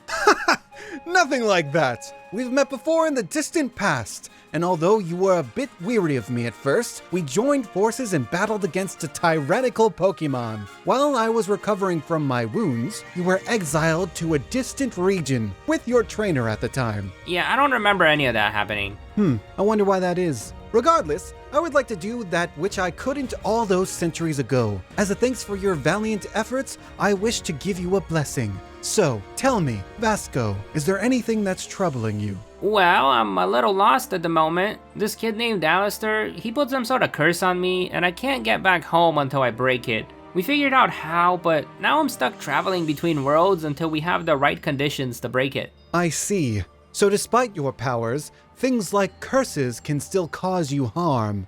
Aha! I have just the thing! You do? Well, it won't break your current curse, but it'll come in handy if you ever run into any other curses in the future. I, Calyrex, the king of bountiful harvests, hereby bestow upon you the blessing of propagation! Thanks? With this blessing, should any new curses afflict you, you'll be cured of them over time. Ooh, that sounds really useful. Please do not interrupt. Oh, there's more? Yes. The blessing works just like the propagation of plants. It shall split you into two, then give you time to grow. Then you split again, over and over, until the you that remains is completely free of the curse. Now you're making it sound like a weird cloning machine that'll make way too many copies of me. And how will I know which one is real? Sounds like a huge mess. Maybe you should just take it back. Worry not, for one of the halves shall bear most of the curse's burden, and will quickly decay, becoming compost for the purer half to grow. In a way, the other half will return to you in due time, making you whole again. Okay, now it's sounding extra messed up. A bunch of me's have to die? No thanks. You will not have to witness it or bear their pain. The blessing will use my psychic powers to keep your two halves apart, preventing the curse from spreading back onto the healthy half. And the splits will not happen unless you're moving at a high enough speed through space-time. That way the blessing can easily separate the two halves. Anyway, you will not see nor suffer the fate of the half which will dissolve the curse. But a me will still suffer. I'm not seeing any positives to this. Perhaps alone, this blessing may work as a cure-all for any curse. But along with your other blessings, you'll likely get a bit more out of it than just that. Other blessings? Indeed. You've got traces of the All gene and the protection of Ilex. Such a dazzling combination! Although this confirms my theory that the you I met in the distant past is actually a you from some point in the future. Every time you speak, I get even more questions. Then please, ask away. Where do I begin? What's the All gene? It is a blessing from the mythical Pokemon Mew, said to contain the DNA of every Pokemon in existence. With this blessing, you can take the form of other Pokemon. Surely you know that much? Yeah, I've been changing forms every time I travel between worlds, but I thought it was because of the Melony tea, not a blessing from Mew. Perhaps a wizard there has befriended the pink creature and found a way to brew some potion containing its powers. I have heard of distant land that makes coffee using the droppings of a certain Pokemon. You did not just say droppings. Are you saying I drank Mew poo? You're a Trubbish! You'll be fine! Although, ingesting a blessing is such a crude method, natural cycles will make you lose it in due time. Please allow me to transfer it to your soul. That way, it will remain safe and sound next to the blessing you received from me. Now then, do you have any other questions? What's the protection of Ilex? It is the pendant you carry, made of genuine wood from the Ilex forest, and blessed by Celebi, its sworn protector. It is said to bring good luck, healing, and can function as a form of storage. So Klara gave me a blessing without realizing it, huh? Maybe I should give it back to her. It is rude to return gifts. Besides, it has so much utility. Should you ever be injured and need to recover, all you must do is retreat into the storage space it provides. Charms like these inspired the creation of Pokeballs, the storage system, and even the healing machines at Pokemon centers. Oh wow, when you put it like that, it does sound pretty useful. Thanks, Klara. I am a bit concerned that you may lose in its current form, especially during battle. Please allow me to transfer it to your soul. That way, it will remain safe and sound next to the blessing you received from me. Now then, do you have any other questions? What makes them a dazzling combination? The effects of one blessing can amplify the powers of another. For instance, the Ilex can store your previous transformations and heal each of them over time. It can be pretty handy in battle, and it's exactly what you did to turn the tides of battle in the distant past. The distant past? You're sure the Pokemon you met there was actually me? Without a doubt. Very few beings can ever receive the blessing of a mythical, let alone two. Although, you did not have my blessing anymore. Does that mean I can lose blessings? That depends on how strong the blessing is. Typically, once you've used up its powers, it will wither away. For instance, with the All gene, you can only change forms a limited number of times, although you can replenish it by drinking more of that tea. What about the others? Well, the Ilex, that one has the most power, it gives you near infinite healing. It's just very slow, and the storage space isn't as big as those PC boxes. It may be problematic if you try to store over 30 forms, but its capacity can be expanded by visiting the Ilex forest. I'm ashamed to admit it, but over the centuries my powers have grown weak, so unfortunately, the blessing I've given you can only cure you of about 4 curses. That's not a lot.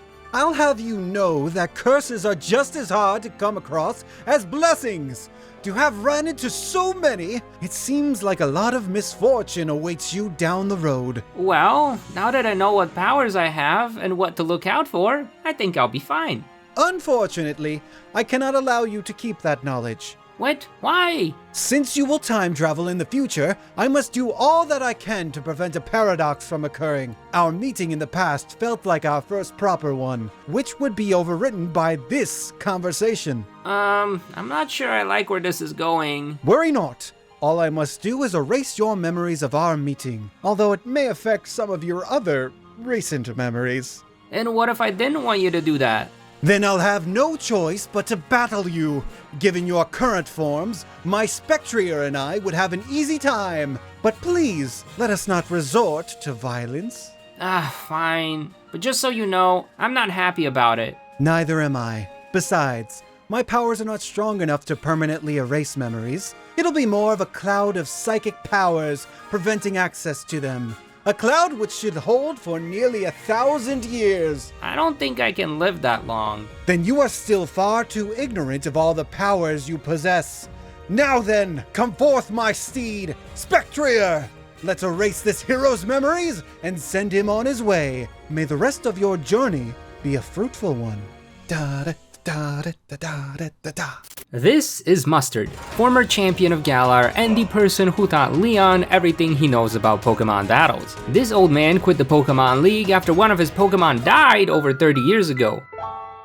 Now he spends his days playing the wrong quest game and occasionally teaching trainers a thing or three about Pokemon battles at his dojo. Anyways, I was wondering if this old man could become champion. Again, a lot of things have changed since he was the top trainer in Galar, so it would be interesting to see if his abilities still stand out. To find out, I played through the game as Mustard. Well, as a Pokemon on Mustard's team. Oh, that's an interesting monologue you've got going on there. But the thing is, I don't have a Wooloo on my team. Well, you do now. Anywho, you were saying you wanted to see if I could become champion again, right? Right. And why is that? I don't remember. What do you remember? Well, I remember my name. Some guy with a big funny hat, and before that, I remember being extremely cold, but in a comforting way. Huh. Weird. Anywho, can we go and see if you can become champion now, Mustard? Haha, it's been a while since I had a proper battle with Leon and all the new gym leaders. This might be fun.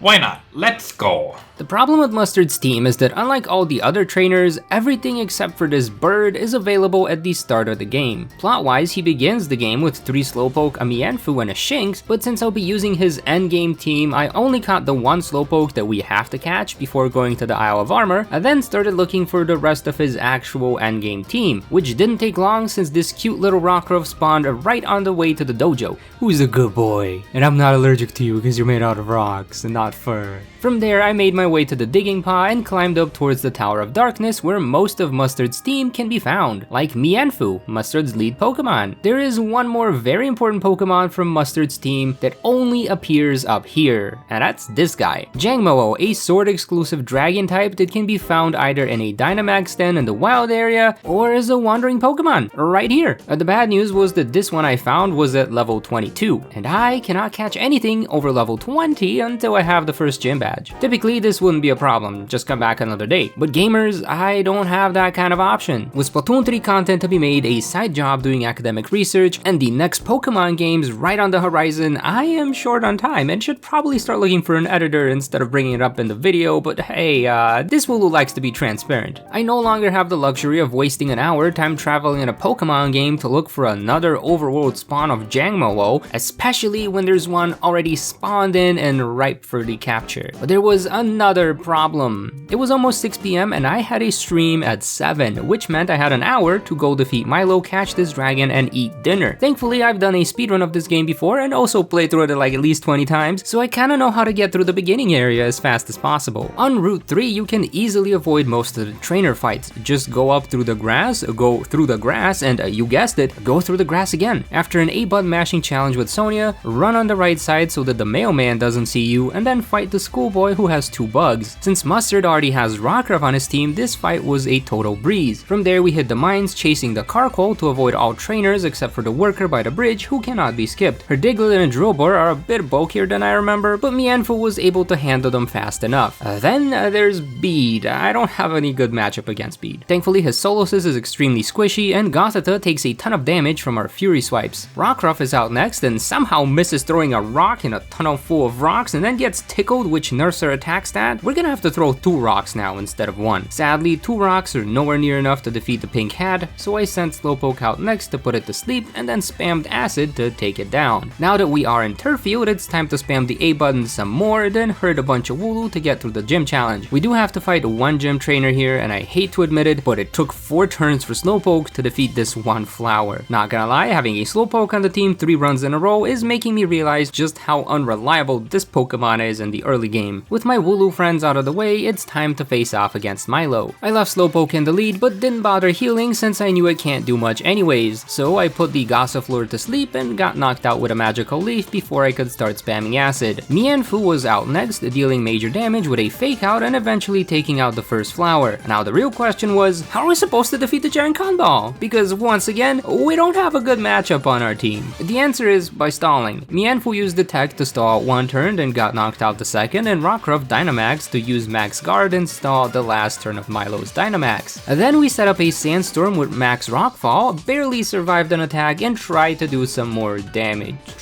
With 3 HP to go, Rockruff couldn't do much else, so I had to use Leer to lower Eldegoss's defenses. The rest of the battle and the timely release of this video, which is totally late, were all in my fluffy little hands. My dirty, cheating, revive using hands. And this is why I have a rule that only lets me use 1 healing item per battle. No revives. This felt so wrong, but I couldn't afford to get stuck on this fight. I'm sure that the real Mustard can handle himself against Milo with his 3 fast Slowpoke alone, but no time to try this theory. Anywho, I flew back to the Isle of Armor, ran up the stairs, and started to panic as the little dragon refused to be caught. Pokeballs failed, Great Balls failed, and it was buffing itself up, ready to one-shot anything I send out next, including me! With our last Pokemon out on the field, all I could do was hope, and hope worked out. We managed to catch the Jangmo-o with enough time to go and eat eat dinner before stream. Except there was one big problem with this Jangmo-O. You know what they say about karma, right? That revive helped me get to the dragon in time, but the dragon, it had the wrong ability. Mustard's dragon has soundproof, not bulletproof, but this was gonna be a problem for future me. Yum yum yum yum. Since I had a bit more time to record after stream, I flew back to the Diggin' and tried to look for a Shinx. In my rush to catch Jangmo-O, I had completely forgotten that these little guys spawn in the training lowlands when it's raining, and there was one there just vibing in the grass, waiting for me to catch it. If only I had taken a step back to think, I could have had that Shinx on the team from the very beginning and wouldn't have had to use that revive. As the Bulgarian saying goes, Brza Tarabuta Sramza Maestura, and I obviously did not learn my lesson from the Ingo run. Now that we've caught every Pokemon that Mustard has from the Isle of Armor, it's time to permabench Slowpoke and get back to the Galar Gym Challenge. That means it's time to go and fight my favorite gym leader, Nessa!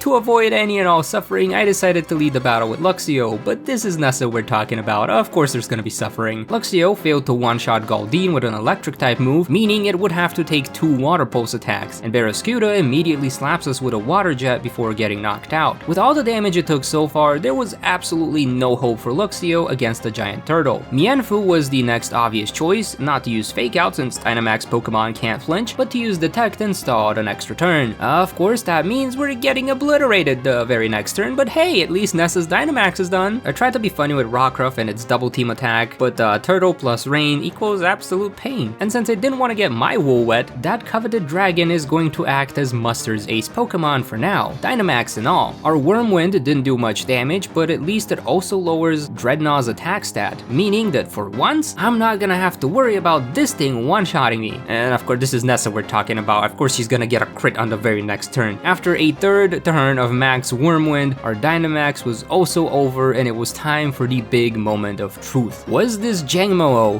worth all the trouble? The answer is sadly yes, yeah, totally worth it. Best Dragon Award. Let's go, Jangmo-O. It's been so long since I've had an easy win against Nessa, and by easy I mean I didn't have to show up and do anything. I could almost cry. Almost. Next up is the Fire-type gym, where you have to catch or clobber some Pokemon, and the only reason I bring up the gym mission is that that's when Rockruff evolved into Lycanroc, making this the best timed evolution in all the runs I've done so far. Since I still gotta follow conventions, the battle with Kabu starts out with Mienfoo in the lead, using Fake Out and Fury Swipes to chip away the Ninetales' health, and then realizing I could have just been using Force Bomb to paralyze the fox instead. Unfortunately, we were on fire in more than one way, so Mienfoo went down. Jangmo-O got demoted from its ace position, especially since it failed to finish off Ninetales with a single headbutt, but it still holds a special place in my heart since it pulled that funny number on Kabu, using Dragon Tail to swap out Arcanine and forcing Kabu into Dynamaxing his bug halfway through the battle. Luxio managed to bulk through a G-Max Flutterby, allowing it to fully stall out the Dynamax, and now it's time for Lycanroc to shine, Dynamaxing and squishing the bug like the bug it is. This left Kabu with just his Arcanine, but his poor little teacup Chihuahua can't do anything against our giant Irish Wolfhound.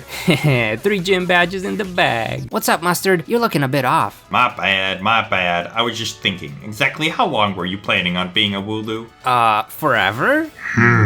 What's wrong with me being a Wooloo? Well, when my student brought you over to the dojo, he told me that you were a little lost, and that I should keep you company until that time comes. What's that supposed to mean? How am I supposed to know? Avery can be a little weird sometimes. Anywho, I thought we could just sit around and play video games, but I liked your idea of trying to become champion again, so here we are. What does that have to do with me being a Wooloo? Oh right, Avery said you'd be changing to a different Pokemon soon, very soon. But we're almost halfway through the gym challenges, and you're still very much a Wooloo. I don't know what to tell you, Mustard. I'm just a Wooloo. I can't randomly turn into another Pokemon. Well, unless I evolve, but that ain't happening. How come? Oh, because of this Everstone. It's my emotional support buddy. Besides, I like being a Wooloo. Well, you can keep on being a Wooloo. That's fine with me. I just hope you're willing to help out in battles if push comes to shove. Of course you can count on me. I might be fluffy, but I'm not that strong, but I can probably finish off a Pokemon that's in the red. Haha, good enough for me. Now let's make our way to Stow on side and face off against Gym Leader B.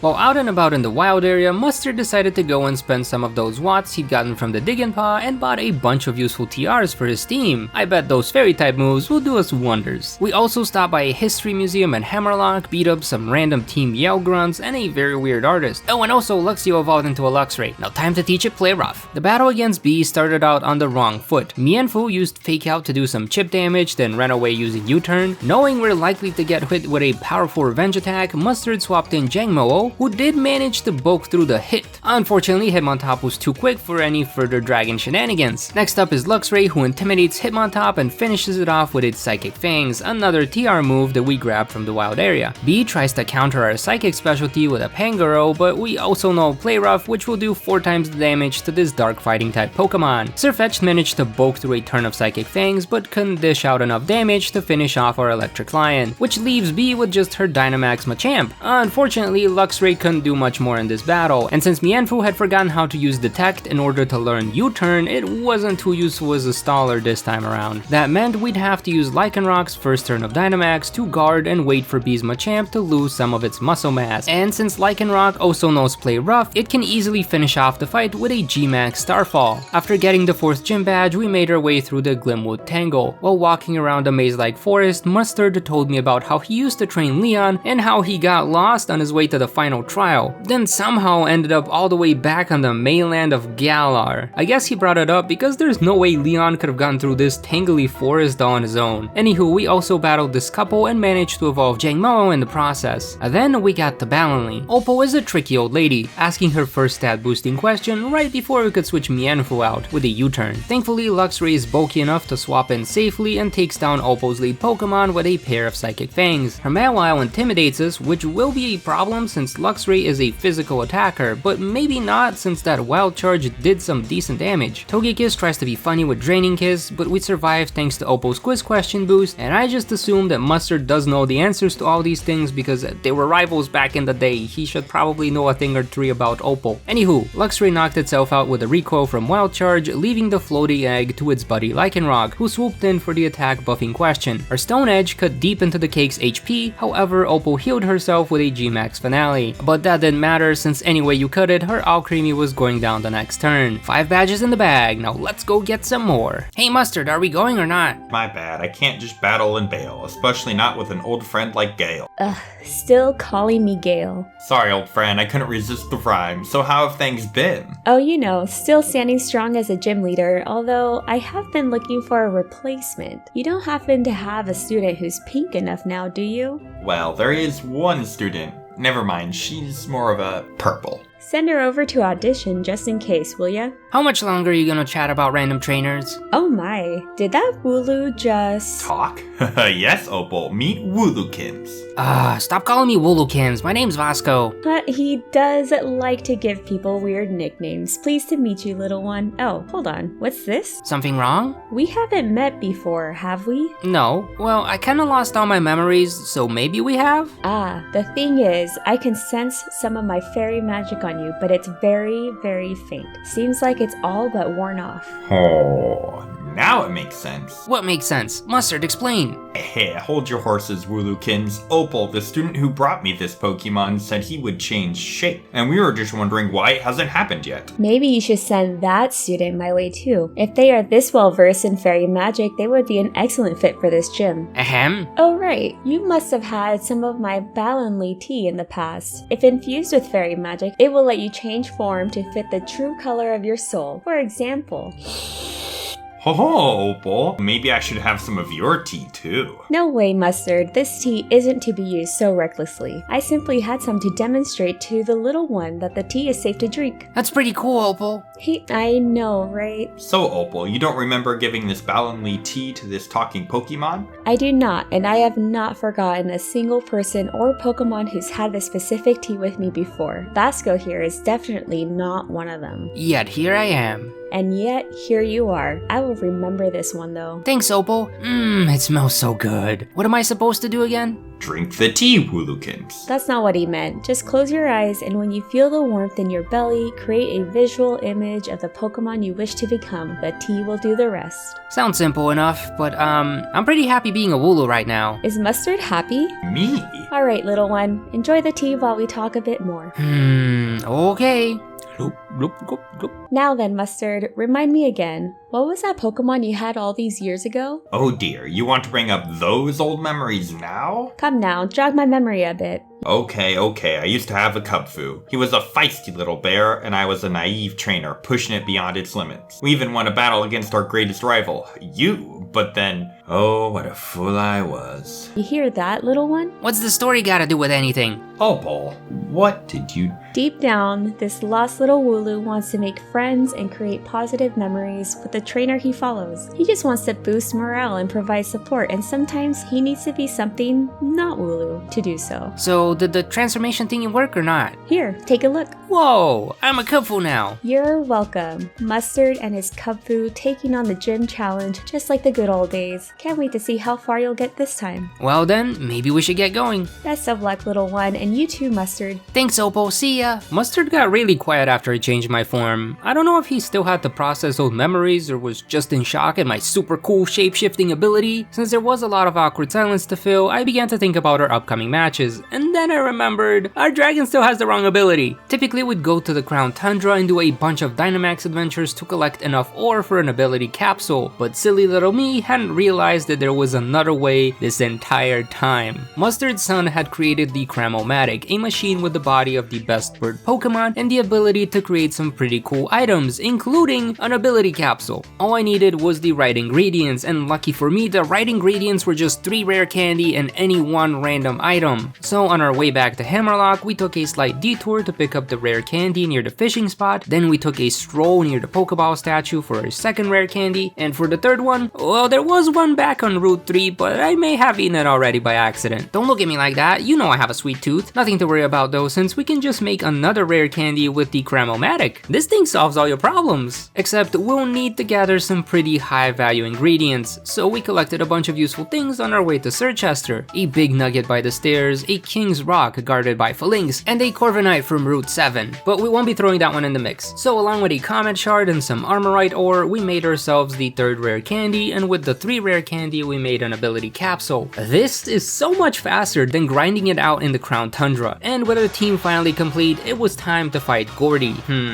Why do I feel like I met this guy before? Anywho, the battle starts out with Mienfoo versus Barbaco, and of course we gotta use Fake Out first, even though it doesn't do anything. It was the only hit Mienfoo got to land since it got one-shot by a Razor Shell. Given it's a rock and water type, Luxray was the best matchup against the Barnacle bot, but even a super effective Wild Charge wasn't strong enough to one-shot. And of course, that gives Gordie the opening to set up a Shell Smash and outspeed us the next turn, knocking out Luxray with a Razor Shell. Thankfully, this Pokemon only had a few HP left, so Lycanroc can swoop in, tap it with an Accelerock, and finish off the first Pokemon. For some reason, Gordie sends out Shuckle next, but Shuckle is weak to Rock-type attacks, so it goes down in an instant. Stonejourner is what he should have sent out in the first place, except Gordie once again does something incredibly stupid, using Wonder Room to swap his 135 base defense stat with his 20 base special defense stat, turning his physical wall into a physical null. At this point, it feels like he's just throwing the match. Anywho, Gordie Dynamaxes Colossal, and Lycanroc comes pretty close to getting the knockout, but ends up fainting after being hit with a G-Max Volcalith. Bad news for Gordie is that there's no competition here. Corviknight is both fast and has moves that can do way more than 5 damage to his Dynamax. Good thing we didn't chuck this thing in the Cramomatic. With Gordie out of the way, we made our way to Spikemuth and challenged Pierce, but on the way we got ourselves a Water Bike and managed to evolve our dragon into its final form, Komodo. And at the start of the battle, it hit me. Why hasn't Mienfoo evolved yet? It's like level 45. Apparently, this thing just doesn't evolve until level 50, and here I thought I might have been missing some super weird evolution method. Nope, it's just a really high level cap. But even though it was not fully evolved, Mienfoo had learned a pretty useful move, Close Combat, allowing it to knock out Pierce's first Pokemon. Unfortunately, it also shreds all of our defenses, meaning Mienfoo can't take a hit from Malamar. While we tried to play it rough, Pierce is more of a foul play guy, which works well against Luxray. Little does he know, Lycanroc can also play rough. Obstagoon is not only super bulky, but it's also very good at countering our attacks, which will be a big problem. Good thing we also have a big solution. Kamoa, who is also bulky and can pack a super strong punch, well, sphere, leaving Pierce with just his Skuntank. He tries to sucker punch us, but our Dragon Scales protect us from such silly attempts. We then hit him with 2 rounds of Clanging Scales and finish off the fight. Thanks to that evolution, we were able to win against Pierce with ease. Though I highly doubt the battle with Raihan will be such a breeze. Yep, definitely not a breeze. Mienfoo fakes out Gigalith while Luxray goes after Flygon. However, Raihan sees this coming and uses a Breaking Swipe to lower both of our Pokemon's attack stat before we can get our stronger hits in. And then, he does it again! Good thing Mienfoo used U-turn, so now we can bring in someone who can do a decent amount of damage. We outsped Flygon and take it down, but both of our rough players took a ton of damage in the process. But hey, now Mienfoo can come back out to the battlefield refreshed and ready to fake out a snake. Of course, Lycanroc misses his attack that turn. We try again, doing some decent damage, getting a paralyzing glare and punching the snake in hopes of taking it down soon. And since we're ignoring the Gigalith for now, it easily squishes Lycanroc. Corviknight is out next, setting up a light screen, but it failed to protect Mienfoo from an earth power. Okay, time to get serious. Kamoa finishes off Sandaconda with an Aura Sphere, and Corviknight goes after the Gigalith. Raihan responds by Dynamaxing his Skyscraper, and then scrapes Kamoa off the battlefield. Not good. Not good at all, man. Because that means I have to come out and battle this dude. Thankfully, Corviknight manages to finish off the Gigalith, so I'll just have one Pokemon to worry about. I wasn't too sure what Raihan would do, so I decided to take one turn and Max Guard just in case. I knew it. He was gonna try to knock me out right away. Since he realized I might try to guard myself again, Raihan decided to throw a Max Punch at Corviknight. He didn't knock us out, but he did get to buff up his dragon for the rest of the fight. But I too know how to throw around Max Punches, Raihan. My punches may be weak, but now that his dragon is small, I am not so scared to fight it anymore. He tried to hit me with an Iron Head, but since he's so tiny, it wasn't too bad. And my new buddy Corviknight finished the battle off with a Body Press, meaning we've got ourselves all 8 of the gym badges. How did I do, Mustard? Well, you definitely had me worried there for a minute. Really? How so? It just reminded me of the past. The past? Yeah, remember what Opal said about the Pokemon I lost? Oh yeah, you used to have a Kubfu back in the day too, right? Right. The trainer who gave me that Kubfu came from a distant region and told me that there was a way to unlock Kubfu's potential. He thought someone like me could figure out how. But then you didn't. Well, unfortunately not. As I learned later on in life, I was going about it all wrong at the time. How so? There are many ways to be strong. Alakazam do not draw their strength from brute force, nor do Milotic rely on their speed. And what about Kubfu? I used to think that strength came from effort and experience, so we'd spend weeks in the wild area taking down all sorts of opponents for practice. And it worked to an extent. I continued to push Kubfu in that direction, and it continued to push itself too. But eventually we pushed too far and Kubfu...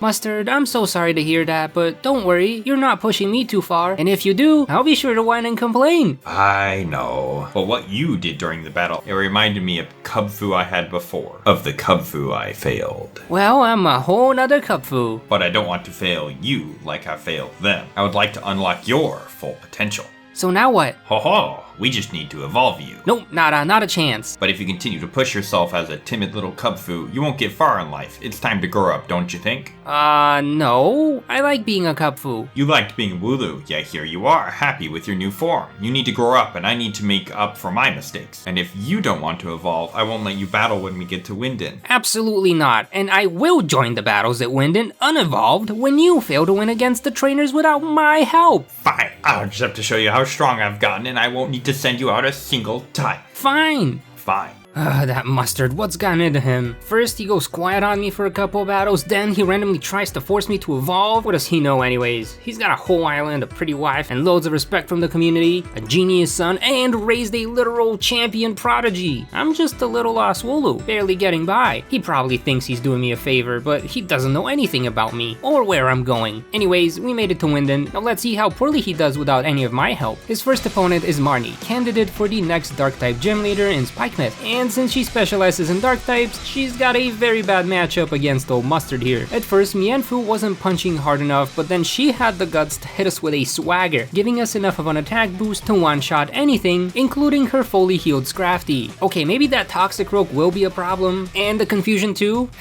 Getting a little too confident there, Mustard. Luxray is out next to intimidate the frog and one-shotted with a Psychic Fangs attack. Little Morpeko is too squishy to play rough, just like Luxray is too squishy to do anything against Grimmsnarl. Lycanroc isn't as squishy, but it needs better aim, and Corviknight swoops in to end the silly game. Guess he didn't need my help for this one. But Hop? Now Hop's gonna be a challenge, right? It's Hop, he's not gonna be a challenge. Double sets up a Cotton Guard, making it bulky enough to handle our draining punches, and then take down Mianfu with a Zen Headbutt. Komoo's Aura Sphere doesn't care about the physical defense, finally taking down Hop's first Pokemon. Mustard uses the same strategy to lower Corviknight's health, but it's helpless against a Drill Peck. Luxray comes in to finish off the bird, but then gets stomped out by a Snorlax. Our own Corviknight enters the battle, using Body Press to finish off the second wall, then tries to get some damage in on the pink urchin before he gets zapped away with Thunderbolts. Lycanroc had no problem finishing off the Electric Spiky, but what's it gonna do against a big monkey? A big grass monkey? Nothing! The answer is nothing, which means it's my time to shine and show Mustard what's what. But first, I'll guard it to see what Hop's gonna try to do.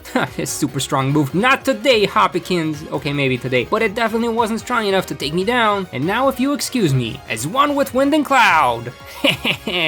Easy win. No evolution needed after all. That just left Opal's protege, Bead. I wonder if this means Opal came to Wyndon to watch. Anywho, battle starts out with the finally evolved Mienshao, who somehow became more useless by evolving.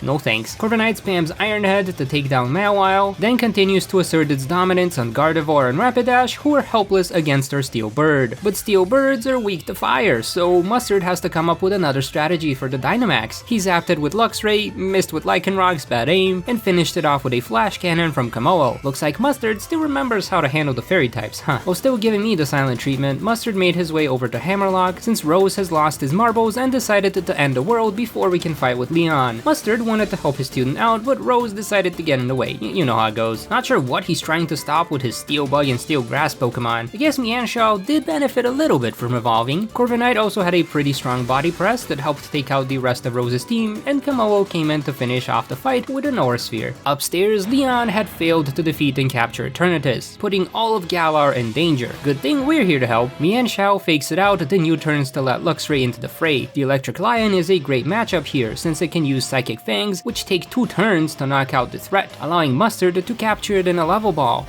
Did he know it's my favorite type of Pokeball? In part because it has the letter V on it? Anyways, if Mustard's strong enough to defeat Eternatus on his own, I'm pretty sure he can handle Leon without me. Oh, about that. You're talking again! Yeah, sorry, I lost my composure with you last time. I got a little too snappy with you as well. I should apologize too. So, what's up? Well, I'm pretty sure if I go with the team as is, Leon will win. To stand a chance, I really need you to evolve.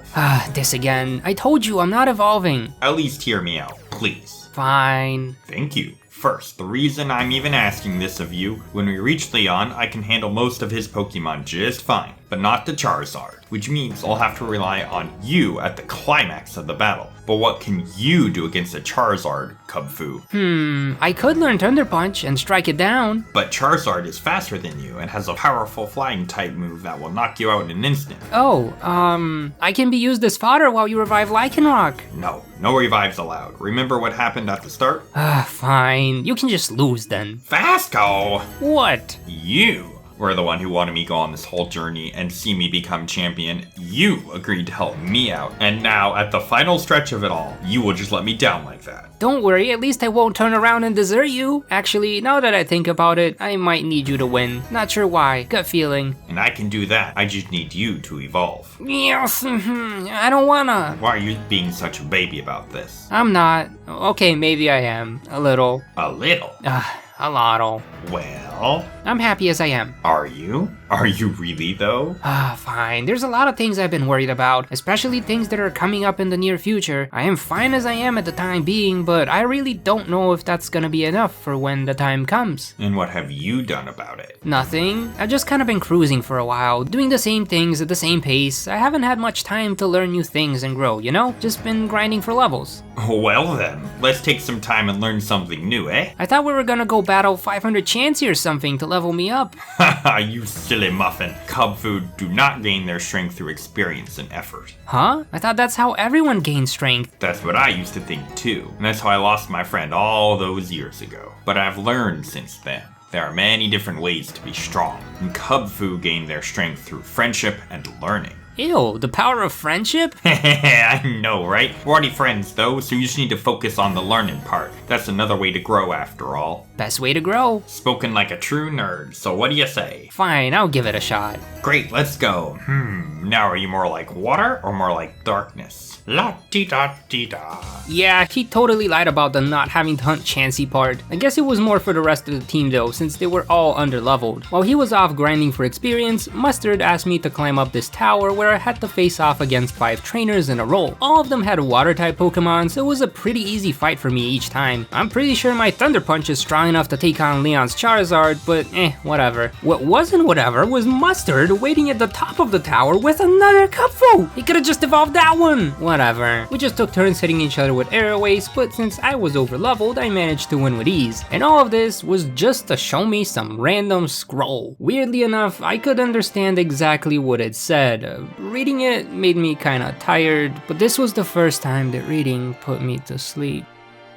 When I came to, we were back in Wyndon, ready to face Leon. Okay. The battle starts out with Aegislash versus Mienshao, and good thing with no Blaze Kick because there is absolutely nothing else we could have done here to damage the Sword and Shield Pokemon. And since Leon was kind enough to leave it in attack mode, Mustard could quickly use a U-turn to finish off the Aegislash and swap out Mienshao. Lycanroc was out next against Haxorus, and it set up some Stealth Rocks for chip damage, then attacked with Play Rough. Leon's Iron Tail wasn't strong enough to one-shot us, giving Lycanroc the opening to knock out the first dragon. Inteleon was out next, but it was too slow and squishy, so we one-shotted with a Stone Edge. There's the second dragon. Sorry Lycanroc. The bad news for Leon is that Luxray can also use Crunch and is quite bulky, catapulting Dragapult back to its Pokeball. An Evil Clown was out next, but as it turns out, Evil Clowns are scared of bugs, and Mienshao gets to return to safety once more. With 3 against 1, I'm starting to think I really didn't need to evolve to win this. Anywho, Leon's Charizard takes major damage from the Stealth Rocks, Dynamaxes, and Wind Blasts pour Komodo out of existence. Out next is Corviknight, who gets outsped and melted by a flying Wild Flame, and that leaves Mienshao.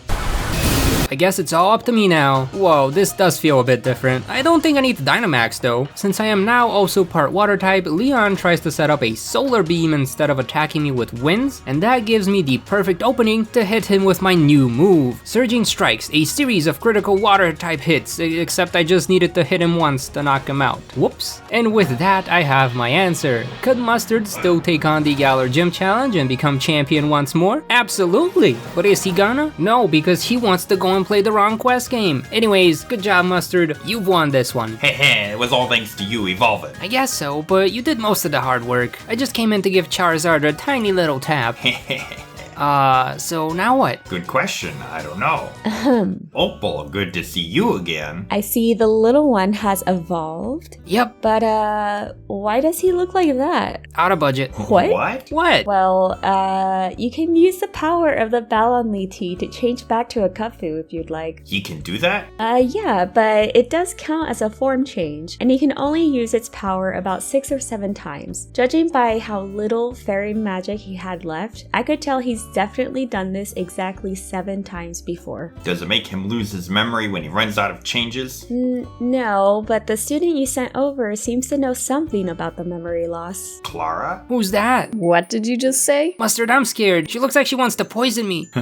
Hey there, Klara. Has Opal been treating you well? Yes, she has. Anyways, before this forgetful Wooloo runs off, I need to talk to you, Mustard. Me? Oh. The time has come. Oh me, oh my, really? Unfortunately, yes, but not here. And how exactly do you know? Because he lost his memories. That is the most bizarre made-up sign I've ever heard of. I thought it was ridiculous at first too, until I saw it. Saw what? The portal. Portal? Yeah, when Eternatus woke in Galar, it created an interdimensional hole, which it uses to funnel in energy. Incidentally, it also ends up linking our world with another nearby. Avery has been diverting the portal to prevent anything from going in or out. However, there has been some spillover. He couldn't exactly keep it safe while it was stuck in the underground labs, and one of the things that leaked over was a powerful curse placed on Mr. Secret Armor there by a boy named Allister. That sounds a bit far-fetched, even for you, Klara. That's not even the half of it. Since the curse is close enough to leak over, that means the portal will lead Secret Armor back to where it all began. And we need to go there too.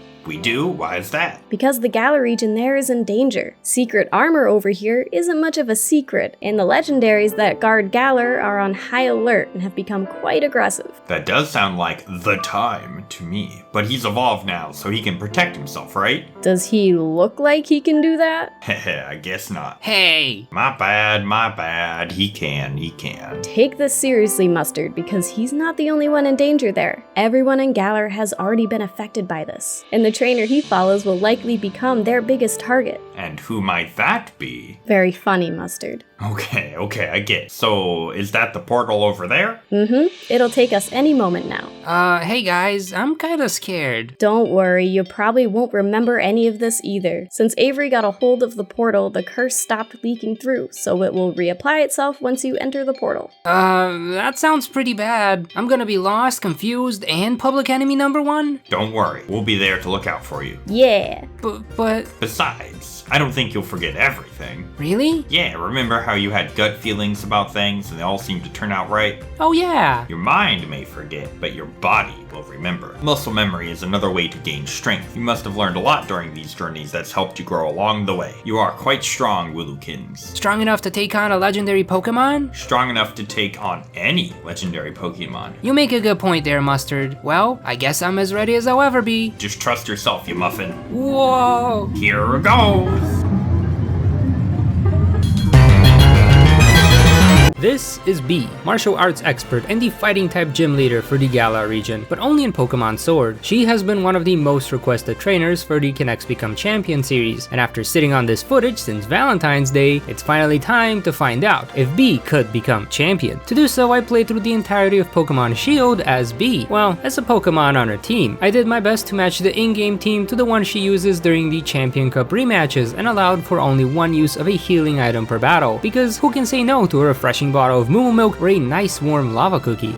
Sounds to me you got quite the sweet tooth, stowaway Scraggy. I'm not a stowaway, and I told you, my name's Vasko. But if you don't have a ticket, you're a stowaway. But if you're a Pokemon, you don't need a ticket. As long as your trainer has one, yes. She does. She?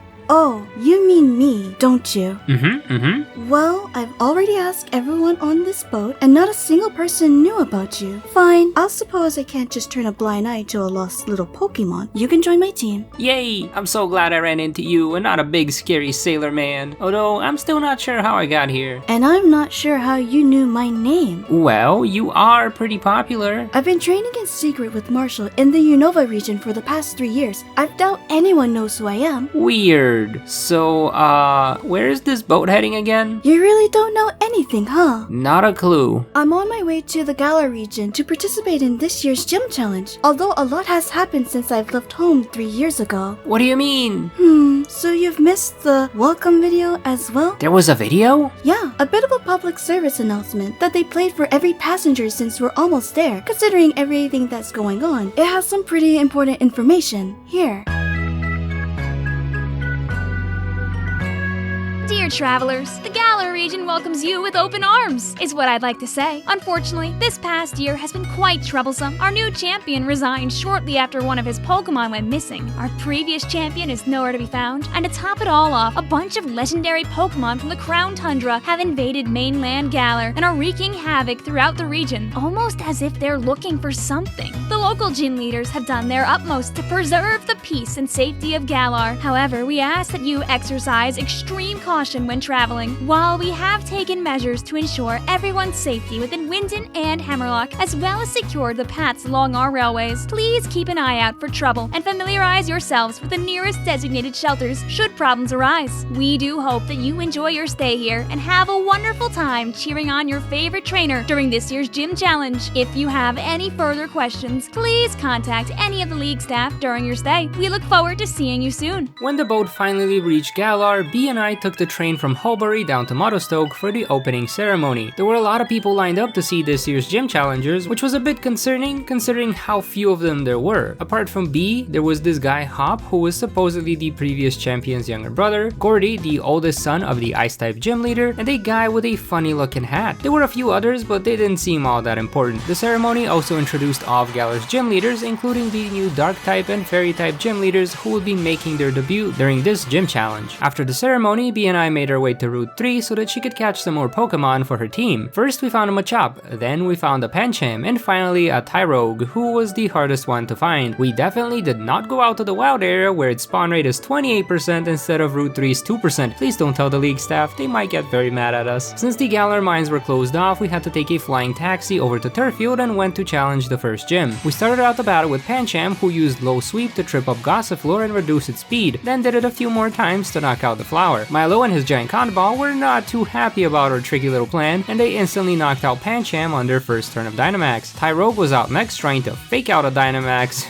Yeah, that's not gonna work, but it magically managed to bulk through a max strike with 1 HP to go, so at least we managed to stall out the Dynamax. And now it is Bee's turn to Dynamax her Machop and attack with a series of max knuckles, boosting her Pokemon's attack stat each time it lands a hit. And oh boy did it need that attack boost. Thankfully 3 punches was enough to take down the Eldegoss and finish off the battle. And I didn't have to do a single thing. What an incredible gym challenger! Congratulations on your first victory, Bea. Bea? That's my name, yes. Does that mean he's here too? Who?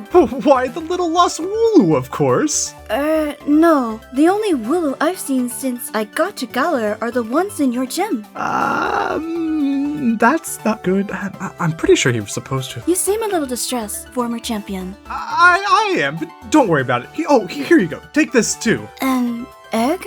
With everything going on in Galar, our ecosystem has been in chaos lately. But the local breeders and farmers have done their best to preserve the local species from permanent displacement. That's quite the honorable thing to do. Right? And since Galarian and Farfetch were the first Pokemon to get driven off when the legendaries passed through, they are now almost impossible to find in the wild anymore. So the locals of Turffield bred a bunch of Farfetch and asked me to give each passing gym trainer one as a reward for their effort. Galarian Farfetch aren't the kind to run from a fight. It sounds like quite the unfortunate turn of events for these Pokemon. I'll be sure to take good care of mine once it hatches. And maybe, when I become champion, I'll be able to help restore their home on Route 5. That sounds wonderful! And now, if you'll excuse me, I really need to go call Allister. And if you happen to run into a talking Wooloo, please let me know. Alright, he seems to be in quite the rush. I know, right? But hey, at least he saved us some time with that egg. Now we won't have to search the wild for that Farfetch'd you wanted to add to your team. I too am grateful for that. Now, let us get going. Since Route 5 was one of the first places attacked by the angry legendaries, it has also been cleared and determined to be safe enough for travel, so Bea and I explored the area for a bit, battled with some of the breeders, hatched the Farfetch'd, evolved the Tyrogue into Hitmontop, and set up a camp so that all the Pokemon on their team could unwind for a bit and get to know each other. It seems that Bea isn't just good at punching and kicking, she's also great at raising Pokemon. After all this training and exploration, we made our way back to Hulbury and challenged Gym Leader Nessa to a battle. Hitmontop takes the lead, intimidating Nessa's Goldeen and faking it out on the first turn. Since we are quite slow, Hitmontop tanks a water pulse and then dishes out some revenge, knocking out the first fish. Aracuda is definitely faster than us, so once again we just bulk through the hit and strike back with a powered up revenge attack. The giant turtle is a bit intimidating, but thankfully Hitmontop doesn't get knocked out and deals some major damage with revenge once again. This is such a useful move, although there was not a chance we could take a second attack. Pancham was out next as fodder to waste Nessa's last turn of Dynamax, and poor little Farfetch'd met the same fate since the rain makes the turtle way too strong. Bea decided to play it safe and used her first turn of Dynamax to guard and stall out the last turn of rain, then she struck down Dreadnought with a max knuckle, winning the second gym badge with ease. I take this as a really good sign. After the battle, we were informed that these second Galar mines were also closed off. This time, we asked out of curiosity only to find out that both of the mines had a Reggie running amok inside of them. According to Bea's memories of the Galar regions, she said that Scraggy used to live in those mines and their outskirts, so perhaps I was attacked by the Regice inside and drifted out to sea, losing my memories from the heavy hits I took. After all, Scraggy tend to use their heads to attack, probably not the smartest thing to do. Anyways, we took another flying taxi back to Motostoke and challenged Gym Leader Kabu to battle. Hitmontop fakes out the Ninetales for some chip damage, then goes for a triple kick since Bea predicted that Kabu will try to set up a Will-O-Wisp instead of attack us, making revenge a worse choice. Once we were already on fire, Hitmontop went back to the revenge strategy, although the attack stat debuff from the burning made our hits extra weak. Thankfully, Ninetales only had a few HP left, so we could just use a quick attack to finish it off without taking any more hits. Arcanine was out next, intimidating Hitmontop to the point where any of her attacks would barely do any damage. Farfetch'd is out next, setting up a focus energy while Arcanine sets it up on fire, then we land a critical rock Rock Smash, which did not do too much, and got rolled over by a Flame Wheel. While Cabo was busy setting another Pokemon on fire, we went for the low sweep strategy to slow down his dog. The second low sweep was enough to make us faster, and the third one managed to finish him off. Unfortunately, we had taken so much damage that Pancham couldn't bulk its way through a Max Sentiferno. Machoke was out next, Dynamaxing and guarding to stow a turn. Then it bulked through a Sentiferno and hit back with a Max Knuckle. Once again, we were doing very little damage to Cabo's Pokemon. Meanwhile, he was doing major damage to us. Thankfully, our second Max Knuckle put a decent dent in its HP, but our Dynamax was done, and I was starting to worry. I don't want to fight that bug. Thankfully, Bea decided to give the Machoke some Moo Moo Milk for encouragement, and that healed Machoke enough to bulk through 2 Flame Wheels and strike back with a Revenge, winning the battle. Revenge has been such a useful move, although Bea was not very satisfied with the rest of the moves our team had, and since we were super far ahead of all of the other gym challengers, she decided to take a break in a flying taxi over to the Isle of Armor to meet up with one of her previous martial arts masters at the dojo there. They seemed to have a super long discussion about something, and that something was probably me, considering the amount of times they looked over in my direction. I didn't mind waiting even though they were talking way too much, because Mustard let me play CarQuest on his Switch. When I asked what they talked about later, Bea went quiet for a moment. Then she told me about how Mustard helped her evolve Machoke into Machamp, and how Honey prepared a special soup so it can Dynamax, trained a bit with the one on our own team to teach it the move Counter, something it wouldn't typically learn until level 40, but a move she really wanted it to have. And finally, the random merchant from Alola who was staying at the dojo let his Dugtrio teach our Farfetch'd Night Slash, a move that would help evolve this Pokemon much faster. We flew back to Motostoke, but were informed that the railways were closed off for a bit, so Bea decided to use this opportunity to go out into the wild area and train up her team a bit more. We ran into all sorts of Pokemon while she tried to get Farfetch'd to evolve. There was this Onix near the meetup spot, a Diggersby which proved to be way too weak, a Mudsdale that proved to be way too strong, a Snorlax guarding the bridge, and a Halucha near the Hammerlock walls. Bea kinda wanted to catch that last one, but we didn't have enough badges. The wild area was definitely packed with a bunch of overleveled Pokemon. No wonder there weren't any other trainers around the entire time. What are you doing out here? Training, of course. Do you have a death wish? I knew the league staff were serious about safety, but this is going a bit overboard, isn't it? When we told everyone to evacuate, we didn't mean out here. How'd you even slip past the gates? Slip past? No, you are mistaken. We simply walked over all the way from Motostoke. The railways were closed for a reason, Missy. Missy, you look younger than me. Anyways, why were they closed in the first place? Ugh, tourists these days. There is a Registeel spotted in Hammerlock, so we closed all entry into the city, including railway, and evacuated everyone to their designated shelters while the gym leaders took care of the problem. Be sure to pay more attention in the future. Who knows what could have happened to you out in the wild area all alone? We were fine. Thank you for your concern and the information. So, may we enter? Ugh, the nerve. Get it together, Alfie. The threat has been cleared, so yes, you may enter, but be careful, please. We will.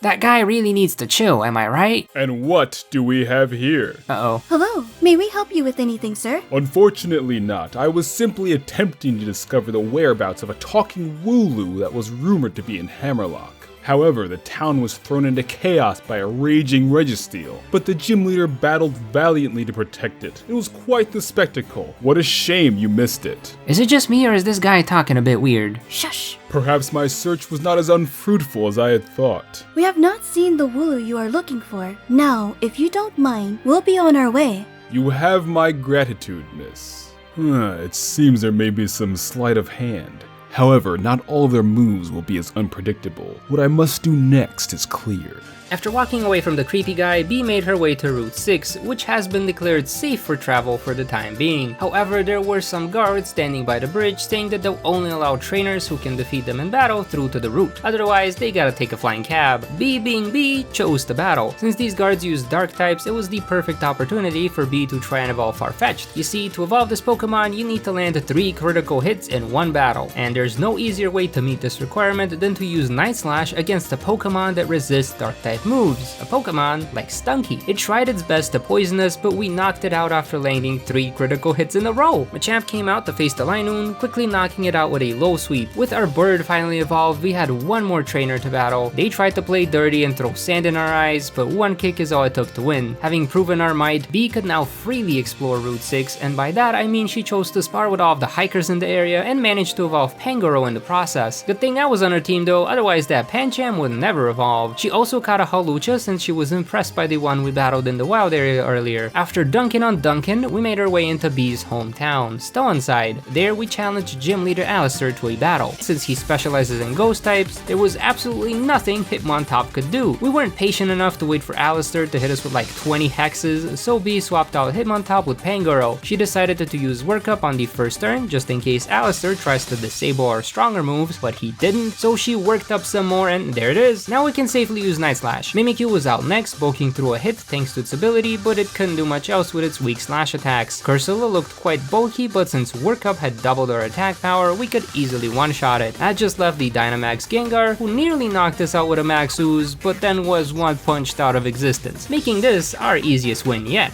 That was... wow, I can see your skill for what it is. Thank you, Allister. Seems like you're ready to take over the gym then. Oh, not yet. And why is that? Well, I can't take over the gym if I'm champion. Crumbs. Good to know that Vasko isn't the one holding you back. How did you know my name? Oh, right. You forgot everything. You know about the memory loss too? Yep. After all, I was the one who wiped it clean. You what? Why would you do that? I have my reasons. Well, you better start talking. I can't. What do you mean you can't? You're talking right now, so explain yourself, Allister. I wish I could, but if I did, he would find you. Who would find me? Calyrex, the king of bountiful harvest. Seems like you know what's going on. Master Mustard explained everything. Great, the less I have to talk, the better. The bad news is, we let our guard down. I think we ran into him in Hammerlock. Oh, that's not good. But I don't think he noticed. Can someone please tell me what's going on? You two are sounding very mysterious and scary right now.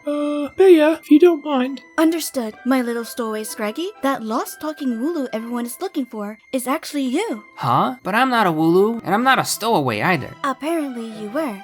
Ahem. A talking Wooloo from a world beyond our own, traveling through many other worlds, seeking out a path back home, assuming many different forms along the way, and paying with your memories to prologue your stay. That sounded more like a ballad than an explanation. You came through our world almost a year ago and traveled here with Milo. He even became champion thanks to your help, but your presence threatened the Pokemon God and Gala, and they began a rampage in search of you. So we wiped your memory to hide you and tried to send you forwards in time. Except time travel is not something any of us can just do. Gym Challenger Avery, nice to see you again. Likewise, Fabia. Now where was I? Since we couldn't send you forward in time, we just sent you sideways in space, while time moved on at its regular pace. That sounds ridiculous. I am aware. However, it was the only way to solve the problem at hand. We needed to make you disappear for long enough while we handled the legendaries attacking Galar and waited for Bea to return to our region. So you found yourself in different worlds, traveling with different trainers, unknowingly buying us the time to restore enough peace in this world for when you return. Well, things sure don't seem too peaceful, and I don't remember anything that's happened. That's because the king is still looking for you. His psychic powers allow him to read the minds of Pokemon. If you still had your memories, he would have located you the moment you set foot again in our world. The king. Was that the weird guy we ran into in Hammerlock? Most likely, but it seems he failed to recognize you. He might have suspected it was you when you started to talk, but that wasn't enough to tip him off. Oh, I'll be sure to stay quiet next time we run into him. Good. He didn't come after us, so hopefully we'll be fine. I should wipe his memory, of this conversation, just in case. Oh no. You'll be fine. Enough of this sentimental talk. Allister, do your thing. I came here to battle you myself, not banter with him. Right. I'll just give you something to remember me by. Just sent you sideways This. in space. They began Guardian a of the rampage Ilex in Forest. search. Watch over The king. this I'm necklace. paying with your Don't memory. forget it, okay?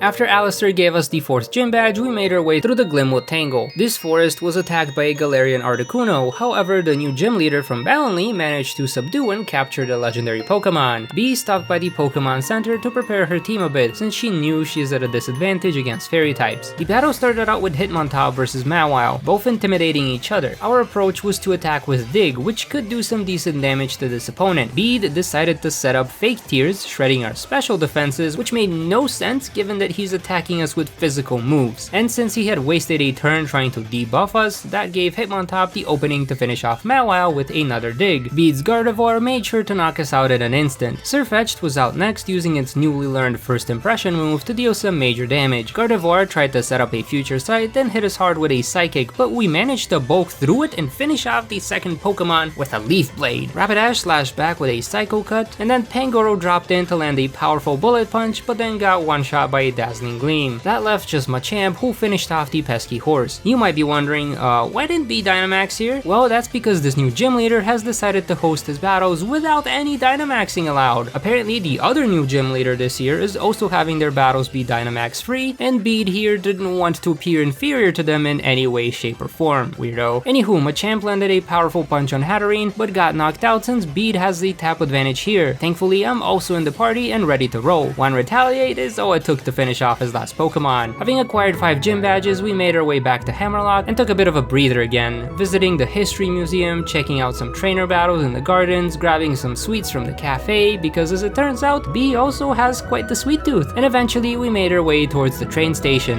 Oh, it's you two again. Good evening. Are you heading out towards Sirchester? That's the plan. Quite unfortunate we couldn't go through Route 8. I really wanted to look for a Phalanx. Sorry, Missy. I've got some wonderful news for you. I'm going to stop listening to you if you call me Missy one more time. The name is Bea. My apologies, distinguished Bea. Route 8 has been closed to trainers due to several sightings of a Galarian Zapdos. However, it appears that the Pokemon has fled toward the wild area. So, if you wish to go and explore, I shall permit it. Is it just me or does he sound a little different?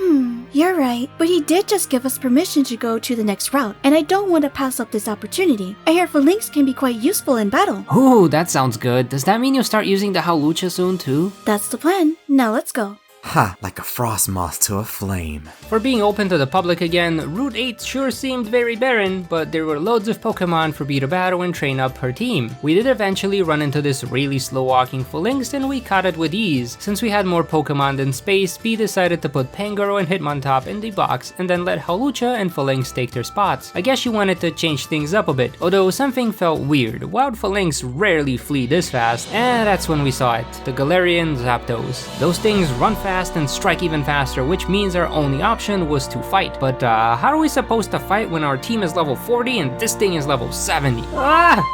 Huh? Well, you look different. But I also feel stronger. Strong enough to take on a legendary. You bet. Okay, maybe not. They weren't kidding about this thing hitting hard. Thankfully, I know Thunder Punch. Watch out! Not good. Not good at all, man.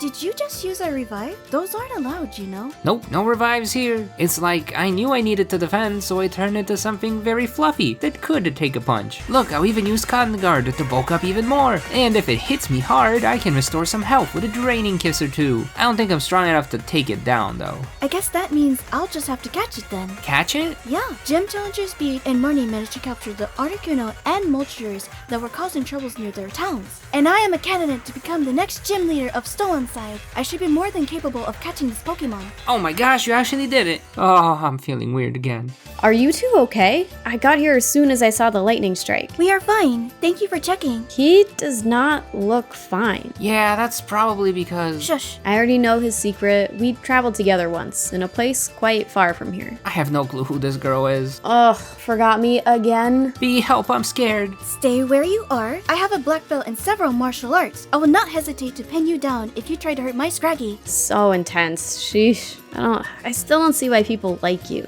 I wasn't kidding. Relax. I'm not here to harm you or your Pokemon. If anything, I'm actually looking out for him from the shadows. Well, you sure showed up late when we got attacked. That's because I got held up at Hammerlock by that staff member. I don't know what you said to him to let you through. That kid would not budge. Excuse me? He said the route was safe. And he told me that it's not, and no one is allowed through. And yet here you are. I have my ways of getting around people. Now, if you'll be so kind, move out of the way. How you feeling, Secret Armor? Are you talking to me? Do you see any other Secret Armor around here? I feel really exhausted. I think changing forms twice used up all of my energy. Twice? What did you turn into?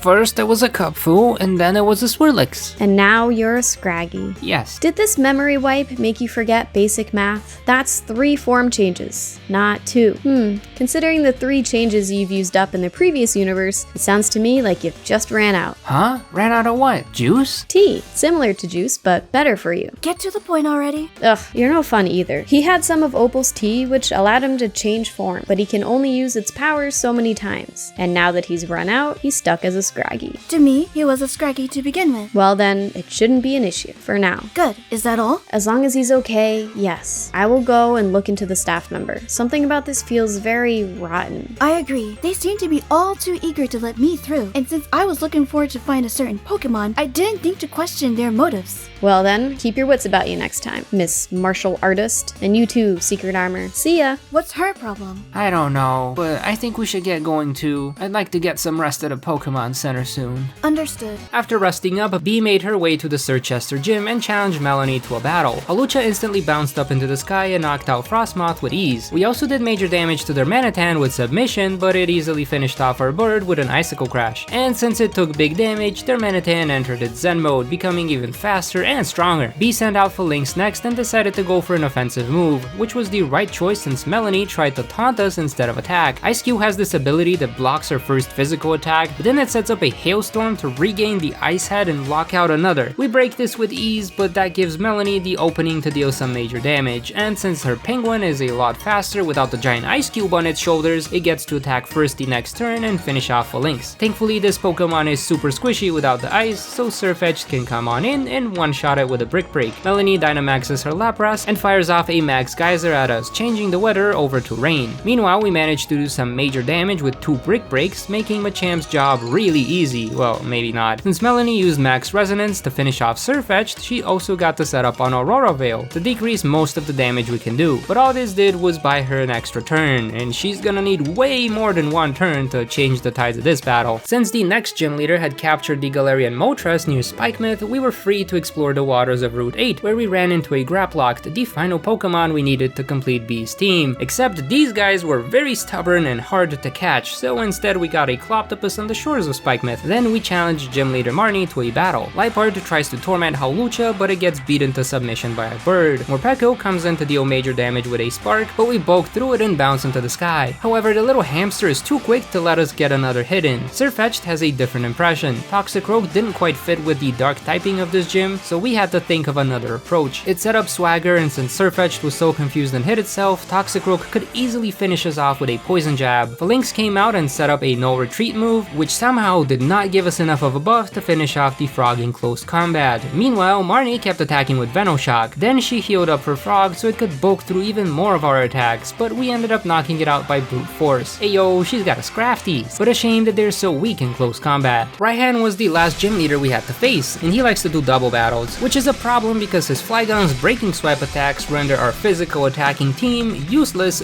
right from the start. Knowing this, Bea chose to set up a Swords Dance with Hawlucha and an Octolock with Graplock. This move stops the enemy from switching out and also lowers their defenses at the end of each turn. Raihan lands a second Breaking Swipe, but since we did that Swords Dance, Hawlucha can do some decent damage with a Flying Press. In Graplock, they're just trying their best. The Gigalith finished setting up its Stealth Rocks and then used Rock Blast to finish off our powered up bird. Graplock goes on the defensive while Surfetch swoops in with its first impression. Still not strong enough to take down Flygon though. At this point, it had so little HP that even though his Breaking Swipes cut our attack in half, we could actually finish it off. And since the Octolock weakened Gigalith's defenses, Graplock could hit it pretty hard as well. Raihan hasn't given up yet, using Sand Tomb to trap Surfetch, then finish it off with in-between turn damage. Lynx rolls out to finish off the Gigalith, but gets paralyzed by a Glare. Graplock still just doing its best. Raihan Dynamaxes Duraludon and hits Lynx with a G-Max depletion, but it didn't drain enough of our close combat ability to save Sandaconda. Of course, the Slippery Snake got to use a Nerf Power right before being knocked out, finishing off poor Graplock. She tried her best. It was time for us to Dynamax as well and throw some giant punches at Duraludon. It tried to hit us back, but Raihan's Duraludon cannot outpunch a Machamp. He did, however, make a point to knock out Lynx before we landed a finishing blow. Not like it made a difference in the outcome, but hey, I guess it improved his overall performance even though he lost. Having collected all 8 gym badges, we took a train over to Winden. Route 10 was closed off since there was a Glastrier sighted running around its icy hills. Thankfully, Winden is the most secure of all the cities in Galar since it's both the capital and the location of the Champion Cup finals. The other bit of good news is that the previous champion of Galar, Leon, has returned from his seclusion in the Crown Tundra and will battle with the winner of the finals for the role of champion once more. Our first match was against Hop, the previous champion's younger brother. He leads the battle with a double, and since Bea anticipated that he would set up a Cotton Guard, she also decided to set up a Swords Dance. Our Flying Press wasn't strong enough to one-shot, but his Zen Headbutts were also pretty weak. Pink Urchin was Hop's second Pokemon, and this thing is just as bulky, surviving a critical hit from a Poison Jab and striking down poor Hawlucha with a Thunderbolt. Thankfully, Surfetch could easily finish it off with a first impression. Corviknight was going to be a problem, but Hop gave us an opening since he decided to set up with Scary Face instead of attack. His Drill Peck attack did hit pretty hard, but our Brick Break hit harder, critical. Snorlax is typically quite troublesome, but Bea's team just happens to be really well equipped to handle this specific Pokemon. His Dynamax Rillaboom uses the first turn to finish off Surfetch'd. We stall out the second turn with a Detect and then use Octolock on the last. Once the monkey comes down to size, Grapploct uses Detect again to let the defense debuff stack on. And then he takes down Rillaboom with a close combat. I feel bad for Hop. This is the second time he's lost the Champion Cup finals. Maybe he'll have better luck around the third time. And that just leaves that weirdo with the hat. Weirdo with a hat? I have a name, you know. He's going to be quite the tough opponent for Bea specifically since he specializes in Psychic type Pokemon. Although I'm not sure why he didn't bother evolving that Ponyta. Hawlucha hit it with a Poison Jab and managed to poison the little pony, but that little pony packs a big punch, nearly knocking us out in a single hit. We attacked one more time, but just weren't hitting hard enough to win. Bea sent out Phalanx next and decided to play it risky. We survived a Psybeam with just 2 HP and then set up a no retreat to boost all of our stats. The poison finished off Ponyta and our powered up Phalanx quickly one-shot Avery's Kadabra. His Swoobat was too fast and didn't let us get any more attacks in. Thankfully, the weird effect on the field disappeared, so Surfetch'd could come on in and use First Impression to deal some major damage. And since she was bulky enough to tank through several air cutters, we managed to finish off Swoobat with a knockoff. Avery Dynamaxed his Slowbro and set up another weird field, which would power up his Psychic type attacks. Luckily, Grapploct is very good at stalling, using one turn to detect and then getting knocked out the next. Now we get to Dynamax our Machamp and finish off the battle with a Max Darkness. I guess Bea is well prepared to handle even Psychic type trainers. That left us with just the battle for champion. It's time to see if Bea could hold her own against Leon. Typical of these runs, our lead Pokemon can do absolutely nothing against his Aegislash, so we just do a silly little sword dance and wait to be taken down. Phalanx is out next, and since Leon thinks we're a threat, he switches to defense position and protects. Meanwhile, we use this opportunity to boost all of our stats with no retreat. Phalanx strikes with a powerful Throat Chop, but the lack of throat on this sword makes her attack pretty weak. Luckily, we're also pretty bulky, so we finish off Aegislash the next turn. Mr. Rhyme is an odd choice this early in the battle, but I'm not complaining since it was an easy KO with one Mega Horn. Haxorus will be troublesome, so we go for an all-out close combat attack and get knocked out with an Outrage. Surfetch'd can swoop on in and finish off the first dragon with a First Impression, and since it's fairly bulky, it takes out the second dragon with a series of knockoffs. Inteleon outspeeds us and snipes our duck before it gets the chance to swing its powerful Leaf Blade around. He then tries to weaken our Grapploct with Teary Eyes, but our counter to the attack debuffs is Octolock, which lowers the foe's defenses. Unfortunately, we were stuck using very weak liquidation moves since close combat will shred our defenses. We also stall a few turns out with Detect, but since we couldn't outspeed Inteleon, Grapploct got sniped before it could engage in close combat. Bea sent out Machamp next, Dynamaxed and attacked with a Max Lightning, leaving Leon with just his Charizard. He also Dynamaxes and attacks with a Max Airstream, but he failed to knock us out in one hit. Machamp unleashes another Max Lightning and it managed to knock out Leon's Charizard in a single hit, which tells me everything I need to know. Bea can take on the Galar Gym Challenge and win against everyone, Leon included. Bea can indeed become champion.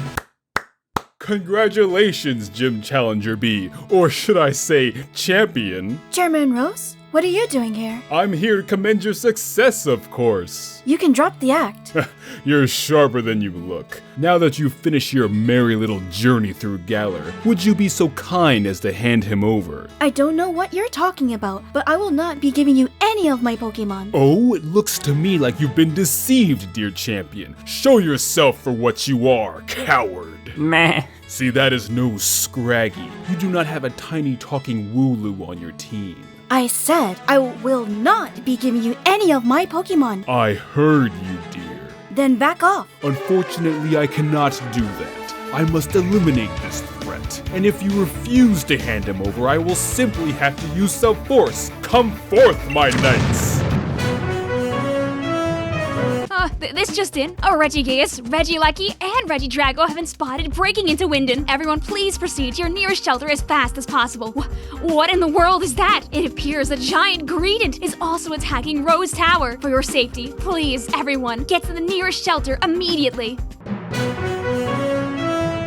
Oh boy, he's done it now. Who are you people? Funny you should ask that. We've been watching you. And all the messed up things you've done. Everything I've done to protect Galar. I beg to differ. Oh my. Little one, you look famished. Have some tea while we talk with this gentleman. I made it extra strong this time. Thanks, Opal. Wait, I remember you. I remember everything. Allister? I don't think that was supposed to happen. Seems like Calyrex broke the memory curse. So much for that plan, but I guess I don't need to hide anymore. That's right. There's nowhere left to run or hide! That's our line, actually. Get him, Avery. Telekinesis! You won't be going anywhere anytime soon. You fools! I simply possess this body to communicate with you. I do not need this man to execute my plan.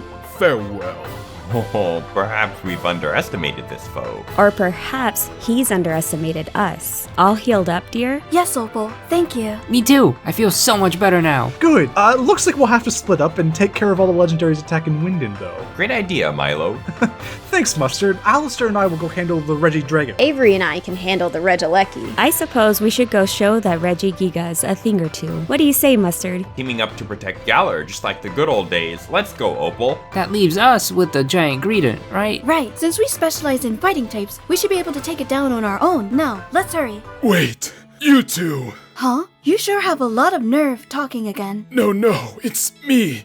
The chairman! Likely story. Please, you have to listen to me. You have to stop Calyrex before he escapes. He does sound kinda different than before. Fine, I'll at least hear you out, but hurry it up. We cannot let these Pokemons destroy the city. Thank you. The legendary Pokemon attacking are just a distraction. Calyrex is using the chaos to flee Winden and summon even more Pokemon from the Dynamax dens in the Crown Tundra. You have to cut him off before he leaves Route 10. Hurry! Route 10, you say? Thank you, Chairman. Let's go, Vasko. Too easy. I am happy to report that the imminent threat to Winden has been quickly resolved thanks to the combined effort of Galar's most prominent trainers, from gym leaders to gym challengers, and even previous champions. Everyone has stepped up to defeat the legendaries attacking our beautiful city. Even the Greedent munching on Rose Tower was taken down by our dedicated league staff. I am happy to report there were no casualties. However, we ask that everyone remain cautious and make their way home while the city officials clean up. Thank you for your patience. Now, the only question is, where did our new champion go? We're here. Route 10. I did not think you would be this gullible. Gullible, you say? Correct. You've walked right into my trap. With Glastrier by my side, I'm unbeatable. And you've come here alone. With him, your journey ends now, you invasive vermin. As one, my steed. Halucha, go. We attacked with a flying press, but we could barely do any damage. Meanwhile, he could easily take down our Pokemon with a single Psychic? What was that chilling neigh? Ha ha ha! Every time we take down a Pokemon, we get even stronger. That is the true power of my steed. Now whimper in fear. No way, Grapploct will protect us. Uh-oh. Sirfetch'd can use First Impression and do some major damage. I can heal too! Knock it off. Phalanx, nothing's working. It's okay. Machamp knows Fire Punch. That should be strong enough to take him down. Alas, your attempts are all futile. Enough of these childish games. Hand them over. I'm sorry, Vasko. I'm all out of Pokemon. I thought that as champion, I could maybe protect you, but... You're not out of Pokemon yet. Huh? You have me, right? And I'm your Pokemon. But what can you do, Wooloo? Huh, funny you should ask. I am just a little lost Wooloo after all. That's right. And this is where you end. No. But I'm also Secret Armor. Wait, you can change forms again? That tea has never tasted better. There's also a lot more I can do, Calyrex. No matter what tricks you have up your sleeve, you won't be able to defeat me anytime soon. Good thing I don't need it to be soon. Leech Seed. Such a cowardly move, but no more. You fall here. I don't think so. Secret Armor has many faces. Now tremble at my Thunder Punch. Cease this child's play. How about you seize your crazy plan to end me? Never. You are a threat to Galar. You must fall. Maybe if you were a poison type, I'd be a bit more afraid. Even at max defense, you cannot survive. That should be all of them now. He hasn't turned into anything else. Good timing, my puppet. Heal me. Huh? This isn't over yet, Calyrex. Just how many forms do you have? That's on a need-to-know basis. Now it's time to face my one-shot move, Sheer Cold. Seems you haven't learned as much as I feared. You cannot freeze me, but I can freeze you! This is getting pretty annoying. Please stop this senselessness, Calyrex. Can't you see I mean no harm? He's right, you know. All he's been doing is guarding and taking hit after hit. You're the aggressor here. Silence, mortal! Hey Bea, can you pin down the chairman? I want to make sure he can't run off and cause more trouble. Sure, but it doesn't look like you can take any more hits. Maybe we should both just make a run for it. Oh, I'm done taking hits now. Oh no, I'm so scared. Whatever silly little Pokemon will you turn into next? A Trubbish, perhaps?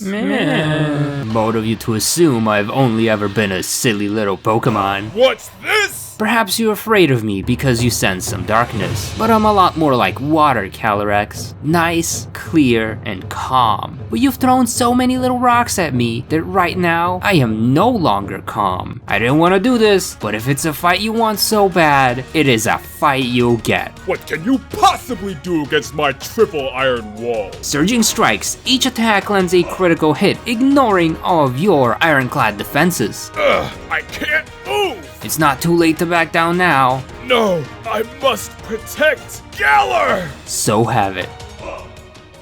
My, you managed to find yet another way to be strong. Quite magical, if you ask me. Huh? What's going on here? Oh, good. He's woken up. Are you sure I just can't poison him? Poison? Anything but that, please! Calm down, Calyrex. You've protected Galar ages ago, but no more. Everything you've done in the past year to try and get rid of Vasko has been cruel and destructive. We can't allow you to run around freely anymore. Who are you to judge me, plebeian? We're the champions of Galar. Each and every one of us has become champion, in parts thanks to a certain stowaway. Hey! Vasko here has done no harm to Galar or any of its people, yet you called him a threat. You had your knights rampage all over the region. All for what? Because he must be annihilated. Someone who possesses so much secret knowledge of Galar must not be allowed to exist. He will bring forth calamities and— Shush. The only calamity here is you. But I love Galar. I am simply here to protect it and its people. Is that so? Let me at him, you! Child, what is it you seek? I am the king of bountiful harvests, here to— How could you? I am sorry I failed to defeat this. Shush! I've been working so hard over the past year to save up money and visit my girlfriend in Paldea, but finding a job was hard. Thankfully, I got hired as league staff for the Champion Cup. But then you go and possess me and give false information that put this trainer in danger. That was necessary to take down the vermin. Did I say you can speak? If it wasn't for Klara clearing up my name after investigating the incident, I could have been fired or worse. You were this close to ruining my life. Apologies, dear child, but— I'm not done yet, King of Bountiful Heartbreaks, because then you had the nerve to attack Wyndon. Guess who had to fight off that giant squirrel and make sure no one got hurt at the same time? Wait, are you telling me you took down the Dynamax Gradient all on your own, Alfie? Yeah. Impossible. A mere child couldn't have defeated my— Shush! I have something better. Sleep. I think he said enough. We have enough evidence. Such a shame to see how things turned out. I hear he was quite the kind and caring Pokemon in the past. Maybe he just got a little scared of being replaced, but that's no excuse to become a bad guy. Speaking of bad guys, I still don't really understand why he saw you as such a threat. You literally didn't do anything. Well, he brought us all together, and together we did take down a literal king and his strongest legendary Pokemon. He is out of this world. Speaking of which, I can now access the portal that will take him home. You know, the one that was locked up for a year now. But I've spent so much time in Galar, so much time as a Wooloo, so much time with each and every one of you. Galar feels like home to me now. But it isn't. When I met you in the Slumbering Weld over a year ago, I promised that I'd help take you home. I have to keep that promise, even if it means we won't get to see you again. But I'll miss you, all of you. Even me? You're still kind of weird, but yes, even you, Avery. If I'm being honest, I'm a little bit scared to leave. Aw, come here, my little stowaway Scraggy. Gordie. I know that feeling all too well. A few years ago, I was offered to train with someone in Unova.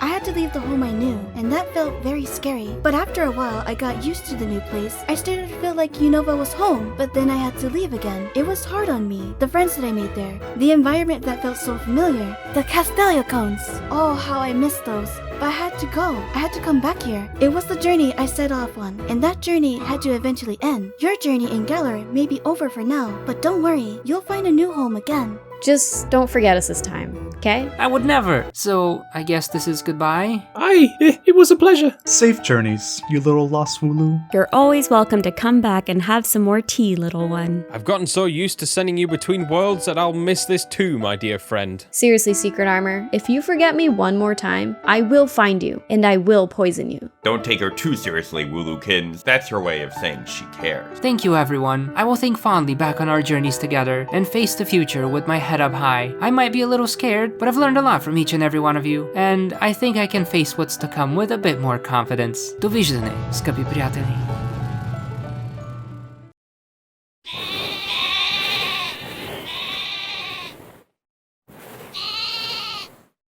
Oh good, he's waking up. What's going on? Welcome back, Mr. Games. How are you feeling? I'm fine, I think. You think? Physically I'm great, but I just had this really vivid dream. So it all seemed like a dream to you, huh? Seemed? Wait, where am I? Why are you here? What's going on? One question at a time, please. Where should I begin? How about, what do you remember about this dream? I was a Wooloo that traveled through many different worlds with many different trainers and could turn into many different Pokemon. It was quite a grand adventure. That was Project Cosmos. Traveling to a different world was simply a job we gave you, Mr. Games. Project Cosmos. A job? Subject seems to have experienced amnesia upon return. Why are you avoiding my questions? Apologies, Mr. Games, just taking some notes in case we ever need to run a similar project again. Though with the results you've gotten, I highly doubt we'll need to do that anytime soon. Well? How do I explain this? It's all a bit proprietary. Let's just say that we've developed a method that could send someone's mind and soul into a neighboring universe and then retrieve it along with all the information they had gathered. I'm pretty sure I was in way more than one universe though. Correct, that was an unexpected turn of events. You were simply supposed to observe Allister and assess his threat to Project Eternatus. Instead, you returned with information on so many more gym leaders. It was quite wonderful. Although, I'm just glad we were able to retrieve you. Excuse me? Alright, we could only access the portal leading towards the Allister universe. Thankfully, your soul managed to return there, despite it disappearing for almost a year. We had nearly given up hope, but Oleana insisted we keep searching for you. As soon as we detected your presence once again, we quickly pulled you back home. This is a little too much to take in. It sounds like I was this close to die. That is quite understandable, Mr. Games. You're back with us now, safe and sound. I guess. I think I just need to rest a little and process everything that's happened. When you are done resting, I have another job for you. Another job? Actually, I don't remember much of anything before Allister. Could you help jog my memory a bit? Right. You were a Macrocosmos intern scouted by Oleana for this project. Not too sure what you did before that, but it must have been good enough to impress her. And you did do a great job. Not only did you collect excellent data on Allister, you managed to adapt to 9 other worlds and executed the same mission there as well. Wait, 9? Milo, Opal, Avery, Klara, Mustard, and Bea. That's 6. Subject seems to have forgotten 33% of their multiversal experience. So you know who the other 3 are? Yes and no. We also know you traveled somewhere with Gordie and Melony. I'm sure your memories of those journeys will come back to you in due time. However, there was one universe we couldn't retrieve any data on. And who was that? If we knew, I would have told you already. And if the memories of that journey happen to return, please be sure to report to us immediately. Okay, still got a lot of process there. So, what's this next job you got for me, Chairman? Given your extensive knowledge of the Galar Gym Challenge, I would like to sponsor you as a challenger for this year's competition. Me? Take on the gym challenge? Sounds like an easy task. I think I'll start out with a Delibird. There's a bit more to this job, I'm afraid. I'd like you to take on the gym challenge using my team. So you want me to go and see if you, Chairman Rose, could become champion? Correct. From all the data you gathered, it was pretty apparent that Project Eternatus was not well received by the public. Perhaps, if if we had someone demonstrate my capabilities as a trainer, the people of Galar will be a bit more accepting of my vision. Why not just do it yourself? Well, I still have a business to run and a champion cup to organize. I do not have the time to gallivant around our gyms. Besides, I trust you can do an even better job than I. In the end, we need to get the best results we can get, and that makes you key to this project's success. Now get some rest, Mr. Games, and good luck! Chairman Rose is the head of the Pokemon League in Galar, as well as the CEO of Macrocosmos, a giant conglomerate company that handles so many aspects of life, from banking to transportation to energy. But as it turns out, Rose isn't just a successful businessman, he is also quite the powerful Pokemon trainer, coming in second place for a past Champion Cup, according to his secretary. Since the chairman is too busy with work to display his Pokemon battle skills himself, I've been commissioned by him to find out, could Chairman Rose become champion?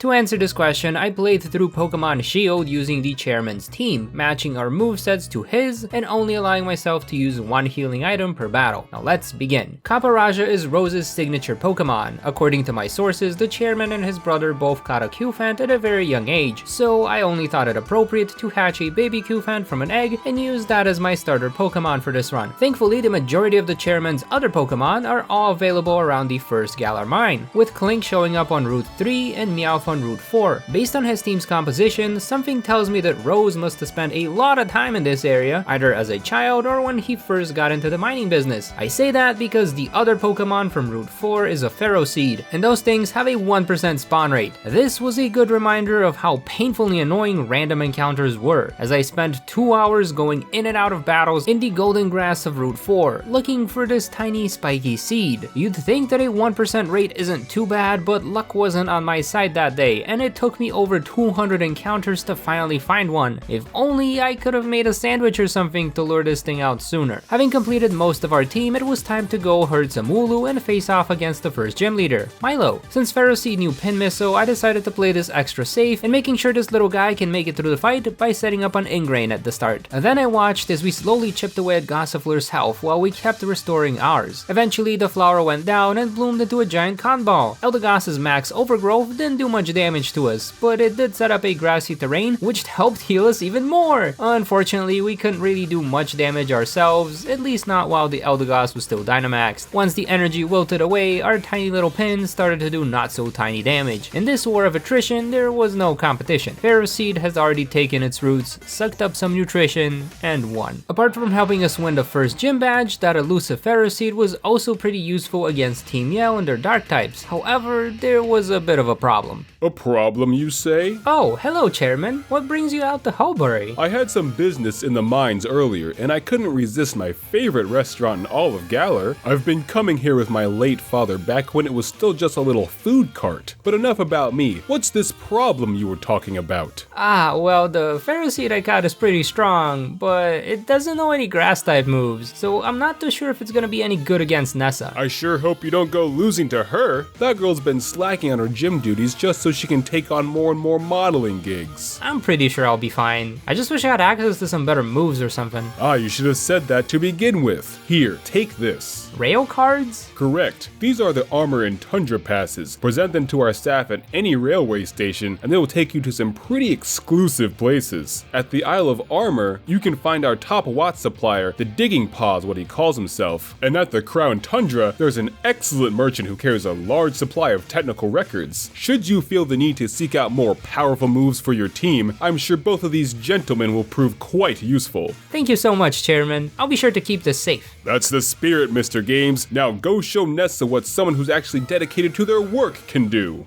I was a bit worried about how this battle would go, but after that little pep talk, I'm a bit more confident. I still had Ferroseed in the lead since there's not much Nessa's fish could do against it, and just like with Milo, we started out with an Ingrain. From there, we spammed Pin Missiles, and also chipped away at Goldine's health with our Iron Barbs whenever it tried to hit us with its horn. Aracuda was even less bulky than Goldine, making it an even quicker KO, but that Dreadnought, there's no way this is gonna be quick. It attacked us with a max darkness, and thankfully Ferroseed lived with just 3 HP, since his job was now to stall out the Dynamax, I used this opportunity to heal up my lead and watch as Dreadnought struggled to do any damage. Once its Dynamax ran out, the turtle finally managed to knock us out after a couple of bites. Klink was out next since it knew Charge, but that was disappointing. Meowth was out next, desperately landing a Metal Claw but failing to do much more. That left us with just a Q-Fan, but thankfully I could Dynamax and attack with a Max Quake. Good thing we had so many Pokemon this early on, otherwise Nessa would have ended my career right then and there. But forget Nessa, the real roadblock to this one was Kabu. His Ninetales one-shot Pharaoh Seed and it easily took care of both Meowth and Klink. That just left me with Q-Fan, who could barely handle Arcanine and stands zero chance against the Centiskorch. I guess I better go put those railroad passes to use and start looking for some way to get past old man Kabu. My first order of business was to get Q-Fan's Dynamax level up to 10. Since I hatched it from an egg, it starts at level 0. Each additional level gives us 5% more HP when Dynamaxing, allowing us to double our health at level 10. Next, I needed to get some more useful moves from TRs, because the cafe guy couldn't help us remember anything useful. So I bought Poison Jab and Stealth Rock from a wild area merchant and thought them to Pharaoh Seed. I also did the little bike balloon race thing to get Thunder Wave for Klink, and then I went back in for a rematch. Kabu tried to set up a Will-O-Wisp on Pharaoh Seed, which gave us the opening to toss out some Stealth Rocks. And then he missed his Fire Spin, leaving the Fox open to our Poison Jab, which also managed to poison it. Meowth was out next to retaliate for their defeated ally, and then it tanked a Fire Spin and did some chip damage with a Shadow Ball. It got knocked out the next turn, but the poison also knocked out the Ninetales. The Stealth Rocks did some decent damage on Arcanine and we paralyzed it while it burned us. From there we set up a bind and dropped a Super Potion. Sadly, the paralysis didn't slow down the dog enough, so that potion went to waste. I sent out Q-Fan next, Dynamaxed, and went for a Max Quake to finish off Arcanine. Centiskorch was out next, losing half of its health to the Stealth Rocks, and the other half to the overt Rockfall attack from our giant baby elephant. This one was pretty close, but we managed to clear the third gym. After heading out from Autostoke, I made my way through the wild area and into Hammerlock. And what do we have here? Fancy seeing you again, Chairman. I take it you found a way to win against Kabu? Absolutely, in part thanks to those rail passes you gave me, and you were so right. Nessa really wasn't much of a challenge compared to Kabu. Haha, good to hear. The more progress you can make in the gym challenge, the more likely it is that Project Eternatus succeeds. So keep up the good work, champ. Project Eternatus, that's the Darkest Day thing, right? Correct, but based on your findings, we decided to rebrand. The ancient people of Galar were terrified of Eternatus and the day it awoke. It truly was the darkest day in Galar's history, but this time it shall be different. The darkest day will light up Galar for an eternity, hence the name, Project Eternatus. It does have a better ring to it. How about Leon? Is he more prepared now? We made sure he has more than just Pokeballs on hand, if that's what you mean. Not quite, but I guess it's a good start. Good. Now if you'll excuse me, my break is almost over. I must get back to the underground labs. I do hope you continue to find success in this year's gym challenge. Thank you, Chairman. See ya. After roughing up some Team Yell members and evolving Meowth into Berserker, I made my way to Stoneside and challenged Gym Leader Allister to a battle. And I lost. Miserably.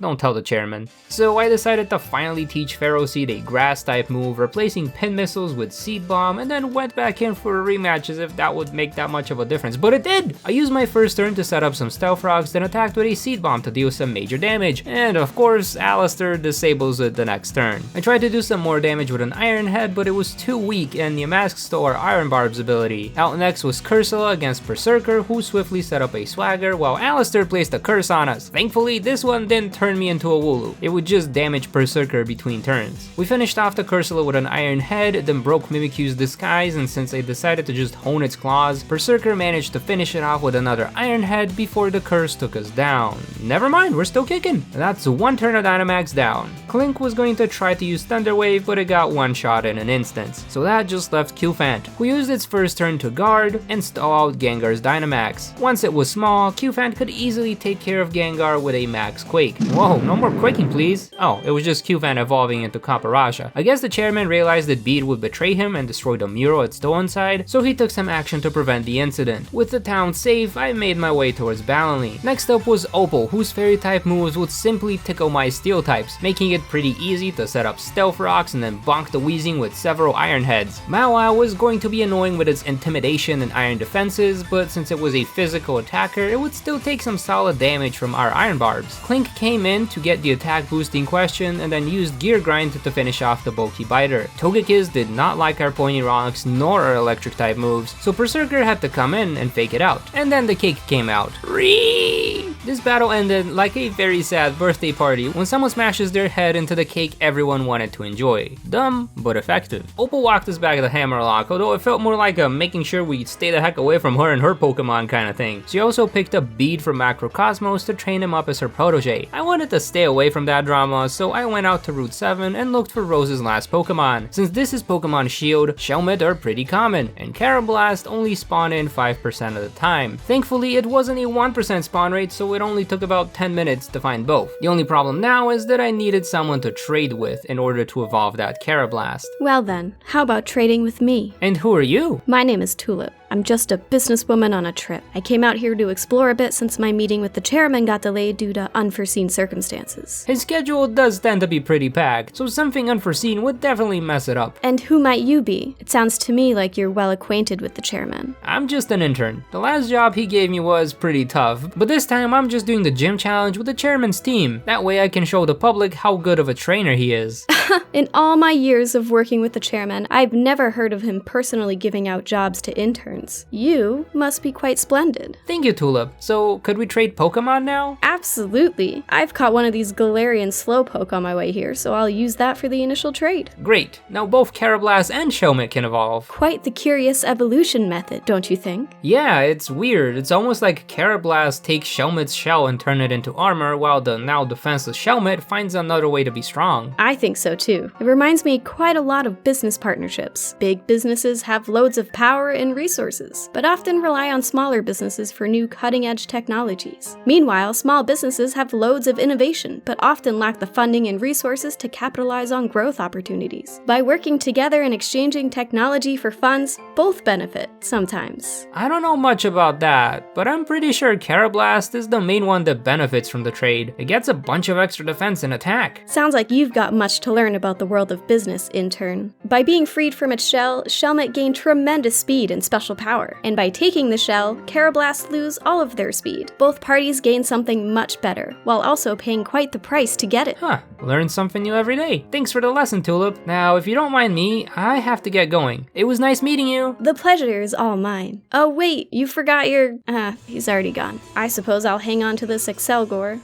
Perhaps now that the chairman is trying to take quick action, he too would be more willing to let go of his shell. Having finally completed Rose's team, I made my way through Route 8, using the newly acquired Escavalier as my lead Pokemon. It did prove to be quite handy against this doctor lady. Once I got to Sirchester, I challenged Melony to a battle. While she was setting up a hailstorm, I decided to set up a swords dance. Then Escavalier quickly knocked out Frostmoth with an Iron Head. Melony seemed to be well prepared, finishing off her Lancing Bug with a Fire Fang. For some reason, I thought sending out Ferroseed next was a good idea. It was not. But then again, all of my team is weak to fire, so nothing is really a good idea at this moment. Berserker got a free hit thanks to Fake Out, and then Melony decided to use Taunt instead of Fire Fang, giving us the opening to attack with an Iron Head, which happened to be strong enough to KO here. Ice Cube has an Ice Head, but Iron Head is much better. That left just Lapras, who set up on Aurora Veil with Max Resonance, and then blasted poor Berserker away with Max Geyser. Clank is still utterly useless, even though it finally managed to evolve. That meant that Copperajah had to carry the rest of the fight, Dynamaxing and using Max Quake to bulk itself up against Lapras' special attacks. Melony put us to sleep, but thankfully Copperajah woke up during the last turn of Dynamax to set up a Max Knuckle as well. When our Dynamax ran out, Melony pulled an Allister and put us to sleep once again. I then spammed Surf as I started to panic. Not because I can't swim, well that too, but because our HP was getting dangerously low, and guess who forgot to buy stronger potions? My one heal for this battle would barely restore half of our health. Meanwhile, Melony kept crashing wave after wave into our final Pokemon. With only 18 HP to spare, Copperajah finally woke up and finished off the fight with a heavy slam. That was a close one.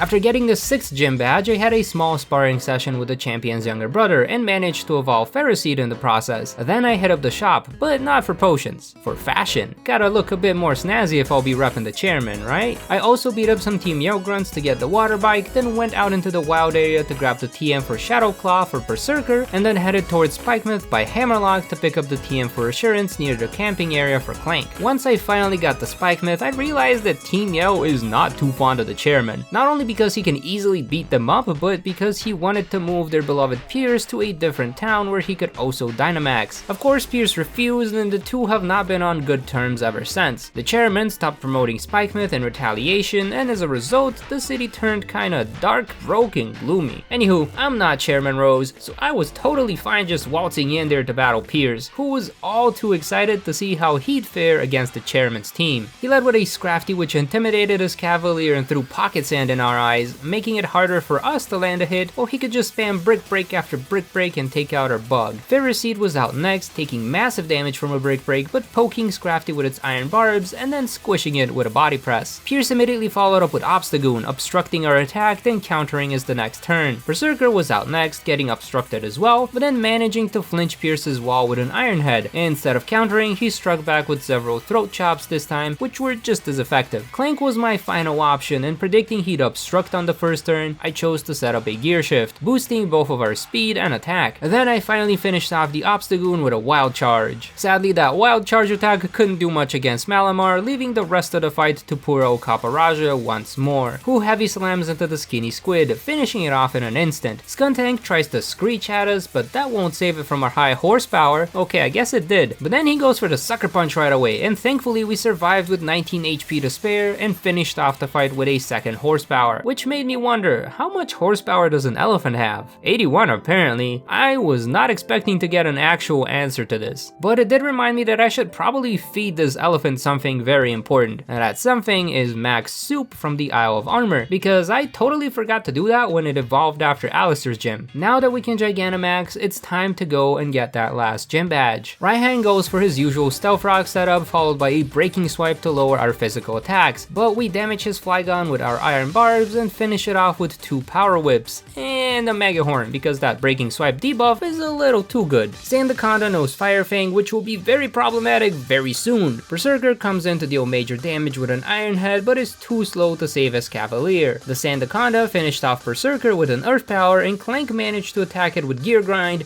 but of course Clank lets me down one more time by failing to knock out the snake, who made sure to break the gears in the next turn. Caparaja Dynamaxed and finally put an end to Sandaconda's reign. Raihan also Dynamaxed his Duraludon and started setting up Max Knuckles. Meanwhile, I kept attacking with Max Quake, taking out the Duraludon on my last turn of Dynamax, and since we outspeed Gigalith, Caparaja could finish it off with a high horsepower, just barely winning the fight. Good job, Mr. Games, but I must ask, what was that last Pokemon you sent out? Oh, the Wooloo? It was just a good decoy for Gigalith's attacks. Otherwise, Caparaja wouldn't have been able to bulk through everything. I'm glad it helped you win the battle, but no more. I do not have a Wooloo on my team, so please refrain from using it during the Champion Cup Finals. Sorry, I didn't mean to upset you. What's done is done. Just remember to keep your team the same as mine, otherwise Project Rose might fail. Understood, Chairman. Who would have thought he didn't like Wooloo? But hey, I had this little guy with me from the very beginning, and it felt bad to just box him while I ran around Galar again, especially since he was stuck in the box for a year already while I was away for Project Cosmos. Anyways, I made my way through the snowy Route 10, bought a bunch of the best healing items available, and also updated my wardrobe to look even more like the chairman. Although I could not afford that suit jacket. This man must be very rich.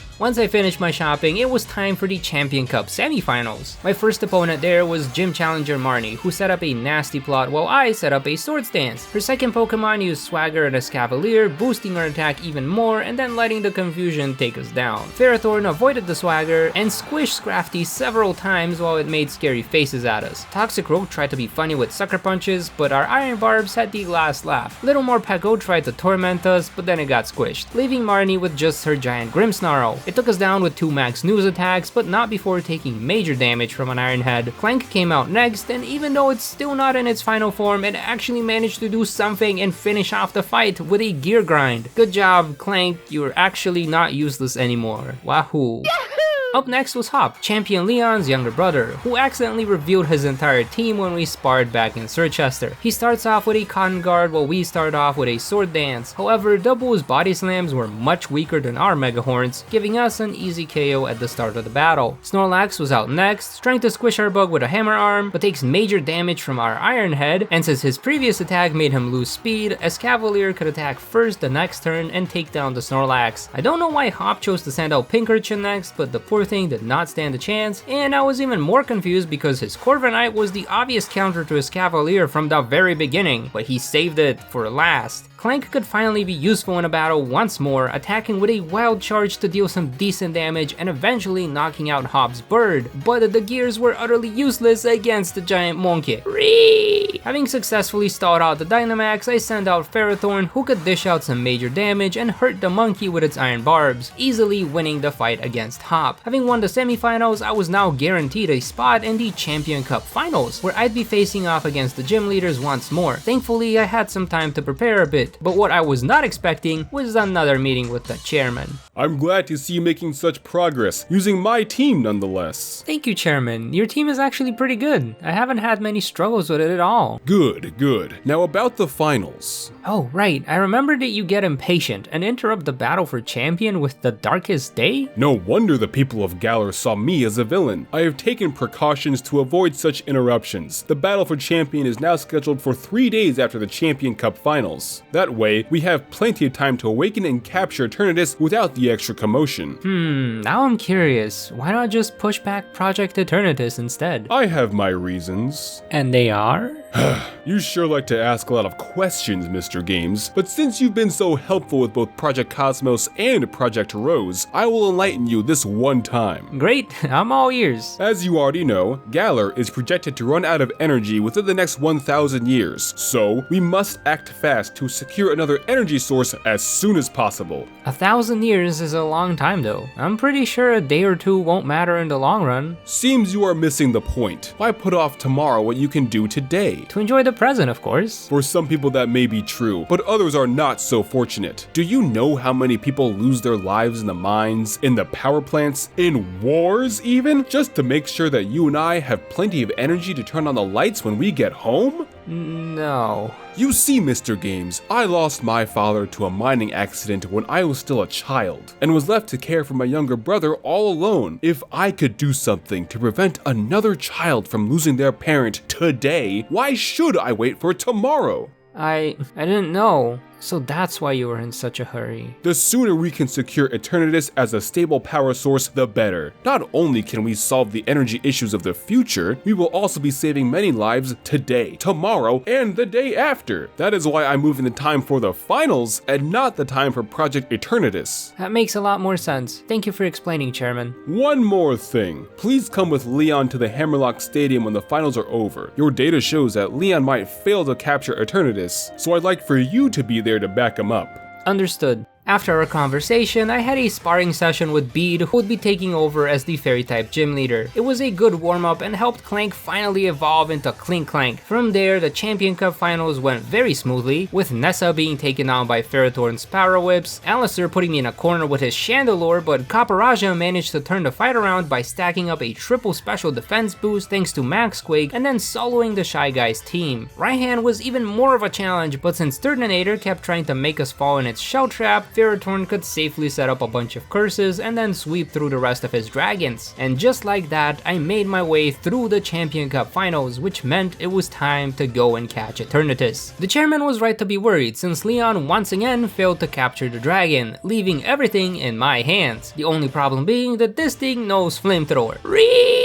It then started trying to use Cross Poison, which had no effect, while Berserker kept lowering its defenses and then hitting hard with an Iron Head. Since I knew the chairman was in a rush, I decided to catch Eternatus in a fastball. Not because Eternatus is particularly fast, but because the little symbol on the ball represents the energy we'd be getting from this Pokemon. Rose was very pleased with my performance, and I turned in Eternatus' Pokeball to Macrocosmos so that they could begin setting up ways to capture and distribute its energy. Then I went back to my hotel in Winden to rest up. Fighting a giant dragon was pretty stressful, and I have to fight Galar's greatest champion? Oh my soft little Wooloo. If you had told me this is what my life would be like like when we first met, I would not have believed you. Oh well, let's not worry about things too much. Let's get some rest. Since I had some extra time between the finals and the final battle, I took another trip to the Isle of Armor and used the opportunity to level up my team by battling some of the Chansey that spawned there. That way my team would be ready to face Leon, and now that my training is complete, it was time to return to Winden. Only one more battle left, only one way to find out if Chairman Rose could become champion. Can our Steel-type team really stand up against Leon and his Charizard? Let's find out. Aegislash versus his Cavalier are out first to open up the battle. Unsure of whether or not to set up, I chose to attack just in case, hitting Leon's King Shield. But not to worry, since he goes on the offensive the very next turn and our slow speed stat lets us attack that much weaker sword form, knocking out Leon's first Pokemon with a Drill Run. Out next is a Dragapult with a troublesome Flamethrower. It even one-shot poor Berserker before it could Klinklang managed to bulk through one hit, but didn't dish out enough damage in return. Ferrothorn came in clutch, surviving with 1 HP and putting Dragapult close to the red. This made Leon use up his one-time healing item, and it also meant the Copperajah needed to take out 5 more Pokemon to win. Things weren't looking too good, that's for sure. The strategy here was pretty simple. Dynamax and then stack up special defense boosts with Max Quake. I also set up a Sandstorm with Max Rockfall to help bulk through Haxorus's physical attacks, meaning we only got 2 Max Quakes in. With our Dynamax done, I was one nervous trainer. Leon hit us with a single Snipe Shot, leaving poor Copperajah with only 3 HP. Meanwhile, we failed to one-shot with a Stone Edge. Thankfully, I still had my 1 heal for this battle, which saved Copperajah from imminent doom. Leon went for a tearful look right before Inteleon got knocked out, which means it would be even harder for us to take out his 2 last Pokemon. Thankfully, 1 Iron Head was enough to one-shot Mr. Rhyme, and all that was left was the Gigantamax Charizard. He blasted us with a G-Max Wildfire, but our Quakes came in clutch, allowing Copperajah to bulk through the attack with just 7 HP left. But Wildfire does in-between turn damage, so it all came down to this final attack. If we cannot one-shot Charizard right here, right now, Rose could never become champion. The thing is, Rose's Copperajah doesn't actually have a move that could one-shot Leon's Charizard. High horsepower has no effect, our 2 steel-type attacks are not very effective, and a tearful look low accuracy Zen Headbutt couldn't possibly win the fight, at least not in one fell swoop. This is why I decided to teach the Copperajah on my team Stone Edge, because if anything could one-shot Charizard, it would be a Rock-type move. Sadly, since it did not land the critical hit, our attack was not strong enough to one-shot here. In a different timeline, perhaps we did land a crit and win, but even then, the effects of Wild Flame would have finished off Copperajah and ended off the match in a tie. Without any extra Pokemon on the team, Chairman Rose would not be able to win against Leon. He could not become champion. But hey, he still came pretty darn close. Second place ain't all that bad. What a wonderful show, Mr. Games. You even had me on the edge of my seat. Thank you, Chairman. Although I did kind of fail there at the end. No need to worry about that. Now that it's on record, everyone can see that I'm second best to Pokemon battles, only to Galar's greatest champion. I would call that a great success. What a relief. So does that mean that Project Rose is complete? Yes, it is. Thank you very much. Speaking of which, you've been so helpful to Macrocosmos that I'd like to offer you a promotion. We can't let someone as skilled as yourself be a simple intern. Oh, so he was just an intern after all. Oh, hi Tulip, nice to see you again. I did not realize the two of you had met before. Perhaps you shouldn't delay your meeting with me next time. Or maybe you should. I had a very nice chat with your little intern. Talent like him is pretty hard to come by, right, Rose? What are you getting at, Tulip? Now that you've completed Project Cosmos, Eternatus, and Rose, it seems to me that Mr. Games here can't be of much more service to you. But perhaps his skills could be put to better use elsewhere. Are you implying that Macrocosmos, a company you've invested billions of Poké dollars in, isn't a suitable workplace for such talent? I said no such thing, Chairman, which is why I'd be willing to pay quite a hefty price to hire him, along with the tools needed to execute Project Cosmos again. I knew you were cunning, but I didn't think you'd be so bold as to ask for something like this. Well, according to the internal reports, it's the most effective and efficient way to assess the quality of trainers within a region as well as potential threats. And as it just happens, Gita, our chairwoman and champion, has assigned the next few rounds of gym assessments to me. And you'd be willing to write me a blank check, just to avoid doing the Paldean Gym Challenge? Of course there's much more to it than that. We've had reports of several giant Pokemon sightings, and no one's done anything about it yet. Also, what if an experiment led by our professors in Area Zero goes wrong, and it escapes to the mainland, just like your Project Eternatus almost did? Or what if someone accidentally unseals a treasure of ruin said to reside somewhere within our region? These are all concerns I've heard from various employees throughout my supply chain. Concerns which may need to be dealt with very soon. You're pretty skilled in battle, Tulip. I'm sure you could handle it. As if I alone could protect a whole region. Running the world's largest international makeup business is hard enough. Add my role as a gym leader in La Primera, giving me extra work on top of that? Yeah, no. My hands are full, and I can't afford to break a nail. Sounds like a job for your chairwoman then, not you. Unfortunately, that woman is too focused on running the school in Mesagoza and looking into some rebellious students and an outbreak of bullies at the moment. Galar is quite lucky to have someone as diligent and caring as yourself, Rose. Gita is blissfully unaware of all these problems. I am not. Maybe you should be the next chairwoman of Paldea then, not Gita. Flattery will get you nowhere. I can't be the chairwoman of Paldea if my region gets destroyed on her watch. Regardless of my position in all of this, Paldea is my treasure. I'll pay any price to protect it. I need Project Cosmos to do so, and you need more funding. Sounds like a fair exchange. So what do you say, Rose? Typically, I would refuse such a preposterous offer. However, you've hit the nail on the head. We definitely need a lot more funds to move forward with Project Eternamax as quickly as possible, and we won't be running another Project Cosmos anytime soon. As long as he's okay with it, I shall have Oleana draft a contract. Glad you have your priorities straight, Chairman. So, Vasko was it? What do you say? You'll help me out, won't you? Well, if it's to help protect the future of a whole region, how could I possibly say no? I like your attitude. Unlike your thorny boss, you're all too eager to jump onto another adventure. You remind me of our students, carelessly running around the region in search of their treasure. Sounds like I'll fit right in. Whoa, you made it to the end of a 5.5-hour video. Congratulations, or should I say good morning. I wasn't too sure if anyone would like to see all these episodes in one large movie version, but I thought I'd make it anyways since the YouTube algorithm isn't too good at showing the episodes in the right order. I also wanted to say a huge thanks to everyone who made this possible, from artists to voice actors, as well as Patreons and YouTube members who supported me along the way. I started making this series right when the COVID pandemic was kicking into gear, and still remember editing the Milo run while being extremely sick, barely able to breathe or eat, but wanting to tell a good story regardless. I wasn't too organized about the overarching plot, so I hope you excuse any inconsistencies. In fact, the Bea episode was supposed to originally come right after Milo, but there were some delays with the art, so I ended up having to come up with interesting filler, which somehow ended up being some of my favorite episodes, the journey with Opal, Klara, and Avery. I think it all worked out in the end and was an overall fun experience. You could also say that this whole video itself is filler, because I'm currently working on Season 3 while staying with my grandparents in Bulgaria. And yes, there will likely be a Season 2 version of this as well in a couple of weeks. I hope you look forward to that one too. And if you've made it this far, do leave a comment down below with which character was your favorite and which game you might want to see me cover in the future. Either way, thanks for watching, I hope you enjoyed, and I'll see you in the next one. Bye!